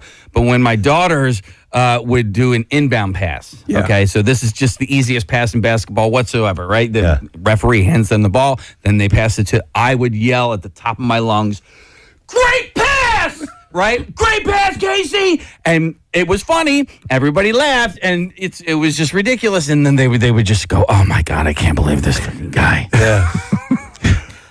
So dumb. But when you've just been being a parent becomes embarrassing to your kids, not doing something that's kind of obnoxious. Right. Yeah, dude, it hurts. Yeah, it sucks. especially I think like a daddy-daughter thing. Mm-hmm. You know, Yeah.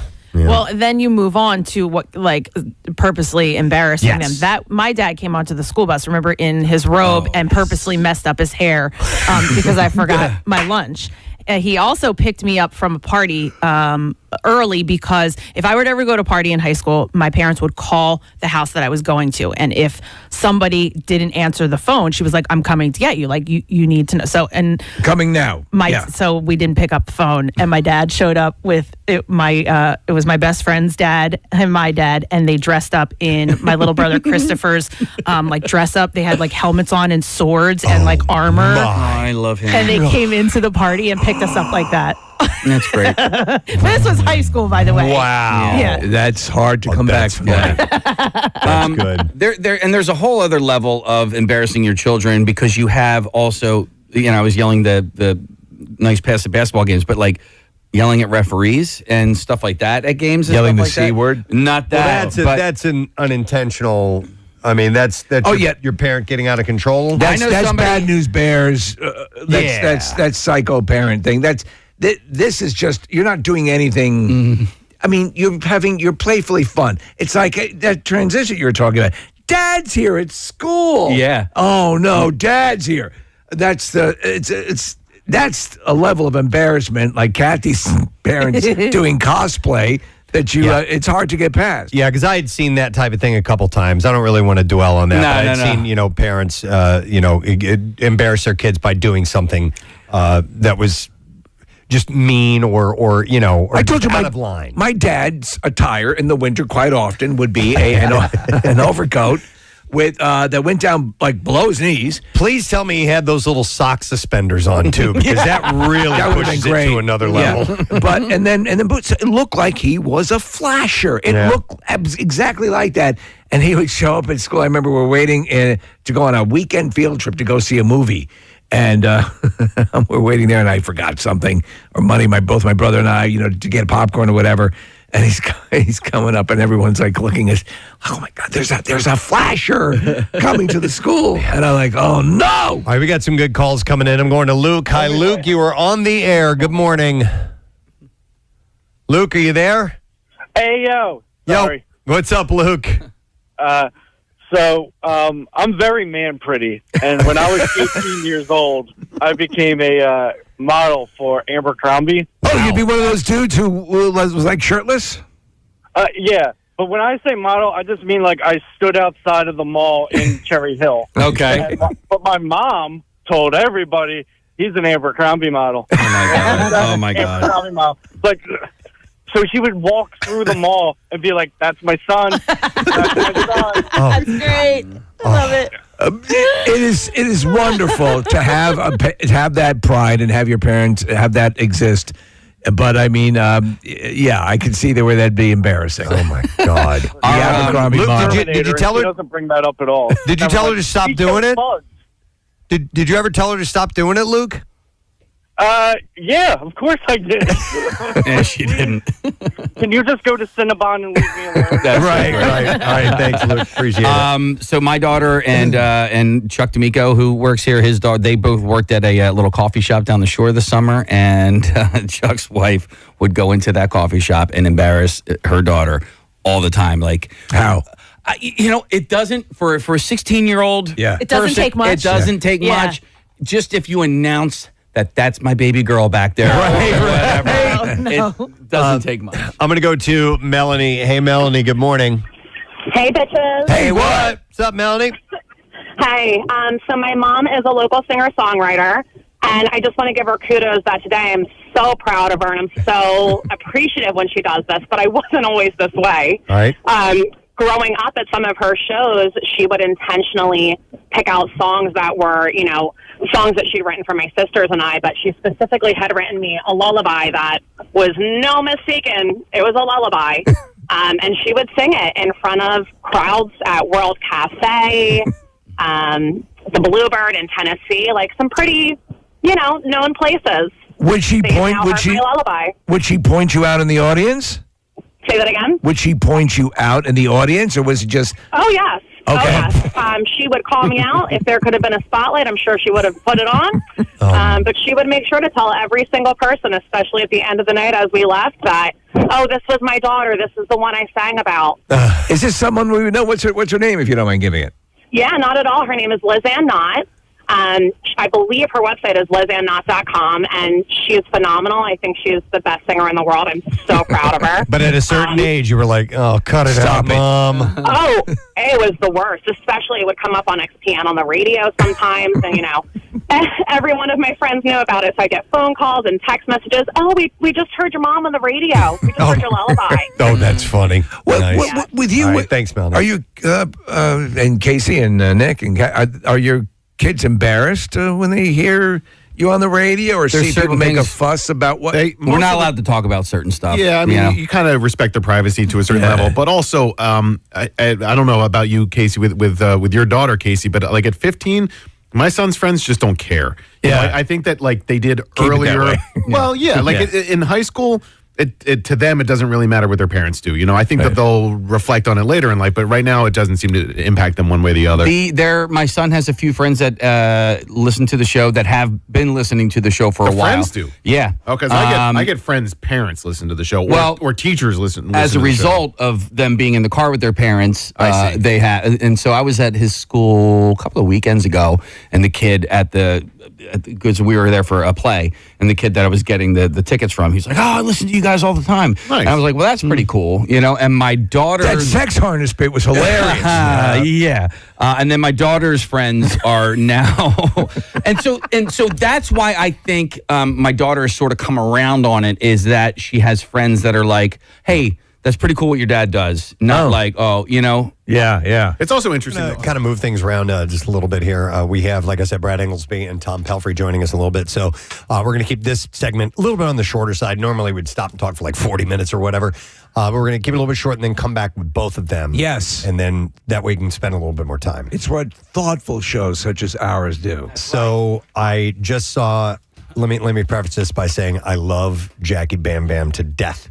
I just saw him in the hallway. Yeah. He was just leaving. Yeah. Guy got done at midnight. Yeah. And he worked until now. He actually referenced something to me this morning about, Nick, you were talking about when you take some time off and your muscle memory is is yeah. a little bit off. And so he was off, I think, last week. And so his muscle memory was off. And he's like, I'm going to be here till like 10 o'clock. You know? It's not too far off, man. 9:10. Uh-huh. But on the way out, he complimented how we were on Mike Jarrett's TV show last night. Yeah. Which is really cool. And he goes, hey, man, how's your knee doing? And he goes, because I've got my, he's having some trouble with his knee. And I go, yeah, man. I go, I'm not wearing a brace today, but I took a step down the stairs yesterday, and this really sharp pain shut up my knee. And he goes, is it arthritis? It's adorable. My name is Arthur. Arthritis. Arthritis, yes. I love how he pronounces some words. Arthritis. Obviously, we talk about Iron Maiden. And kayak, but he's the best. But I had not heard arthritis. Before. Jackie, thank you for that. And he told me he loved me. I told him I love him too. Arthritis. So I loved it. Real quick, at a butt plug, I want to mention this. This is a charity event, and I may have already hit this one before, but I'm going to do it again. It's from Luis Esposito, who says, I'm writing to ask for the show's support to help promote an upcoming pediatric cancer fundraiser that I help run with a group called WIT-U, Against Childhood Cancer, WIT, WIT-U, very Philly. Back in 2020, he said, my son entered remission after being treated for high-risk neuroblastoma at CHOP. We're incredibly grateful that he's now a thriving third grader in the Wissahickon School District. Yep, Montco. After that experience, my wife and I with a few friends came together to give back to the childhood cancer community that supported us. Fast forward to today, our 5th year. We've supported 30-plus families, raised over $200,000, and have an ongoing partnership with both CHOP and St. Christopher's. What makes us unique is that we're fully volunteer-run, Philly-based and focused, and provide nutritional and financial support for to families for up to 12 months while their child is in treatment. And our main fundraising event happens every September, which is Childhood Cancer Awareness Month. He said this year, the WIT-U Against Childhood Cancer Rally is Friday, September 26th, 5 to 9 p.m. at Smith Memorial Playground and Playhouse. He said it's a family-friendly event. Food, drinks, live music, kids' activities, a pep rally to bring the community together in support of kids and families impacted by childhood cancer. So he wanted us to give a shout out on the air, a little butt plug, if you would. He said it would mean the world to us. So happy to do that. And Nick, do we have that up on the We do indeed, community page? Yes, it's like you said, Preston, the 26th, and a link to the WIT-U rally is on our page as well. All right. And you can go to PrestonandSteve.com and click on events and then community, and then you'll find it there along with a bunch of other great events. So thank you, Luis, and congratulations on this great work you guys are doing, and best of luck to you. I also got this email concerning a conversation we had yesterday, and it just kind of made me giggle. This is from Bill, who checks in and says, Gadzooks, y'all, you guys have been cracking up when you were talking about the doppelgangles. I said yesterday my wife said the word doppelganger incorrectly, doppelganger, and now I can't tell when I'm saying the word correctly or not. And he said, I do it all the time where within my internal dialogue, I swap the starting consonants of 2 words. He said, the most recent I've locked into my mind is, and you'll like this, Casey, Bo-Girds. Oh, my God. Instead of Go Birds. Bo-Girds. And now when I see someone in Eagles gear, he said, I live in Charleston, so it's a lot less frequent than in your region. So he lives in the new region, lives in South Carolina. He said, I have to catch myself from saying Bo-Girds. And he's, although I do think that if someone says Go Birds, the response back should be Bo-Girds. Bo-Girds. Yeah. So let's try it. Ready? Go Birds. Bo-Girds. Yeah, I love it. Absolutely fine. I love it. So thank you, Bill. There was somebody who texted in yesterday, and they confused bales of hay with hails of bay. Yeah. And I was giggling about that on the ride home yesterday. There were so many good ones that listeners contributed to that conversation. It was hilarious. It's not exactly this, but Casey, you were walking into a gas station, or you It was a Subaru when I said I wanted to say, hey, guys. Oh, right. And I said, hi, gays. Yeah. Really? Yeah. And Hi, gays. Hi, gays. Stop dead in my tracks. And I'm like, that's not what I meant to say. That came out wrong. And I've done it again. I have, How did he know? Yeah. One closeted guy is sitting there. How the hell did he know? You did it again the other day? Yeah. I've done it at least on 2 different occasions, including that one in Subaru. But the one that made me laugh and will make me laugh from time to time, Press, is when you said eyebrows instead of eyebrows. Albrise. Yeah. Yeah. I'm trying to figure out how you got there. Albrise. Yeah. Eyebrows. Who the hell? Thor's Horst Hammer. Horst Hammer. Sometimes you just. Yep. Well, you swap 'em. transpose them, and it's Yep. what happens when you say a lot of words, which we do. Yep. Bogards. Bogards. I love that. Here's an email. Now, this is people suggest stupid questions to me pretty regularly. Right. And a lot of times I will use them. Right. Sometimes they're too difficult or too, avant-garde, too off the wall. And this is a texter or an emailer from North Carolina. This is Chris from Greensboro, North Carolina. His name is Chris Brugger. He says, "Hey, fellas, I'm still working on catching up to the podcast. About 3.5 months behind, but I refuse to listen to anything until I catch up. And I was deployed for a couple of months and wasn't able to listen. I'm back and I'm enjoying my favorite earworms. Here's a stupid question for you that I heard on one of your previous podcasts. And this is just too damn difficult. And I want to put it to you guys and see if you know the answer to this." He says, when the Preston and Steve show finally got their phones working. Yes. What was the name of the first caller from Denver, Pennsylvania that answered the stupid question? Oh, geez. None of us would know that. Incredibly difficult. It was Dan, right? No. He said, "I know this might be a little ridiculous, but since you use her name as a regular sound clip, I thought it would be fun." Julie? It's not Julie Jarkov. Okay, hang on. It's not Annabelle. Casey's the one that's in charge. Right. Andy? If you were to take a good guess, what do you think it would be? I know what the answer is, so I'm going to recuse myself. We use her name as a regular. Cindy! Nice! Yeah. That's it. Hey! That's it. All right. You got it. Marissa, were you going to say something else? Sam, who does answer our phones back here, was guessing, and he guessed Cindy. Shut up. There you go. Nice. These guys are pros. All right, well, Chris, I probably should have used that, but nonetheless, thank you. We appreciate your input. By the way, I need Nancy. There's a good Nancy in Groundhog Day. All right. Nancy Taylor. Yeah. That's a good one. It is a good one. Most definitely. And also, I want to acknowledge a text that we got earlier this morning. I had Nick respond to her, and someone had written 4 years ago today, we first spoke to the band Froggy, or spoke of the band Froggy. Spoke of the band Froggy. Yeah, because it's 7-Eleven nachos, right? We became aware of the 7-Eleven nachos song and video. And that was a text from Brooke's mom. Brooke is the bass player of the band, and so she just wanted to send some love our way. That was, I can't believe, for 4 years. No, it's crazy. And then they came out to the Camp Out for Hunger. We used the live version of their song. And they ended up in a Kevin Smith movie and all that stuff. It's been pretty cool. And they're just gigging around regularly. They're doing great. I still haven't seen that Clerks movie yet. I saw it. Okay. It comes at a great moment. Okay, Yeah. good. Was the movie good? Yeah. Okay. It's a solid movie. Kevin Smith, So it was 4 years ago today that we first spoke of Froggy. They're still cranking it out. Brooke's mom's name is June, so thank you, June. Thank you, June. All right, Case, how we doing time-wise? Should we break now? Or I know we haven't been talking very long, but I don't know if Brad's here yet. Is Brad here? Brad's here, so let's take a break. Okay, so we will do that very thing. Like I said, we were going to keep this segment a little bit short so we can spend a little bit more time with Brad Ingelsby and Tom Pelfry.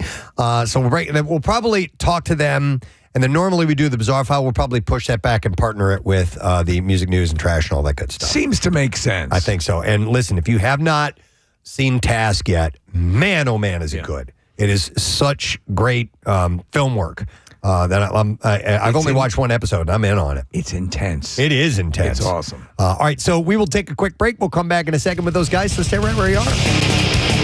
Because our kids know you guys. So my son has been his entire life, I've been on the Growing Preston and up, Steve show, so like this is all he knows what his dad is doing, Yeah, I guess sweet. You guys have a much different situation than I do. I get mocked. I told this story before. We were at Target and someone was like, "Oh my God, are you Kathy Romano? I listen to the show every day. I love you guys. Oh, thank you so much." Second she walked away, Jace looked at me and went, "Oh my God, you're Kathy." I was like, Really? Yeah. Like, you're not getting anything. Kathy, one time, I think I told this story before, but we went out and we were at an outdoor restaurant. I ordered dessert, and somebody came up behind me, and they said, "Hey, listen to the show. It's so nice to meet you." And I said I was chatting with them for a little bit. Ben used that opportunity to eat my entire dessert. And it was gone. I was like, "All right." If you're talking about restaurants, my dad, it was his thing. 'Cause he worked for Diners Club for a while, so we'd going out. One of the early credit cards, if you're not familiar. And so we'd sit down. The waitress or waiter would come over. 4 peanut butter and jelly sandwiches, please. Love you, Dad. That's your dad joke. Let me go to Marina. Hi, Marina. Good morning. Good morning. Hi, Marina. It says here you are a prosecutor. Yeah. All right, and we were just talking about somebody had said that their mom comes in for their cases. Yes. So mine does too, as will other family members of mine. And I didn't think much of it until the one day when the judge was like, "Oh, who are you here for?" Because most of the people in the courtroom are not just the general public; they're for a case. And I had to stand there and be like, "Oh, that's my mom." So in the spectators, Marina, it's usually people who are somehow tacitly connected to the case, right? Yes. Right. But do you have people who basically consider that like going to the multiplex and can go in and watch? No, it's never happened to me. All right. But the judge asked, like, "Oh, what case are you here for?" Because we were almost done, and I had to stand and say, "No, that's just my mom." I was helping my daughter fake some evidence last night. Did the judge react? Did he find it cute? Yeah, she just laughed. She did. Oh, that's great. awesome, though. That's great that you're doing that, and she's coming by to Yeah, watch. she's proud of her daughter. Yeah, Wow. that is great. All right, thank you, Marina. Yeah. All right. Yeah. My uncle tries death penalty cases, and I have forever wanted to watch him. Yeah. I want to see him, and he won't let us. Yeah. He's like, "No, it's too much. It's too stressful. It's." Before we talk about the lethal injection, my niece is here. She's on the radio. Yeah. But same thing. And it's just great to have her here. Now back to the injection. No, but I'm so proud of him. I mean, he's gotten people off of death row that should have falsely been on death row. No, that were falsely accused. That's awesome. He had to move out of a state because he got a black man off of death row. Really? They said as soon as his case is over, you have to move. So anyway, that's a side story. But we as a family, we are so proud of him. I would love to see him try a case, even if it's not that serious. But I could see though you get thrown off your game. I mean, something much less is when you're a performer. When I would do stand-up comedy, my dad saw me a couple times, but when friends or people are come down, it throws you off your game a bit. And if someone's life is hanging in the balance, I could see where you don't want to take the risk. I'm going to go to, we're talking about parents embarrassing you. This sounds good. I'm going to go to Debbie. Hey there, Debbie. Good morning. Good morning. Hey, what's up, Debbie? Hi. Hi. So this is an area that maybe Casey is familiar with. I was a Fatima girl. Okay. Yeah, where were you, Glen Olden? Briarcliff. Briarcliff, there you go. None of us have any idea what that means. Do you live on Rively Avenue over there? Or? So anyway, back when young teenagers, around 14, my dad was a township commissioner, and every once in a while, he worked with the police closely, and he would every once in a while drive around with the cops in the neighborhood just to check out things. And at 14, we were walking around the neighborhood just hanging out, and there was probably about 25 of us, and the cop car kind of pulled up alongside of us. And you know how the cops have the loudspeaker bullhorn? Yeah, they have a PA. Yeah. So the cop announced with all these kids, "Is Debbie here in the crowd?" And I almost died because everyone turned around and looked at me. And then he said, "Debbie, your dad's here in the car. Come over and say hi." And everyone lost it. Oh, I love it. Is Debbie here? We're looking for. She's on a prostitution charge. I almost died because everyone turned around and just started laughing, and I was just like, oh, I was so embarrassed. And then I was mad. I was like, oh, my God, how could you do this to me? It's hilarious. A teenage It's girl hilarious. and be embarrassed in front of friends. I'll bet you were really pissed off. Oh, my God, I was mad, yeah, because later when my dad came home, and I wasn't even, like, talking to him, and he was like, what are you mad at? I'm like, Dad, that was so embarrassing. He's like, I was just saying hi. I'm like, no. That's so great. Discreet. It's cute. Yeah. All right, Debbie, yeah. thank you. I Debbie, love by that the story. way, I have two Briarcliff stories. One, I was in love with a Briarcliff girl in high school, and she wouldn't give me the time of day. Look at what you missed out on, baby. Secondly, I broke my wrist in Briarcliff as well when I was in college. Oh. Okay. There you go. Maybe you and your parents can all get together and you can chat This about it. morning, a revelation on the Preston and Steve show is Casey revealed he broke his wrist. It was a bad one, too, man. He says it was a bad one. I'm going to go to Brian for another call, and we'll stay on topic here. Hey, Brian, good morning. Good morning, it. Good morning, it. What's up, my man? So when I was about 15 years old, like the once a month where Dad wasn't working 90 hours that week, he would drop you off at school. Mm-hmm. I'm 15. He would roll down the window and yell, "Hey, Bri, you forgot to give me a kiss goodbye." That's so great. Oh, and would you just turn around and flip him off, or what would you do? I would like awkwardly laugh and then walk away. And Yeah. then I'd get home that day from school and he's sitting there laughing his ass off still about it. And I'm like, I'm going to get you back one of these days. Now, at 32 years old, I dropped him off at the gym the other day, and I yelled out, "Dad, you forgot to give me a kiss." Oh, that's excellent. Awesome. Well done, Brian. Thank you. Well done. Thanks, man.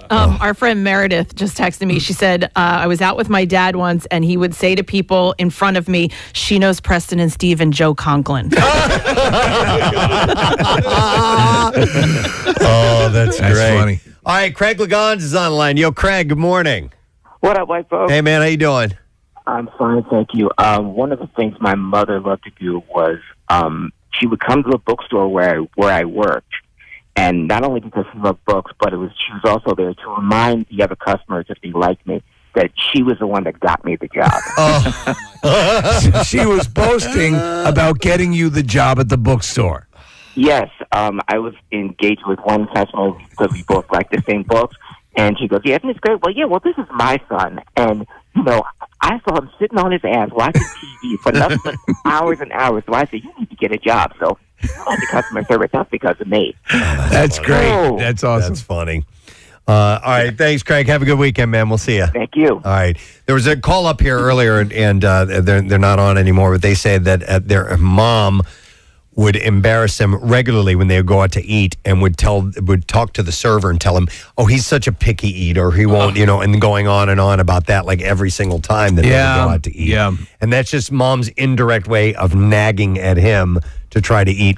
That's a Beverly something Goldberg from the series. That's exactly how she's depicted. Let me go to Keith. Hey, Keith. Good morning. Good morning, Gadzooks. Gadzooks, buddy. What's up? A few years back, I had run out of some allergy medication, and my father was on the same prescription, so I asked him if I could borrow a few. Oh, no. He obliged and gave me the medication, and I went to work, threw one in my mouth as always, and about 2 hours into my shift, I realized I had a bit of a sinus headache, and I kind of felt lightheaded. And then I called my dad, and I asked him what kind of medicine he gave me, because I told him I wasn't feeling too well, and he just started dying laughing on the phone. That's when he told me that, unbeknownst to me, he gave me some of his new Cialis. And Oh, my God. He gave you Cialis. He gave me Cialis. So I went to work, and for pretty much the duration of the afternoon, I had to sit at my desk and ask people to get stuff off the counter. Because you had a boner. Oh, my God. Yeah, that's funny. Yeah, and he laughed about that and brought it up. Talk about a unique way to embarrass your child. I'm going to give him a boner at work. That's a little indirect, but wow. Okay. And for years afterwards, he would still bring up the story and remind people who, in case they had not heard the story. Oh, so he would tell people this story. Okay. Oh, this was one of his crowning achievements. I think. Right. Giving you ED pills. God. Yeah. All You right. have a massive erection. Nice, Keith. Thanks for sharing. We appreciate it. All right, one more, and then we got to take a break. I'm going to go to Kevin. Hey, Kevin, good morning. Good morning. Yeah. God. By the way, that is a ringtone now? Yep. People were asking about that. Yes. And there's a few other things if You you'd can like get it. the Yoo-Hoo tune and a few other things. What's going on, Kevin? How much? How are you guys? Good. All right, what's your story, bud? So my father used to come down when I was a child, or when I had my friends over, and he used to poop with the door open while smoking a cigarette. Poop with the door smoking a open while cigarette. smoking a cigarette while other kids are there. Yes. You get arrested for that nowadays. Yeah, you're exposing yourself. Wow. Yes. He just didn't Nobody care. cared back then. But, Yeah. And apparently he didn't care either. You know what? My friend's dad used to do that too. Just door open? Door open, smoking a cigarette. Kid door you wide not. open. Bubba He used to do Martin it all was the his time, name. even if my friends weren't there, but. Dude, Really. Kevin, like I also think a lot of guys who went through the military, you know, I'm going right here. They get you get used to it, you know, in front of other people. Wow. Yep. Did you ever tell him to stop doing that, Kevin? Oh, yeah. Yeah, he didn't care. He didn't care. I've got to poop. Thanks, man. Looking forward all week to this day because we get to have two guests on that are the heartbeat of the show Task, which is on HBO. The first two episodes are available. Third one is coming out on Sunday at 9 p.m.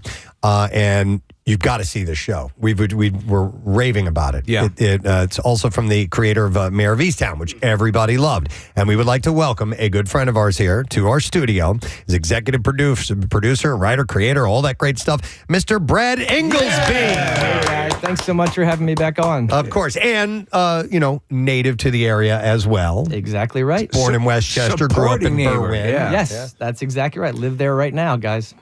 So we're happy to have you back, and we're happy that you've got another one that you're knocking out of the park because all of us are.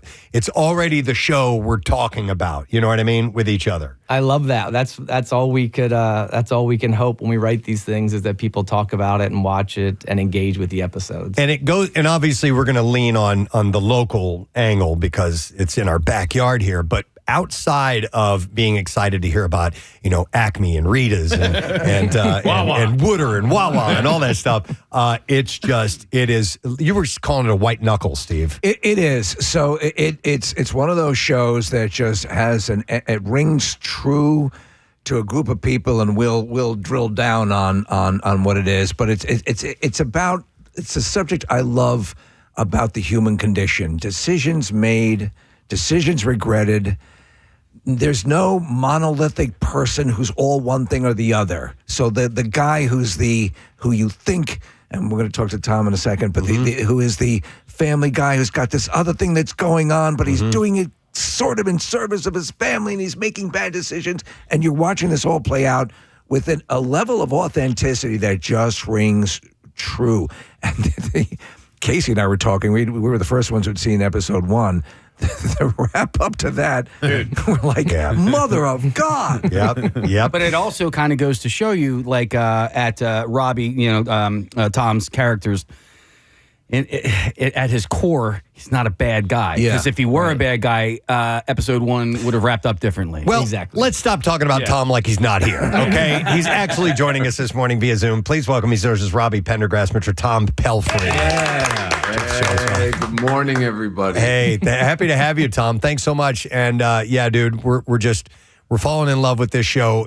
Your character. I just want to start on complimenting the thing that I noticed mostly about Tom, your performance, were the subtleties that you pull off as an actor that say so much by I don't want to sound insulting by doing so little, because that's not what it is. You do so very little. That's good. We want to avoid the big acting when we can. Yeah, there's a scene where you're lying in bed with your daughter and you're tired. It's been a long day, and you're speaking in this whispered tone. And every now and then I try to look at a scene of a show or a film, and I'm like, that's a person who's working right now. Okay, this isn't a real emotion, and I have to think about what it was like for you. Like right before that scene started, you were probably up and ready to go, and you're here at work, and it's on. But then all of a sudden, you have to be tired and exhausted and settle back into that. Does that take? Can you just turn the switch like that, or is there a process you need to go to get to the right frame of mind for the character when a scene is coming on? Yeah, that's a good question. I mean, in this show in particular, we had a really wonderful director, Jeremiah Zagar, and he really is interested in directing kind of specifically the way Brad is interested in writing, which is like Brad loves details. Brad really wants human beings. I think Brad will tell you that he'd rather think of the characters first and kind of the story second. Jeremiah directs very much the same way. So Jeremiah was constantly creating an environment for the actors wherein we could really relax into what was happening. And I think it shows up on the screen, to your point, where it's like the mood is such, the choreography or like the blocking on the day, all very naturalistic, all very like, you kind of could almost squint and feel like you were in your own home or something. It felt very relaxed. It felt very, there was no sense of that like performance energy. Jeremiah kept it very personal and soft, especially for the soft scenes. And it definitely, I think, went a long way. And I do think you can see it when you watch the show. It plays through the whole thing. And Brad, to your writing and just the storytelling again. And I was reading the number of articles have been popping up in the Inquirer and local papers and magazines about the show, obviously, as you would well imagine. And they listed off some of the movies that you said you were sort of weaned on. Mean Streets, Straight Time, great movie. The Friends of Eddie Coyle, one of my favorites. And these all have, and they're the thing I love about them. Goodfellas, there is an authenticity to all of that. And then hearing how you sweat in advance of anything that you have coming out, because it's clear you take the time to do that. I wanted to ask you, this is obviously you're not of this world. You're not in a biker gang, and you're not. but so when to get that authenticity, it must be difficult for you as a writer to strike the balance between servicing the story progression and capturing all of that as well. And how does that balance take place when you're concocting a show like Task? Yeah, it's very painful, I would say. You're constantly going back into each scene and you're looking for details to make it stronger, richer, better. May I mention one? There's the scene where Mark Ruffalo's character, who's a former priest, now FBI agent, is setting up for this, kind of career day thing. Yeah. And there's just a meticulous nature to how he's setting up his thing. The brochure. You clearly know he does not want to be doing this. Yep. I'm sure that's in the script that way. And so, is that on the set thing or is that on the page? Well, I think some of it's on the set. Some of it is getting with an actor and going, how are we going to push this scene? But I think the question, Steve, is a good one. It's whenever I'm writing a scene, it's important to ask yourself, like, how is it, A, moving the story ahead? So there's plot points that need to be met, but also how is it revealing character? Yeah. In the instance of the scene you just talked about, here's a guy not on the front lines. He's going through the motions in life. How does Mark reflect that on screen? He eats a Hershey Kiss. He's kind of sitting there. He's opening his binoculars, right? The aggregate of those little tiny details is profound. I think about the scene with Tom and his kids in bed. Yeah. There's a great moment where he reaches over and touches his daughter's hand. That wasn't in the script. That was Tom and Kennedy, the actress. But as an editor, you're looking to add those moments because each of those little moments add up. And by the end of the show, you have something that's, something that starts to reward the viewer. It's sort of a bittersweet thing because I love going to the movie theaters, right? And I grew up, I would go to the movies all the time, right? And so I miss that aspect of entertainment, going to the movies as much as I used to. But now with streaming, what this allows is for the story to breathe, right? So there have been things that were revealed very, very slowly in the first, but I'm not like, why? And so we got a couple of questions answered in the second episode, and I'm okay with that. And so as a writer, is that freeing for you? And you're like, okay, I don't have to try and squeeze this all in 2 hours. It's freeing. I also think there's I love that you kind of slowly get the bigger picture. I love the patience, but I know there are viewers now that there's so many options that if something doesn't immediately pay off, they're flipping the channel. So I don't love that because I love how you slowly let the story unravel and it gets slower and richer and deeper as it goes along. But I also am aware of in the streaming era, people have so many options and they can turn your and they can turn the show off, unfortunately. Tom, I wanted to compliment you and the rest of the cast, especially Mark Ruffalo and Amelia Jones, who, by the way, I didn't know was going to be in Amazing. this series. She was the lead in Coda, which is just Amazing. an outstanding movie. She plays Ruby in that. One things that we're going to be scrutinizing in this area is the dialect and the accent. You guys nailed it. And from the first thing you said that made me realize we were in is you said trash boat. What are you talking about, trash boat? And you're not overdoing Wooder either. You can overdo that. How you nailed it. How hard was the dialect to catch its subtleties, but not be overt? Yeah, well, first of all, thank you very much. That was keeping me up at night in the beginning. Yeah, it was tricky in a way because I'm from Jersey. I'm from where we're filming. I'm from an hour away in Jersey. I'm from Central Jersey in Monmouth County. So you're water adjacent. No, listen, I am full water like my whole life. That's what I say. That's how I say water. It's how. So there's certain sounds that I've always said that are the Delco sounds. But then the tricky part was there's a whole other bunch of sounds that I've never said before or heard anyone say before in person. So that was the balance of like really wanting to find somebody who actually had the accent and see, because accents are funny things. Like my Jersey accent comes out more if I get angry or something. Play your accent different, and then you want to hear that. Well, what does it sound like if he gets excited when he has the accent? Eventually, I got put in touch with a Delco guy. And listen, I don't want to out him by name because he's a Delco guy who's a Bills fan. Yeah, he really like happened. A big So, but we would talk football, and he could relax. We could really just get in a conversation where he wasn't super conscious that I was listening for the sound, even though he kind of knew, and so we could start to I could start to hear the rhythm of the accent, and also when the rules applied, and when you could kind of break them.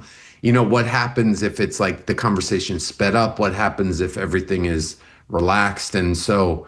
Yeah, it was really helpful. I mean, filming in the community was such a boon for us. Like the atmosphere, the energy. There were people on set who had the accent and stuff like that, and also just from growing up in Jersey where I did there's a kind of vibe to that. It was so nice to be in that vibe while we're filming that show. It's really is such an invisible element that served us well to be there in the area. It resonates as real, and I think also, and Brad, and both you guys obviously talking about going for that authenticity. Tom, I know that you were invested in actually the look, the tattoo selection for your character, and in fact, you're rocking sort of an Allen Iverson tattoo, are you not? Oh yeah, yeah, and so I mean, how much latitude were you allowed, and how much?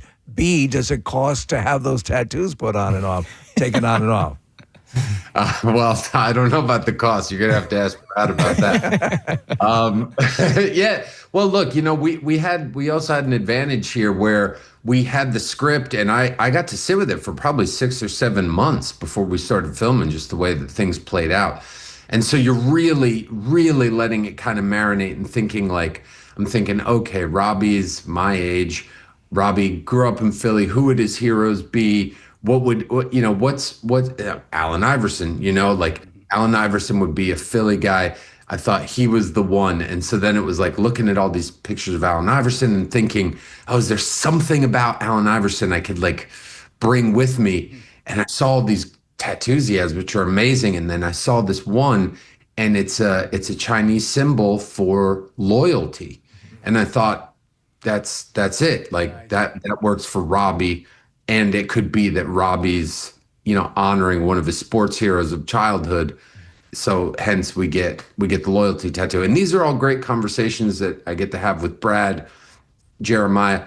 Brad really encourages he wants everybody to bring ideas, and you get to collaborate. And it's nice because it makes everybody kind of lean in, Yeah, absolutely. And again, it ends up, we're just a couple episodes in, but it permeates, and I love it. And that's what's driving it and makes it so intense, as it seems so authentic. So well done. Tom, I wanted to ask you and Brad a question about music that in shows, because you were fantastic in Ozark. I love that show. And there's a scene where you're in a diner with your character Ben, with your sister, and there's a song that comes on called "New King of the Mountain" by Ramani Rai, I think is how you pronounce the artist's name. And then in this show in Task, you're listening to a song by a band that I love named called Camp. And the song is All the Debts That I Owe. Some Pearl Jam shows up, The Long Road. Brad and I were talking off air. There's some Bruce Springsteen in there, Mother Love Bone. Poison. Poison shows, yeah. So it runs the gamut. Yeah. So for you, Tom, how important is music for the characters that you're playing, like Ben on Ozark and now in Task? And for you, Brad, like, what's it like selecting these songs, and what's the process like? And Tom, I'd like to ask you that question first. Yeah, well, in this one in particular, I thought that the Pearl Jam song especially hit me in a place where I thought that was a beautiful kind of summation of a lot of the things that were going on with the character and the environment, in a way that it was like, it felt almost literal in a sense that you don't often get with music. But the whole vibe, the whole tone of that, Brad had sent it to me, a few songs, and I was like, this one, and that was kind of even a back and forth conversation, which is really cool. These are some of these conversations are conversations you don't get to be a part of as an actor, but Brad, that's not how Brad runs things. Brad wants these conversations. Brad wants you to be a part of it, which is special. So the Pearl Jam song for me was the one that I thought, wow, there's something really good here about the character. Yeah, it's The Long Road, and it's kind of a B-side, and it's a deep song, but it really fits in that scene. Did you select that, Brad? Yeah, I talked to Tom about a couple ideas, but I think we also, I think he was getting at it with Allen Iverson. A part of the song choice has to stem from the character, and I always felt like Robbie, he grew up around here. This is a band that all of us listen to, Pearl Jam, right? So he would have I always, and there's also something about Eddie Vedder's voice there's a yearning in his voice that I find. It's an iconic voice, but especially in The Long Road. And that's a scene about a guy who's looking across the bar. He sees a girl, and suddenly, wait, I made this horrible decision. What might have been? In any other circumstance, what might have been? And Eddie's voice, I felt, kind of played into the yearning in that scene in a really nice way. And so Tom and I talked about it, and I think we did listen to a couple of songs. Elderly Woman was another choice we talked about, but then I talked to Tom. He liked The Long Road, and we came to that decision. And then also, he's giving me a lot of compliments. He's such a collaborative, amazing guy, too. So I don't want to hear it all from his side. He's one of the best I've ever worked with, and one of the best people. We'll just accept that you're both great and move on. So speaking of things that Robbie may have grown up with, within the first 3 minutes of the first episode, there are 2 radio moments. And then throughout the entire episode, I counted 5 radio moments. 5? Wow. How many were in there's a radio station that's been on the air here for 57 years in Philadelphia. And in fact, there's a morning show that's been on this station for 28 years. Oh, and by the way, we deal drugs. We deal drugs. Yeah. Not anymore. And we play Pearl Jam. Yeah. Oh, my goodness. I'm sorry, guys. I should have been more diligent in getting you in there. Next time. If we ever get to do it again, we got it. There will be another series down the road. It's so good, we'll forgive you for that. Listen, I want to take this opportunity to make this interview about myself. Tom, you probably don't know this. Brad, I don't know if you do, but I'm the unofficial mayor of Delaware County, the unofficial mayor of Delco. Wait, we've got Here it is. We have the certificate. Yep, there's the certificate. I'm a lot. Yeah. I am a lot. I'm a lot. Yeah. It says, I'm a lot. Nice to meet you, Mr. Mayor. Also, Mr. Mayor is wearing a very cool Pee Wee Herman shirt. Which is surprising. For those listening at home. Because normally I'm wearing like a Delco shirt or something like that, but I went with Pee Wee this morning. No, but I want to say that, man, there was a lot of buzz in Delco when this was filming. I live in Broomall, which is right around the corner from Newtown Square.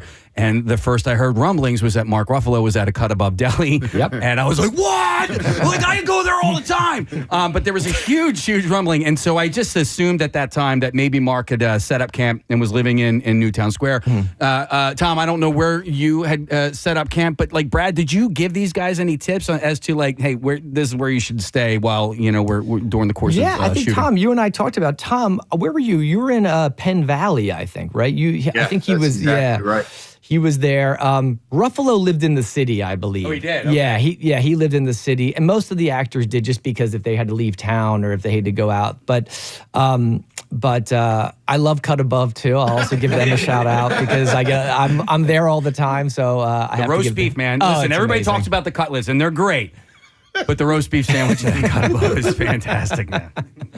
It's good eats. I wanted to ask you, Brad, about your writing again. It's the fascinating process behind it. We talked about the meticulous nature of how you balance things out. But I was surprised to learn that you we always write in the morning.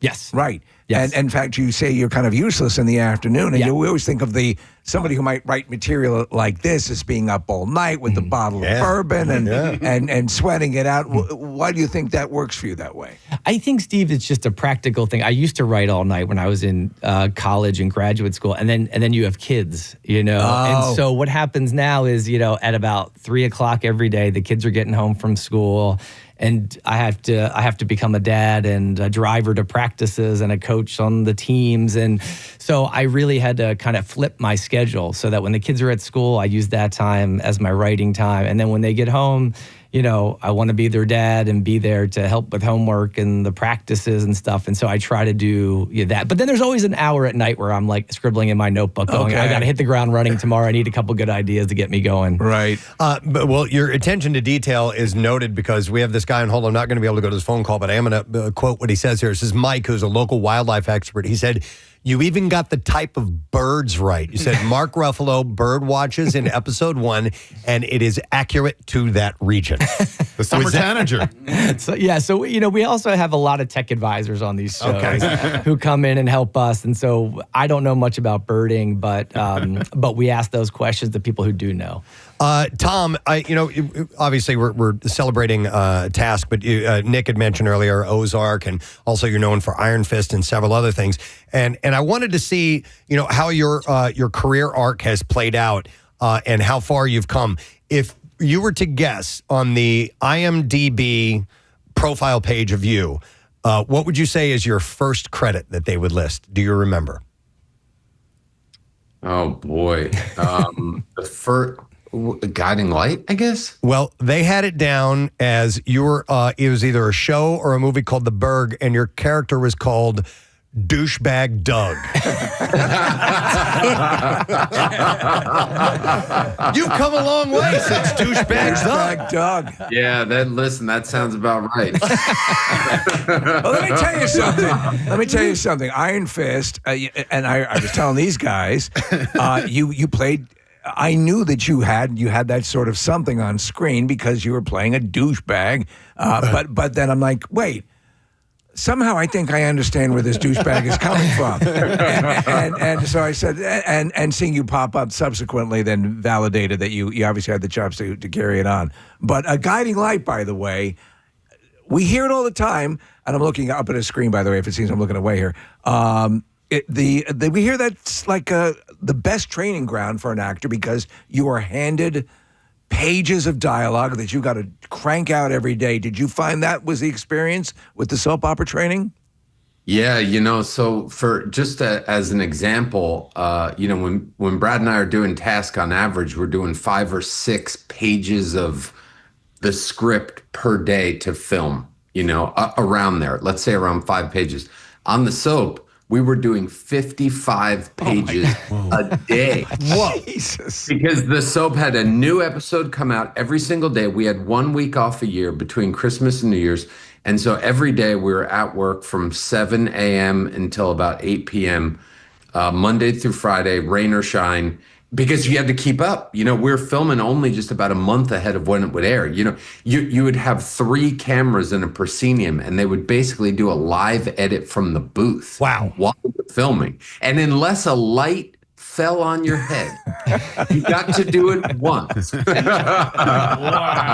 I had no idea it was that rigorous. You learned how to show up prepared. Yes. Yeah, absolutely. All right, so then I wanted to highlight some of the acting that you've done with the kids on Task, Tom, because it's really terrific. Particularly Ben Lewis Doherty, who plays Sam. I mean, all of the kids that are in the house with you and the character Maeve, Amelia Jones, and the scene that, with you and Amelia Jones on the porch is really intense and terrific. The back and forth between you guys, but you with the kids. Was that challenging? A chicken shows up at one point. You have, Sam goes out and you need to help him relax a little bit by petting this chicken that's in the yard. What was that experience like for you?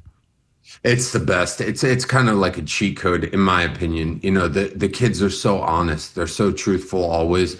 One, it's a lot more fun in between takes to have a bunch of kids around on set. It's hilarious. But then two, the kids, the animals, they're so in themselves that if you kind of give over to just being with them on their level, I think it creates like much more interesting behavior in a way where you don't even have to think. You kind of just, the kids aren't acting in a way. They are, but they're just going to bring themselves in such an honest way.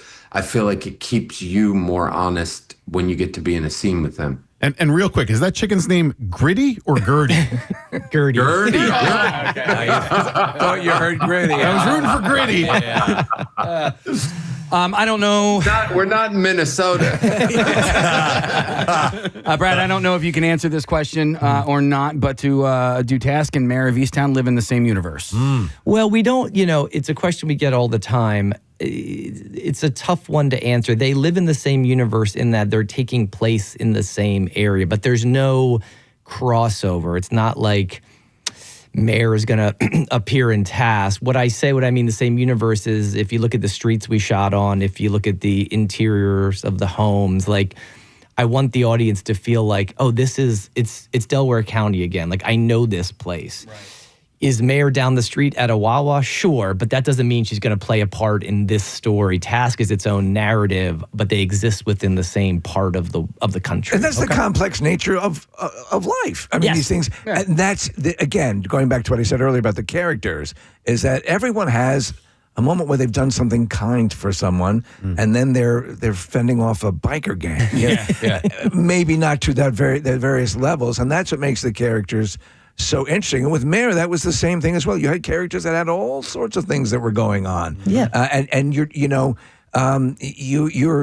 defined, I think, by the collection of your life's decisions, not just the last one. Well, I urge you to remember that plays a big part in the show, especially as it gets to the end, Steve. That I think human beings can be many, many things at once. Yeah. Right? They can be mean and they can be kind. Like that's what defined Mayor in so many ways. Is she was incredibly nice to strangers and a pain in the ass at home. And she was, and she made some wrong calls. She made terrible decisions, and yet you always said, well, it was to keep her all the family in order. So I think what we're always trying to do in these shows is to lean into the contradictions in people and the complexities, and I think that's my experience with human beings is that they can be many things at once, and all of them are true. I love that. As you're writing these scripts and the story, do you already have like locations in mind and who do you collaborate with people as to where we're going to shoot? And I want to ask specifically about that quarry because I was like, I need to go there. I want to go swimming in that quarry, but you can't. Yeah, that's a dangerous quarry. The one quarry is very dangerous. Tom was there; he can attest. So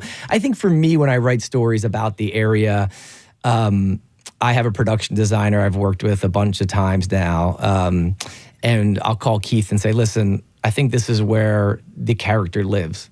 Okay. As an example, Tom, the Ruffalo character, we found a house in Broomall, and I would say to Keith, here are some streets where I think this is the type of house he would live in. Like, go just drive those streets and ask around if anyone will let us in. So, and then with Robbie, we felt like he lived way out in Elverson or something. He lived out in a more wild area, a more rural area. And so you definitely have areas that you've driven by, of, and then you can point people in the right direction at least. If you're just tuning in, we're talking to Brad Ingelsby and Tom Pelfry, and we're talking about the show Task, which you can find on HBO, streaming on HBO Max. A new episode comes out on Sunday, 9 o'clock. There's 2 so far that have aired. Tom, speaking of that quarry, obviously you have stunt people and nobody can go getting hurt. You had to have taken a jump into that thing, though, right? Yes, of course. We did multiple jumps. We didn't jump off none of us got to jump off the biggest one, but we got to jump in a lot and we spent a whole day jumping in off this one. That's gotta be fun. Almost like not work. It is cool. Yeah, it really was like not work. we found out in an article that we made up in the Inquirer, one of the mags, that's a particularly dangerous course. Yes. So they obviously had to take care of that. Why is it so dangerous? Is there like old equipment in there and stuff? There's really steep rock faces, and so I think there have been instances of kids going and jumping off the tallest peak there. You gotta watch it's that. really high, but it's really stunning to look at. I wanted to ask you, Brad, how long? Because Martha Plimpton is in the series, and she's fantastic. Tremendous. Yeah. How long before you asked a Goonies question? You know what? It's funny. A funny story is I asked her one question and I'll never ask her another question. She was like, enough of the Goonies. I don't want anyone else to ask me about the Goonies. I'm done with the Goonies. Like, I must have been You were shut down. Yeah. It's I like said, asking- my kids watched it. She's like, enough. It's like asking Tom about douchebag dog. He's had enough. Such a except character. Tom doesn't even remember this. Tom, when somebody trains to be in a movie, if they're going to play an FBI agent or a cop or whatever, they'll do gun training. They'll do things where they're learning how to to enter a building properly or check corners or whatever. Your character is not that, and you're kind of going up against the FBI. Did you have to do any type of training in order to portray the character that you're playing in this show? We spent a day or two at the sanitation department learning about the truck. Really? We spent time there with the truck. Learning how to work it, learning what the protocol would be. How do you check the mirrors? Where are you looking? How do you, if you want to rotate, if one guy's driving and one guy's working the back versus like staying in the back, meaning and holding on versus coming up to hop in the cab. So those guys were awesome with us. Actually gave us really great box of like pasta and olive oil. I still remember. The garbage guys did? Yeah. Did you ask where it came from? I went back and tried to get more. The olive oil really good. That's great. Yeah. That's great. Yeah. Those trash guys see everything. They see everything. Yeah. They know what's good and what's bad. I love that idea. How many episodes total, Brad? Is it an 8-episode arc? Actually, only 7 episodes. Okay. Oh, man. Yeah, I know 7 episodes in this one. Tom, did you know that Brad does not watch the finished product? He just can't bring himself to do it. Are you aware of that? No way. Really? Well, after I get out of the edit, Tom, I'll never watch it as long as I live. I just can't go back because I only see the things that I messed up, Well, can I jump in here quickly? Well, you didn't mess anything up, buddy. And I'm sure, Tom, So sweet. you'll agree with this. You are such a visual writer. I would assume that directing, is a logical writer-director transition, or is the notion of having to see these things constantly so onerous to you that would stop you from becoming a director? No, I think as I've gotten older, I've kind of really given that some thought, and I think if we did another show, I would be interested in taking, an episode and directing it and see, especially if I have actors like these guys. Yeah. I mean, I've always said with this show, we cast it in the right way. The acting is so good with Tom and Mark, and Amelia, I think, is such a standout in the show. I mean, across the board, everybody, Allison and Fab and Sylvia and so many actors. But if as I've gotten older, I've thought, well, I can write. I'm in the edit. I'm just missing this I'm missing something in the middle. Maybe I could take a stab at it. Yeah. Tom, I've known Brad since he was a kid.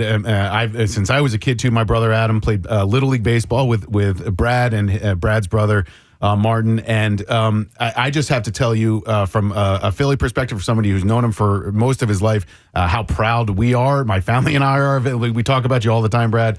And so, Tom, I would like to give you the opportunity to say nice things about Brad, too, because he's the coolest guy. He's so talented. Out of the Furnace was incredible. Mayor of Easttown was incredible. And now, Tom Pelfry, you say nice things, too. Yeah. Well, I mean, here's the thing is that sometimes when you have a very talented individual, you don't also get to have a very generous, kind human being. And that's okay. We can't all, do it all. But Brad does. And in fact, I think that part of what makes Brad a special talent is the human being that he is. Because Brad is invested in each individual's humanity. And it shows up in how he writes his characters. He refuses to leave a character without a reason why. And so what that does to us as an audience is it leaves us in a place where we might not approve, but we have to understand. And, if I could be so bold, this is how I see Brad treat everyone on his set. Obviously, this is how I see him treat his lovely family. This is my experience as his friend. It's very beautiful. It's very generous. It's very much a human being who loves other human beings. It's very special to be around. The icing on the cake was getting to be in the community where Brad grew up, and to come there and to bring work there and to see everybody excited about being there. I just thought, as someone who loves where I'm from, I just thought, man, I hope Brad's proud of himself in some way, because it's one thing to succeed in this business. It's another thing to succeed in your community. I know that's important to him, and I see him doing it, being here with you guys, hearing you talk.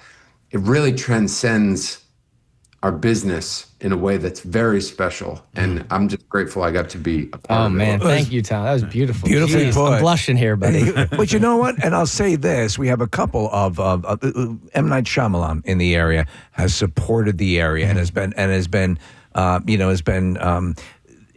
we in this area, we love people who stay in the area, or at least visit frequently, or at least go to a Wawa now and then. And same thing with the athletes. And there just seems to be something special about that. You're carrying on that tradition. Are you, in fact, acquaintances with Knight, or are you? I've never met him. I think we were supposed to jump on we were supposed to do like an interview together, but it ended up not. So I've actually never met him, which is crazy because there aren't that many of us in the area who are working on. So strangely, we've never met. I guarantee you, he's got to be a fan. I'm sure he's got to know. We'll get you guys together. We'll make it happen. We'll see if we can do that. And Tom, you're in on that too. Yeah. Hey, cool. Thanks, guys. Hey, you got any ins with Bruce Springsteen? Can I meet him? This station was integral in Bruce's success. Right. Well, listen, the show's fantastic. I can't wait to see where this goes. And by the way, it's the number one show on HBO. It knocked out Peacemaker. On HBO Max. Number one on that list right there. So it's easy to find. You just go on the HBO app and you'll see it. But you've got to check this out. Don't let it get too far away from you. Sunday nights are when the new episode. And I love the episodic rollout. Yes. There are times I like to binge, and then there are other times I want it this way. I want to take my time with this. We can talk about it and let it all sink in. So 9:00. You'll find that on HBO, and you're going to love it, especially in this area. They get it right. It's all over Delaware County. The accents are spot on. The references are great. Obviously, you've got, Mark Ruffalo and Amelia Jones and Tom Pelfrey. It's just, we're loving every second. Yeah, man. So congratulations to you guys, and thanks for joining us, Brad. It is great to see you, Tom. Wonderful to meet you, and we'd love to have you by if you're ever in Philly sometime, okay? I would love that. Thanks for having me, guys. Anytime. Tom Pelfrey and Brad Ingelsby. The show is called Task. We're going to take a break. We're going to come back in just a moment, so make sure you stay with us. I'm going to play that audio one more time, Casey. We got this whole conversation started. A TV reporter was setting up for a shoot. It wasn't live on the air, but the camera was rolling. And as he's there, his mom drives by, and they catch it. Is it because of This is my mom. Hold on. I'm trying to work right now. You over there calling my phone. This is D'Angelo. You can say hi. And don't be holding up traffic because you got cars behind you. I love her. I love her so much.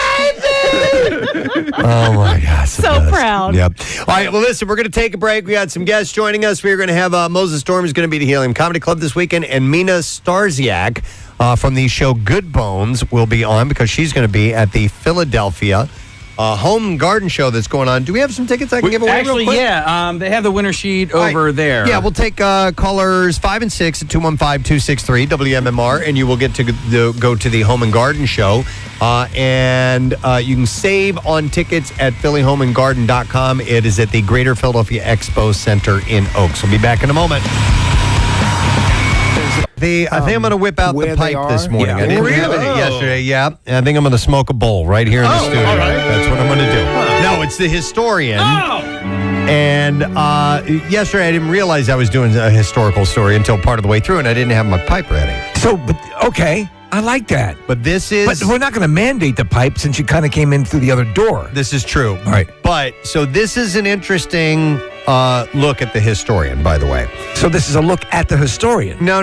This is an interesting take on this segment, I should I'm sorry, say. I didn't go to college. Yes, you did. So, we live in a day and age where at least every week we'll see word of a new social media challenge. TikTok is rife with challenges. And one of the classic ones I think was maybe more originated on Twitter or somewhere else, but like the Tide Pod challenge. The cinnamon thing, where you try and absolutely keep that in your mouth. And we always comment on how stupid these are. And some of them we don't even acknowledge because they're so dumb. I mean, there's something go back a few years ago, like planking. Do you remember that? Yes. Or the Harlem Shake. But this time, like that.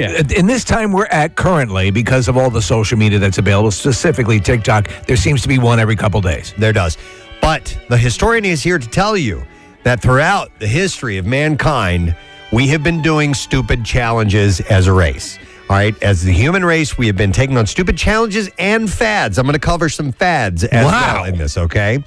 So is this going to be on the test? It may be on the test. I would pay attention. I would take notes if I were you. So we'll begin with some that you've probably heard of before, like the Goldfish Challenge. That's a classic. Whenever from the 50s, I think of the Goldfish Challenge. Talking about swallowing a goldfish? Right, swallowing a goldfish. Yes. Oh. You ever know anybody that swallowed a goldfish? I do. Me too. Yeah. You actually swallowed one? Yeah. It was not a proud moment, but Was it was it a college? College moment. Okay. And I was one of two people in the room who did it. And it was we bought those goldfish specifically to do the Goldfish Challenge. Oh, my goodness. Well, the goldfish trend actually they know exactly who started it. It started at Harvard University at college in 1939 when freshman Lothrop Withington. Lothrop? Yes. Lothrop, what are you doing with that fish? Fluffy. Oh, this is ridiculous. I hope you don't do that to the dog. He bragged to his friends that he once swallowed a live fish. Lothrop?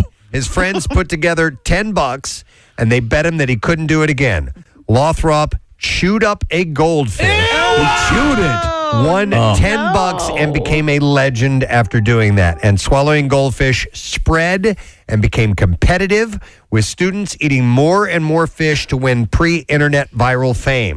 Chewing a goldfish, I did not know that was the original way are it you was supposed to done. swallow it That's whole? I always heard you just pop it down. I think it eventually turned into that. All right. Yes. I had a friend who could swallow things whole and then Regurgitate? bring them back up. He Wow. would do Yeah. like lit cigarettes. He would do goldfish, like anything. It There's was like people that can do that. There's a guy. There's Yeah, the it was guy on- whose whole act. Yeah, it was I think was he Australian? I think he's Australian. David Blaine does it too. And he did it all over. He would do like this. You go. Yeah, he would go. Make that sound. He would go. And he would, did you ever see that? So weird. I feel like I have. He would take like a miniature Rubik's Cube. Yeah. It's completely solved. Throw it in his stomach and then mix it up. He did light bulbs and stuff. And then too. he would Light kick it back bulbs. up. He would mix it up. Yeah. He had incredible control of his stomach. Did we have him in studio, or am I misremembering? No, we did not. No, I don't. I absolutely would have. This guy remembered that. was big in like. He was on Letterman a lot. and- Exactly. Yeah. He was in that- So anyhow, the swallowing goldfish spread, and the hopefully never to be broken record belongs to Clark University's Joseph Diliberado. He ate 89 fish in one sitting. The trend is not practiced widely these days, but it never fully died. You can check out YouTube for evidence. You know, it's on funny. that. Like I'm recoiling, and I'm like, I must have eaten 60 pounds of salmon in the. Yeah, I know. We eat fish as human beings. Yeah. All right, another fad or a challenge. Can I guess one of that time? History? Sure. Historian. Yeah. piling in a phone booth? Well, yes. You want me to get to that one? Oh, that's Okay. Because that, to me, when I think of the goldfish, I think of that around the same time as the phone booth challenge. So that was in the 1930s, and then the phone booth cramming, as they called it, let's see, involved, of course, many people as you could fit into a phone booth. 1959 was the high water mark of the trend, with college students from the UK, the United States, Rhodesia, and other countries trying their hand at squashing into call boxes. MIT managed to smash 19 nerds in a phone booth. Do you guys remember seeing pictures of this? UCLA got as high as 17, but the ultimate phone booth stuffing record was set in 1959 when 25 people in South Africa crammed themselves into one box. How is that possible? They would literally position themselves and Yeah. what do you call it? Contortionists, Yes. I guess, Listen, you talk about Mike Jarek earlier talking about being claustrophobic. Could you imagine being that in there? No, that could be serious. Somebody could die. So a standard phone booth, which we're looking at a picture of a standard phone booth that I remember from the time. Are other countries at that time, did they have bigger phone booths, or was they a set standard? The UK's seemed bigger. The call boxes, I've been in right? the call boxes, Yeah. so I don't really know. But this took place in South Africa. Canadian students reportedly crammed 40 kids in a box, but it turned out that they were cheating by using an extra large phone booth. So, Steve, I guess sometimes they would liars keep an eye on what that was. So, yes, Steve, you got that one right. All right, so another one that goes back as a stupid challenge from the past, not just viral, but this is back in the day. Pole sitting. Yes. Popularized in the 1920s by sailor, attention whore, Alvin Shipwreck Kelly. Attention whore. The pole sitting challenge, a.k.a. flag pole sitting, which I think is what that song is named after, Yes. flag pole sitter, involved staying on a small platform atop a pole for as long as possible. It's another David Blaine thing. This little blip on the pop culture radar went viral and then shrunk to obscurity by the end of the 1920s. It is periodically popping back up, though, like David Blaine or the Harvey Danger song. The longest pole sit ever took place from 1982 to 1984. Oh, my God. Long past pole sitting's golden age, when H. David Werder spent 439 days on a post in Clearwater, Florida. How do you even pull that off? Werder's world record is a little suspect, though. He lived in a capsule on the top of a pole that seemed to have straddled the line between platform and small room. So it was kind of a, instead of being exposed to the elements that whole time. We did our own sort of contribution to this. We had our intern at the time, Joe, sit on a toilet. Yes. It was a punishment. Yeah. It was in a cherry picker. And it was, where were you off? We were off It was right by 95 in the Blue Route. Yeah, there's Pisano concrete. There you go. Because we knew it would be a high visibility area. Right. And we'd put Joe up there for 24 hours sitting on that thing. His legs got numb. Oh, man. It's poor Joe. We did some stupid things. Should, by all rights, he should hate the hell He should out of hate us. us. Yeah. But anyhow, that was our version of it. We had people go by and honk their horn. Yeah. And it drove them It was crazy. actually good weather, though, I remember. Yeah, it was. All right. So it was okay. Yeah, so it was fine. So it's fine, yeah. Other stupid challenges, and you guys all know this, but streaking. And streaking is not necessarily, it still is done today, but it was in the 1970s. More, it's Everything That Rocks, Preston and Steve radio program at 17 minutes after the hour of 10 o'clock. Passing showers today. And then clouds as we get later into the evening. The rain's going to kind of come and go until then. But high today about 68 on the cooler side. Tomorrow's looking good, 81 degrees. Afternoon sun. And then Friday and Saturday will be in Saturday is 87 is our high. I'm sorry, Friday is 87 our high. And then Saturday cooling off high of about 78, get a little more seasonable. But it's looking like a good weekend this weekend, which is great news. So we moved things around. We just had a fantastic interview. If you're just tuning in, they were such nice guys. Tom Pelfry and Brad Ingelsby with the show Task. Yeah. So we passed on the bizarre file because we wanted to spend more time with those guys, which I'm glad we did. So now we're going to not only do a little bit of a bizarre file, we'll get to lesson question, trash, and music news all in one shot. So let's get to it now. WMMR presents Preston and Steve's Bizarre File. Brought to you by Pella Windows and Doors. Other deals might sound bigger, but quality matters. Save now at Pella with 40% off installation or 0% APR for 24 months. PellaPhilly.com. Now, I'm going to ease us into these stories here because the second one is a little intense. All right. But I'll lead with this one. An email sent out to students and families at Ozark High Schools in Missouri outlines the temporary closure of a few bathrooms due to a viral trend.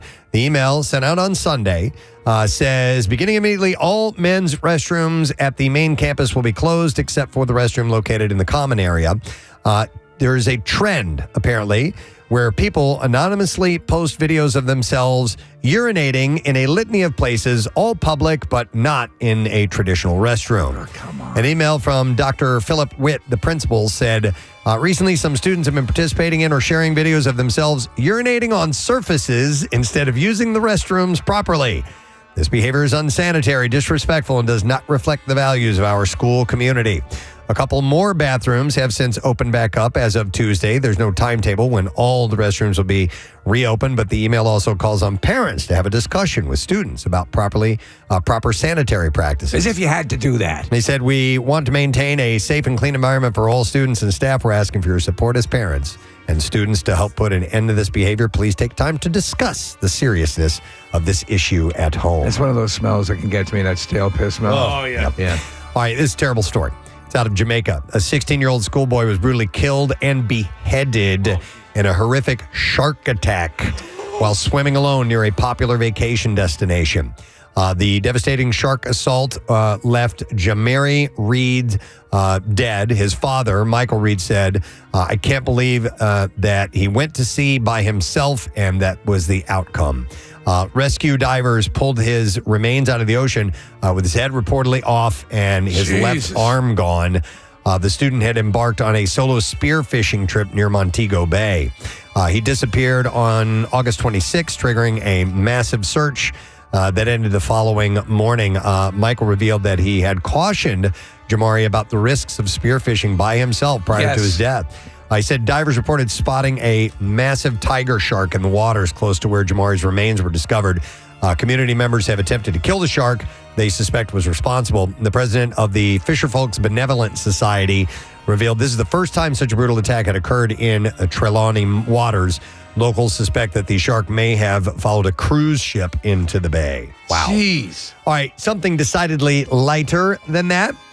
Geologists in Yellowstone National Park are reporting an unusual threat to the area's hydrothermal areas. According to a report from the U.S. Geological Survey Observatory, the lost hats are infiltrating the park's hot springs, geysers, mud pots, and fumaroles. Like just blowing off people's heads and going in. Yeah, or they're just ending up lost somehow or another. So the park's specially trained geology program is charged with cleaning up more than 10,000 iconic hydrothermal areas, including Grand Prismatic Spring and Old Faithful.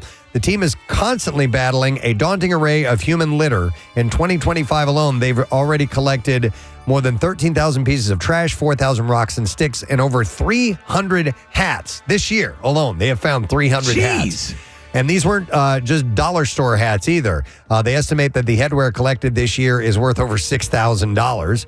Removing all the trash isn't an easy task either. Staffers can't simply swim into the boiling springs and pluck debris out with a net. Rather, the team uses a hodgepodge of tools, some of which are custom made by the park. With a little more than creativity and elbow grease, this array of trash picker-uppers include fishing rods, extra long slotted spoons, and grabber poles up to 30 feet long. They added that in total, pool cleanup efforts this year have required the team to walk over 1,300 miles and drive more than 11,000 miles around the park to various hydrothermal areas. That's wild. But there are so many hats, yeah. Do you think they got any of the remains of that bison that wandered into the I camp? don't know, Remember man. that? Yep. Boiled to death? Yep. All right, and then we'll do one more story, and we will wrap it up. Let's end with... Let's end with this one. In Washington State, a 19-year-old man and 17-year-old boy were arrested early Monday after harassing two women while wearing clown masks and brandishing guns. The incident unfolded around 12:20 a.m. when officers were flagged down by two women. They reported that they had been approached.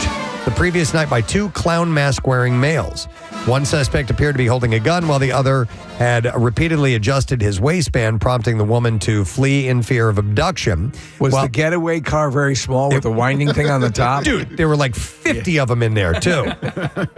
While speaking with the victims, officers observed a car matching the suspect's vehicle. Yeah. That you just said, pulling into a nearby fast food restaurant parking lot. Upon initiating contact with the suspects, police found clown masks and extended gun magazines inside the car. The 19-year-old suspect admitted to the incident, claiming it was just a prank, and showed officers video footage of the encounter. Both suspects were arrested for investigation of felony harassment.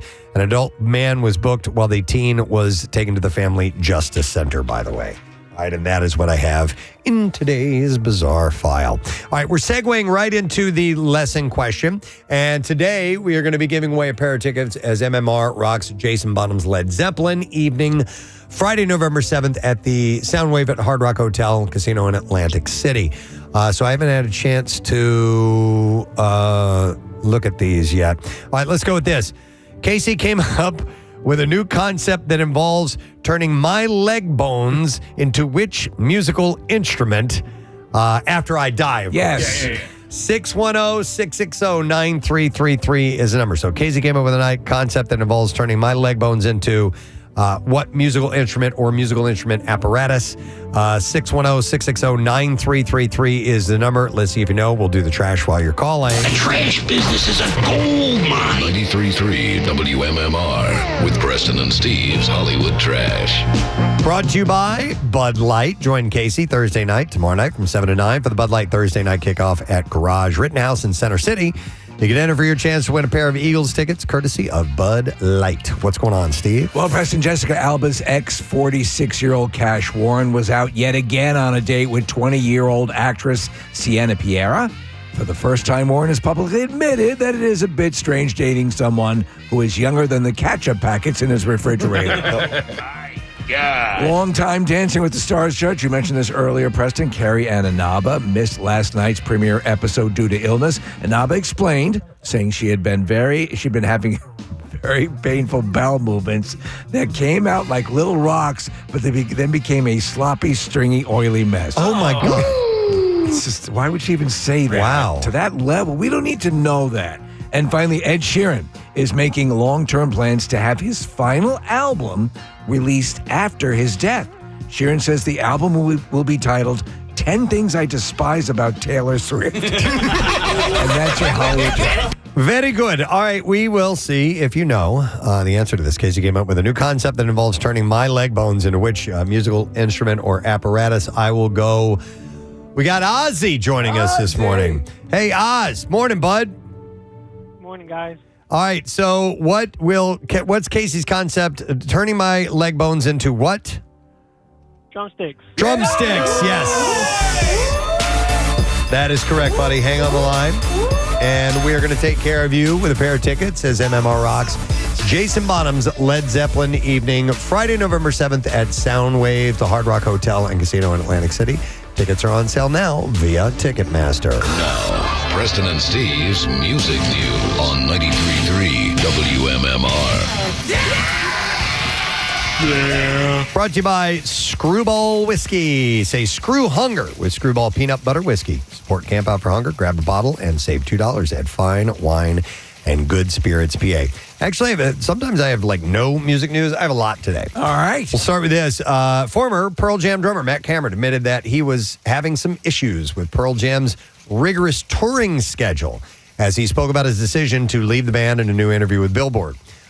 He announced his departure in July and cited Pearl Jam's marathon 3-hour shows and constant touring schedule when explaining why he felt it was time for him to step back. He said that's definitely an art form unto itself to be able to do those types of shows.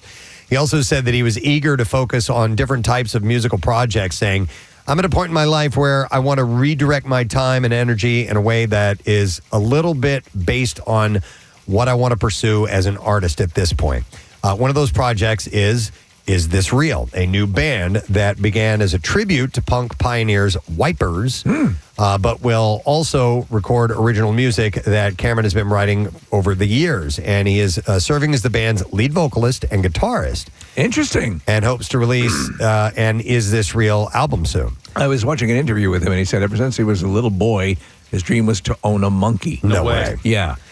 Cameron is also working with Third Secret, which is a supergroup featuring Soundgarden's Kim Thale, Nirvana's Chris Novoselic, and Void's John Bubba Dupree. The band may hit the road soon as well. Cameron said that, though, that they won't be playing the same kind of shows as Pearl Jam. He said, I'm at a point now where I want to do a face-melting 70-minute set, and that's kind of what I'm focusing on right now. He stressed that his decision to leave Pearl Jam was amicable, adding, I definitely gave them a lot of notice. And he went on to say that he'd spoken with his former bandmates, Stone Gossard and Jeff Ament, a little bit, and he said it's been fine. He said, Was he the oldest member of the band? Don't know. I think Jeff is. They still haven't announced who the new drummer is going to be, but I have a guess. Okay. Unless they ask Preston Elliott, I think that it's going to be Chad Smith. I think Chad will pull double duty because he played on Eddie's band when Eddie did the tour a few years ago. So I think that the Chad Smith would be a likely candidate. Depend on what's going on with the Chili Peppers. Exactly. Yeah. The one thing we're going to ask is that you play with your leg bones.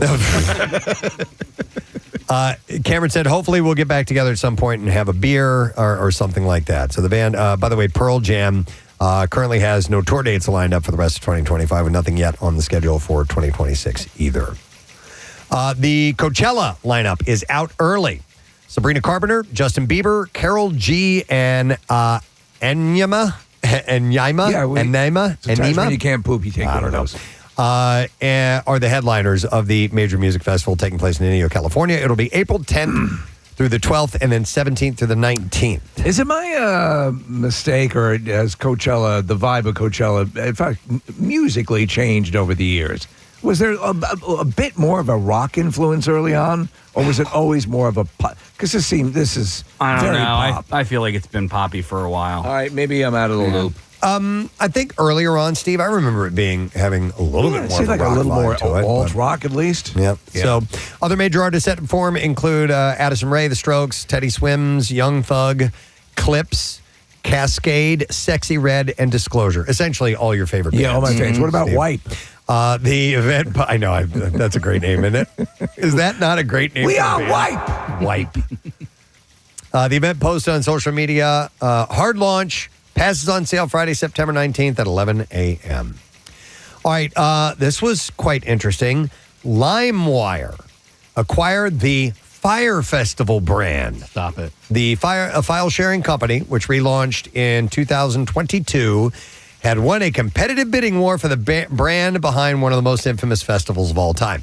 According to a release, LimeWire and Fire will begin a new chapter, quote, grounded in technology, transparency, and a sense of humor. LimeWire also makes clear that they want to preserve its past while taking the brand into the future. I remember when there was LimeWire and Napster, I used LimeWire a lot more. Yeah. And I remember that thrill of discovery when you know, it's not like it is now, youngsters. Yeah. You had to steal your stuff the old-fashioned way, but you weren't always sure that what you were looking for would be available. CEO Julian Zetmeyer said, Fire became a symbol of hype gone wrong, but it also made history. We're not bringing the festival back. We're bringing the brand and the meme back to life. So did the Bay of Pigs. This time with real experiences and without the cheese sandwiches. According to Fast Company, Ryan Reynolds' creative agency Maximum Effort had also bid on the Fire Festival brand. So he was trying Is that to get it. amazing? Reynolds and Maximum Effort had a long-standing fascination with the failed festival, referencing Netflix's Fire documentary memes in a 2019 ad for his aviation gin brand. Zetmeyer revealed that Maximum Effort got in touch after LimeWire outbid the agency, and the two entities have since collaborated on a new Visa ad that Reynolds narrates, which reimagines Fire's slogan, it's everywhere you want to be. This is according to Reynolds. He said, congrats to LimeWire for their winning bid for Firefest. I look forward to attending the first event, but will be bringing my own pallet of water. LimeWire has yet to reveal further plans for Fire Festival. though the release on the acquisition promises one that expands beyond the digital realm and taps into real-world experience. By the way, there's really been no successful version of the Fire Festival. Yeah. No, he said there is a wait list open at the Fire Festival website for early access and exclusive updates. So, I don't know, man, but I mean, listen, they did buy a name that's well-known. Yeah, that's absolutely right. It's notorious for being bad, but maybe they'll be able to change it. A disaster. Yep, we'll see. Here's a rumor I saw online. Steven Tyler may be joining Joe Perry on stage for the Who's farewell tour tonight. The Who is pulling out all the stops, and tonight they play the Hollywood Bowl, and the opener is the Joe Perry Project with rumored special guest Steven Tyler. That's Joe. That's Joe? All right. Sources say Tyler will sing 3 songs with his Aerosmith bandmate. The Toxic Twins last reunited at the VMAs to pay tribute to Ozzy Osbourne. Aerosmith had retired from the road last year, by the way. And he and Joe are going to do the Who's on First routine. Oh, Yes. I'll be looking forward to that. And then finally, Fish. Hey. What? You're in music news, buddy. Has announced they're playing their traditional New Year's Eve shows at Madison Square Garden again this year. Yeah, maybe I'm going on December 28th. I don't know. It's a Sunday night show. Never miss a Sunday show. They will perform 4 nights from December 28th through the 31st, which will bring their total number of shows at the Garden to 91. Wow. Have you seen not everyone, have you seen a good portion of those? Yeah, I usually, Jeff and I, my buddy Jeff, who is in love with Howie Long. Yeah. We usually go to one New Year's Run show. Since 2018, we've gone to the show on the 29th. Yeah. But this year, we're going on the 28th. What's the most in the run that you've done? Like in one run, the most you've seen? Just Philly shows. No, I mean at the Garden. Like when they do a whole bunch of shows in a row. Like what's the most number you've One. seen? Oh, really? Yeah, yeah. Okay. I only go to one. Gotcha. Yeah. Fans can request tickets through September 22nd on the band's website, and tickets go on sale to everyone on September 26th through Ticketmaster. Fish is currently finishing their summer tour show with shows in Georgia and Virginia. After the New Year's shows, they will head to their annual Mexico vacation show at Riviera Maya.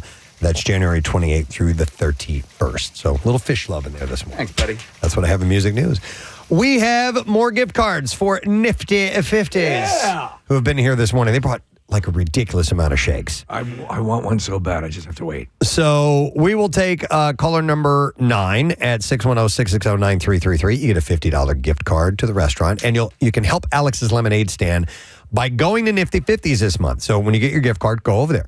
You can donate in multiple ways by purchasing a $1 lemon cutout, enjoying a fresh squeezed lemonade, which they brought some of those today too, or Nifty 50's Shake of the Month, the lemon meringue pie shake. Yummy. So caller number 9, we'll take care of you. We'll take a break, come back in a second, and we will be wrapping up our program when we return. Stay with us. There was a song by Ray Stevens, was it The Streak, right? The Streak, yeah. So interrupting something by running around naked was a huge thing in the inexplicable 1970s, but vulnerable. Streaking has a surprisingly long history before then. You can go back to Lady Godiva, who supposedly rode naked through Coventry in the 11th century. In America, our ultimate streaker was George William Crump, or the first streaker, I should say. He was suspended from Washington and Lee University for streaking incident in 1804. He went on to become a congressman, by the way. The trend caught on in a mass way in the 1960s, and by the mid-1970s was inspiring novelty songs, dinner table arguments, and mass streaking runs. The fad's high watermark was the 1974 Academy Awards ceremony. Yes. Where the presentation for the Best Picture Award was interrupted by a nude hippie running out of the wings, flashing a peace sign, and then dashing off stage. I think it was in front of David Niven, was it not? It was, yes. He was, I guess, either the host or he was presenting the award. And he had a good comeback. Do you remember what it was? I don't remember what it was. You remember what he said? I guess we can see his shortcomings. Nice. The streaker, gallery owner, and pioneering gay rights activist Robert Opel said that he posed as a journalist to get backstage, but many think the stunt was planned since Opel wasn't arrested or was doing press interviews right after the ceremony. Yeah. I mean, with all the security, but it was kind of wild. So at that time, I also remember, and it wasn't a trend that other people were doing or a viral sort of thing, pre-viral, but Morgana, remember her? She would run out onto... The big boob lady? Yes, yeah. And she would kiss athletes on the field. She would go to kiss. Yeah. And, but there weren't like a lot of people doing No, that. she was the only one. She did her own thing. However, here's another one for you, and this is a weird little, more of a fad, really. Intentionally infecting yourself with parasites to lose weight was a trend that began in the early 1900s. And people would swallow a pill said to contain tapeworm eggs so the worms could live in their guts and steal their food. It doesn't seem to have been all that widespread, and there's doubt that the pills advertised in the Victorian age periodicals even contained tapeworms, but still, some people bought them. So this was primarily during what years? It was around turn of century. Victorian age, so early 1900s. Huh. Yeah. And there's a now, video I that put came out Ebola in my coffee. I'm sorry, Steve. There's a video that came out 2 years ago. It's called The Tapeworm Diet, Pros and Cons. And so I guess maybe people still consider this. Well, here you go. It says in this article, it's still a thing today. This woman in Iowa said she bought a tapeworm off the internet and swallowed it to lose weight. And even Khloe Kardashian said she wanted to give it a try. Oh, my God. For the record, tapeworms can lead to malnutrition, anemia, discharge of prolatids, and even death. Yeah, sign me up. It won't help you lose weight either. Any tapeworms that could theoretically be found in pill form wouldn't be the kind that leads to weight loss anyway. But you always have someone to sing a duet with. Yeah. How do you kill a tapeworm? You Once put a it's- firecracker up your ass. Once it's in your body?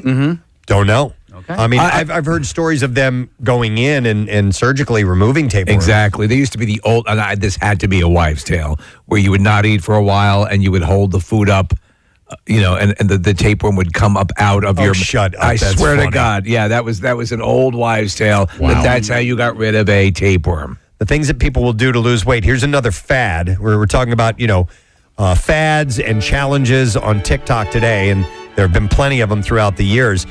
In the 1970s and 80s, many doctors prescribed jaw wiring to overweight patients. Yes, I remember that. I knew someone. They got the jaw A wired. friend of the family had her jaw. She was obese. Yeah. Had her jaw wired shut to keep her from eating. But you know what she did? She drank beer like crazy. Oh, my no God. kidding. Yeah. Didn't matter. Yep. Still packed on the And calories. she didn't lose any weight. Yeah. It was crazy. Hey, what were those diet pills that were pretty popular back in the 80s? Yes. Hydroxycut? No. Was it called Fuel? There were actually diet pills for a while called AIDS. Yeah, no, this one, it is, think of like a red and clear capsule, and inside the clear part of the capsule. Diatrim? Diatrim? Diatrim. Yeah, I remember That's those. what I think. And essentially, it was Caffeine. It was ephedrine or ephedrine, exactly. Yeah, diet pills were a big thing in the 80s. And eventually people realized you can't take a pill to lose weight. No. Well, but the thing was, it was like racing people's bodies. So like, Right. there was like extra. I don't know if it was caffeine or whatever the hell was in it, but it wasn't healthy for the. It's not good heart for you. Yeah. So according to this, it says if let's see, what does this say? It says if we make it literally impossible to eat anything solid, they'll have to lose weight. Seems to have been the thinking. I'm so excited! Oh, yeah. She was taking weight pills, right? All right, was that it? Yeah. Typically, patients had their mouths forcibly kept shut for around 9 months. Oh my God. And while initial weight loss was reported, most patients put the pounds back on as soon as their traps were open. So, Isn't there a jaw clamp as well that they sold for a while? I don't know. Yeah. Maybe. Right, like a dental clamp. So the practice fell in disfavor. If didn't help that, side effects can include choking on your own vomit and acute psychiatric conditions, suddenly panicking because you can't open your mouth. Do you know what? I remember being trendy along this line, Preston. I'm going to say the 80s, smoking to lose weight.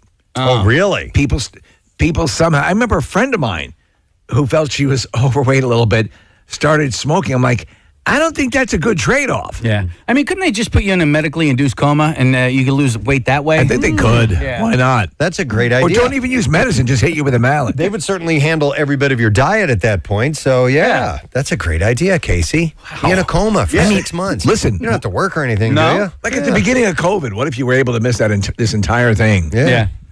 All right. And just lose 2 years of your life. This is kind of a challenge from back in the day, proving that things were just as weird then as they are now. Panty raids. Oh my God. We're Yes. big. Could you imagine that today? Could you imagine? In the 1950s, there was a trend on college campuses where large groups of young men, often numbering in the thousands, Oh, my God. would gather to invade women's dorms and sorority houses to steal panties and otherwise cause trouble. There's a lot to unpack with panty raids, actually. They were partly protests against gender-based housing restrictions, partly just college kids being stupid, and partly expressions of toxic masculinity.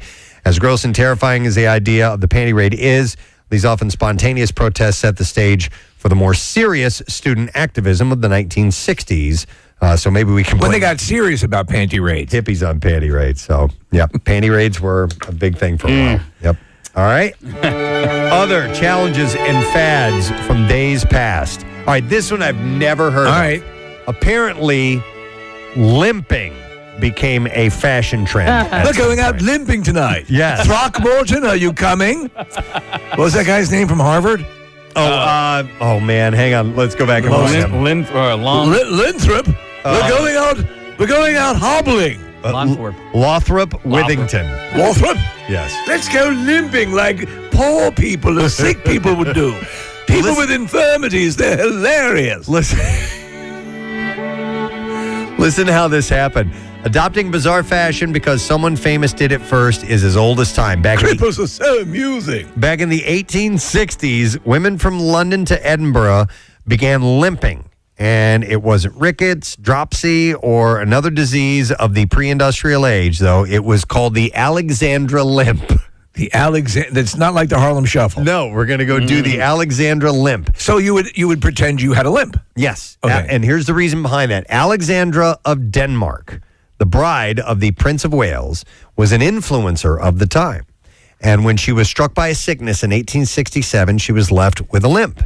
And she kept being famous and stylish, and she would show up at glam occasions with ornate walking sticks. And before long, her fans began copying that look right down to the way she limped as well. That's like if the Kardashians had to all of a sudden use a cane or were limping. Right. Other people would start to do They it. might take that on just to be like them. So before long, her fans began copying the look, copying the limp. The style went viral, mostly among the young and rich who would actually, Kathy, they would buy shoes with two different sized heels to force them to limp, to make it easier for them to limp.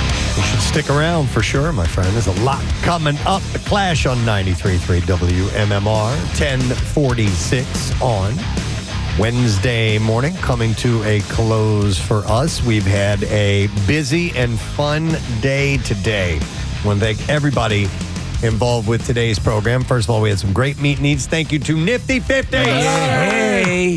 If you're good, I might have one more giveaway before we're done. Nice. They've been here this morning and brought by breakfast sandwiches and chicken and waffles and some nuggets and tons of their fall milkshakes. They brought in the pumpkin pie, the pumpkin cheesecake, and the shake of the month, which is lemon meringue. And you can help out Alex's lemonade stand by buying the lemonade at the lemonade or the lemon meringue milkshake at Nifty 50. So find one near you, go to nifty50s.com. Then I would like to thank our two main guests we had on the program. Writer and creator of Task, Brad Ingelsby. Yeah. And star of Task, Tom Pelfry on the show. It was a great, engaging interview. They're such nice guys, and the show is such quality product. It's terrific. We knew Brad was a great guy. He'd been in before, but meeting Tom was terrific. Equally likable guy. Yeah, so we really enjoyed it. You can catch it Sunday nights on HBO. Ryan Shuttleworth. Hello, friends. Nice to see you, Great sir. to be seen. Thank you so much to Nifty 50s again. It cured my arthritis as well, so it's really good to have it. Arthritis. Thank you. Really good to have it. Jackie Bam for that. Did you and Casey do your thing where you see each other already? We did. Would you? Okay. I mean, we could do it again always if you'd like. This is how these two meet each other. They do that every day. Every single day. Every day. Different pitches, though. You know, we can have different styles of doing it, but sometimes you harmonize. Yeah. But like We've been doing this a long time, so we kind of have like it's a secret language. It's beautiful. So you're in for Pierre today. Correctamundo. Let's get the letter of the day, and then we'll find out what you got going on. Ready? Yes. All right, here we go. Preston and Steve on 93.3 WMMR. Now, the Daily Letter. The Preston and Steve Show brought to you today by the letter. U as in unicorn. Perfect. We're going to give away $500 towards a set of 4 new tires from our United. So are you in for the rest of the week for Pierre? We're kind of balancing it out. So Sarah will be in tomorrow. I'm in on Friday. Okay. It takes 3 people to do Pierre's job. It's amazing. We all need to stay as caffeinated, too. It takes 3 people to drink that much coffee as Right. well. So we'll do that today. We got tickets all this week, though, for David Ossikanen's In the Pocket over at the Ardmore Music Hall. And then Workforce Blocks, we're in the kind of the last days of summer, so we'll get a nice summer band of 311, a block there, a block of Tom Petty, and we'll get to a block of Nothing More as well. Okay, wonderful. It's going to be a great day with Ryan. Thank you, sir. I'm going to thank our sponsors. Preston and Steve Show is brought to you today by Dunkin', and the Preston and Steve Show runs on Dunkin'. Also brought to you by Acme Markets, fresh food, local flavors, and by Pella Windows and Doors. Save now with 0% APR for 24 months. PellaPhilly.com. Tomorrow on the program is going to be fun. Actor Kyle MacLachlan will be there. Yeah. Everything from Twin Peaks to Dune to you name it. He's been in tons of stuff throughout the years. And we will have in studio. We have not seen this adult film star in a little while. She'll be back in our studio. Alexis Texas will be popping in as well. And as we're leaving, like I promised you, we'll take caller number 12 and give you a $50 gift card to Nifty 50s. 610-660-9333 is the number, so call right now. We're going to get out of here. That's it. We're done. Rage on. Have yourself a great day, and we will see you tomorrow, friend. Bye-bye.